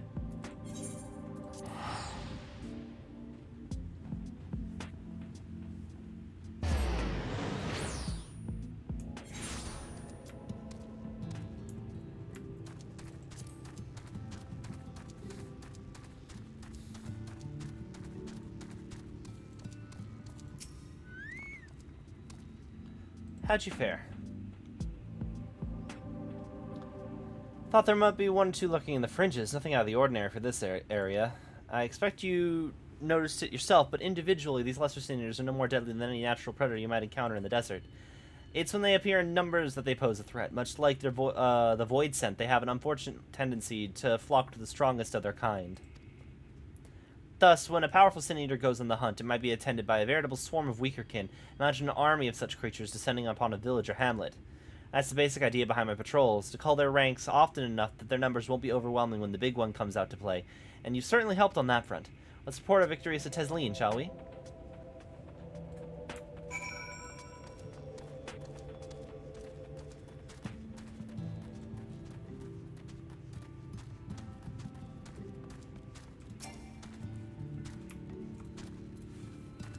Alice tells me you've helped out on a patrol. You have our thanks, and my apologies for leading you from one battle to another ever since the moment we met. In any case, I'm glad to see you two found each other. You have no idea how badly Alice missed your company. Everything was always missing were here. He would... That's an exaggeration, and I don't like the sound of it either. I'm simply trying to view matters from another perspective, and I respect Missing's methods. Honestly, after seeing him in action, I can understand why. The way he leaps into the fray without hesitation is really something to behold. I might be a little smitten myself. I'm only teasing, though I've no doubt he deserves all the admiration he gets, just as you do.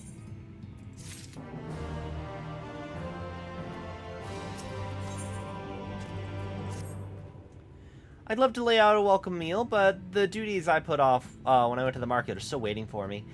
There are 101 things that need doing. I'm sorry, but would you mind waiting here with Alice? What, and twiddle our thumbs while you work yourself to death? Surely there's something we can help you with. I could do with a hand, it's true. Thank you. You can start by helping me sort out the larder, Alice. While we do that, could you tend to a few patients, perhaps? There are 3 in particular I'm meaning to visit. It's just a matter of saying a few words to them and seeing that their skin isn't caked in sand. Their names are Pawnil, Todden, and Halbrick. They might not give much in the way of a response, but I promise they'll be pleased to meet someone new.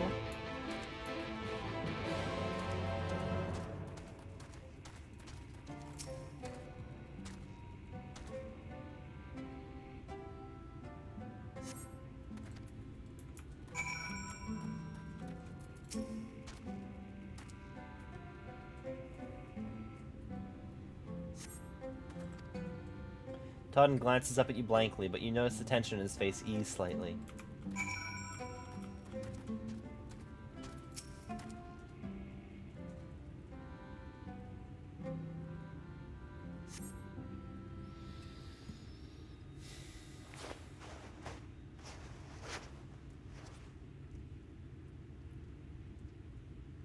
Alec remains utterly still as you wipe sand from his cheek.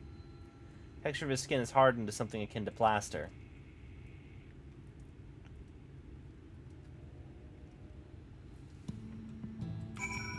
We're gonna kill him. He's gonna become a Sin Eater, like, any second now. That's good. I knew they would enjoy meeting you. I'm concerned about Halbrick, though. I'll have to speak with the other carers, but I think his time may be near. We shall leave you to have that discussion, then. I was going to take Missing to Mordsuk if you'd had any errands that need doing. Well, I suppose there is one thing. Would you pick up a nectarine from the markets, please? Cassard's caravan just passed through, so Ron should have some fresh fruit. Come then, there's something I would want you to see, right after we stop at Ron's stall, of course.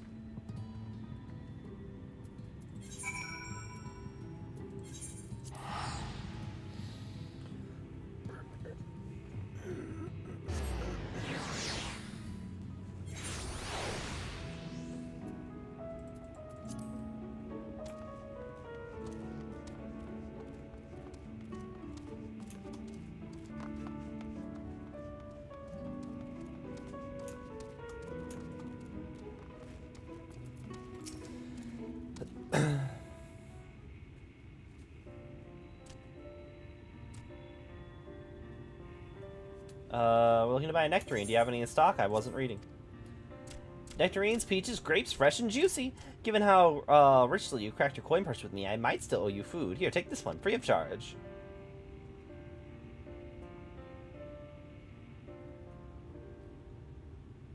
Gods, I've never seen a moored merchant give away something for nothing before. How much coin did you spend here? Ah, yes, I'll take a jar of honeyed worms as well. Oh no, they're not for me. It's an offering of sorts. The worms, if you please. Best wrigglers for you. Come again, my friends.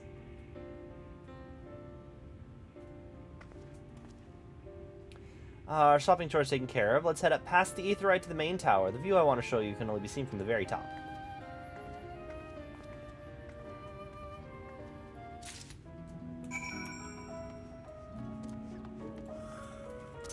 Flying would be great.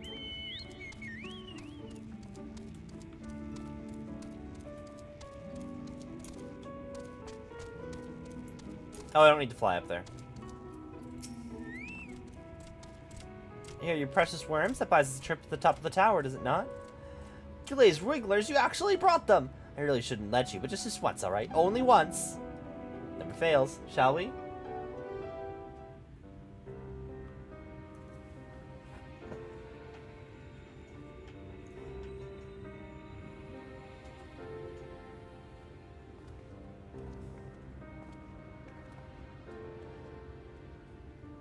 Look, over there, where the wall is broken.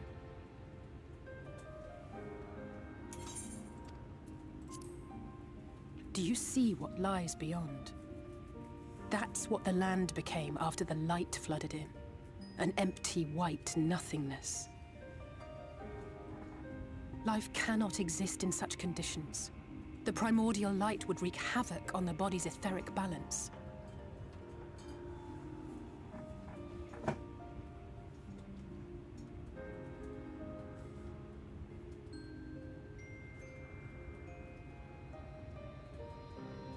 That nectarine you bought.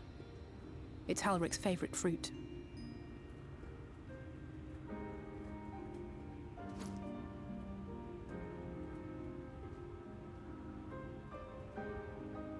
Most of the patients, Halric included, survived the attacks of powerful eaters.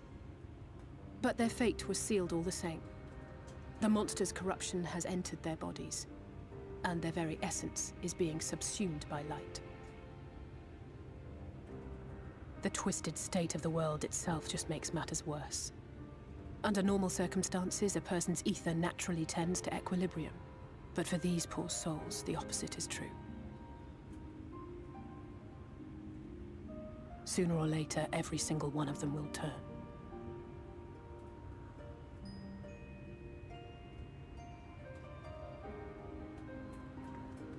Tesleen and the patients, they all know this. They know what has to be done before the change goes too far, before the eater within takes over. The preferred method is mixing poison into their favorite food. In my time here, I've borne witness to a lot of last meals.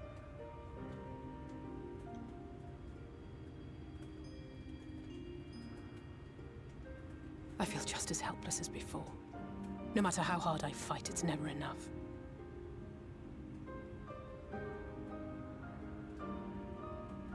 But it's a war I mean to wage, nonetheless. Speaking of wars, do you remember how I made you promise not to leave me and then promptly collapsed?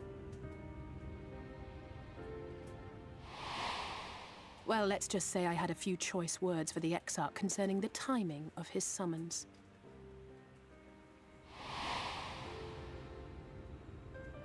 But even if the fault lay with someone else, I couldn't shake the feeling that I'd abandon you on the battlefield. So I swore that I'd make up for my absence there by making a difference here. And that's what keeps me moving forward, even when things seem hopeless.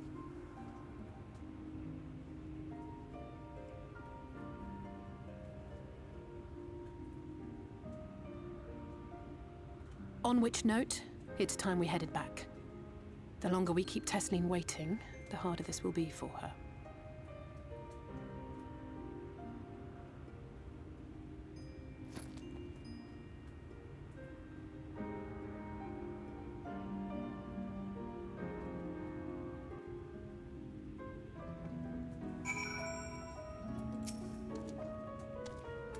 I'm glad I was able to show you that. When it comes to understanding the catastrophe which befell the first, one glimpses One glimpse of their empty wasteland beyond the walls is worth more than an hour of Urianje's lecturing. I need you to know, beyond a doubt, that Tesseline had no other choice. The nectarine will be a kindness. It isn't just a threat posed to others. When a person becomes an eater, the pain appears to be excruciating. The carers are truly fond of their wards and would spare them that suffering. It is their way of fighting back against the fate worse than death.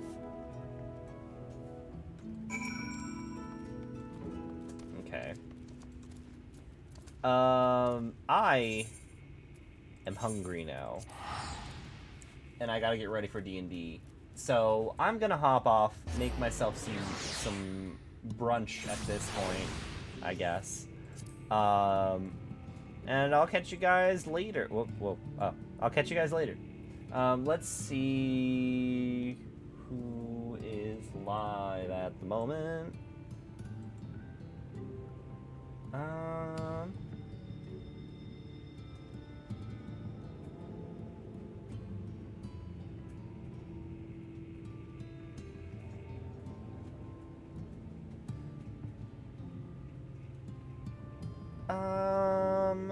Let us... Should we do Splatoon? I haven't done Splatoon stuff in a while. Let's raid Cephalorock.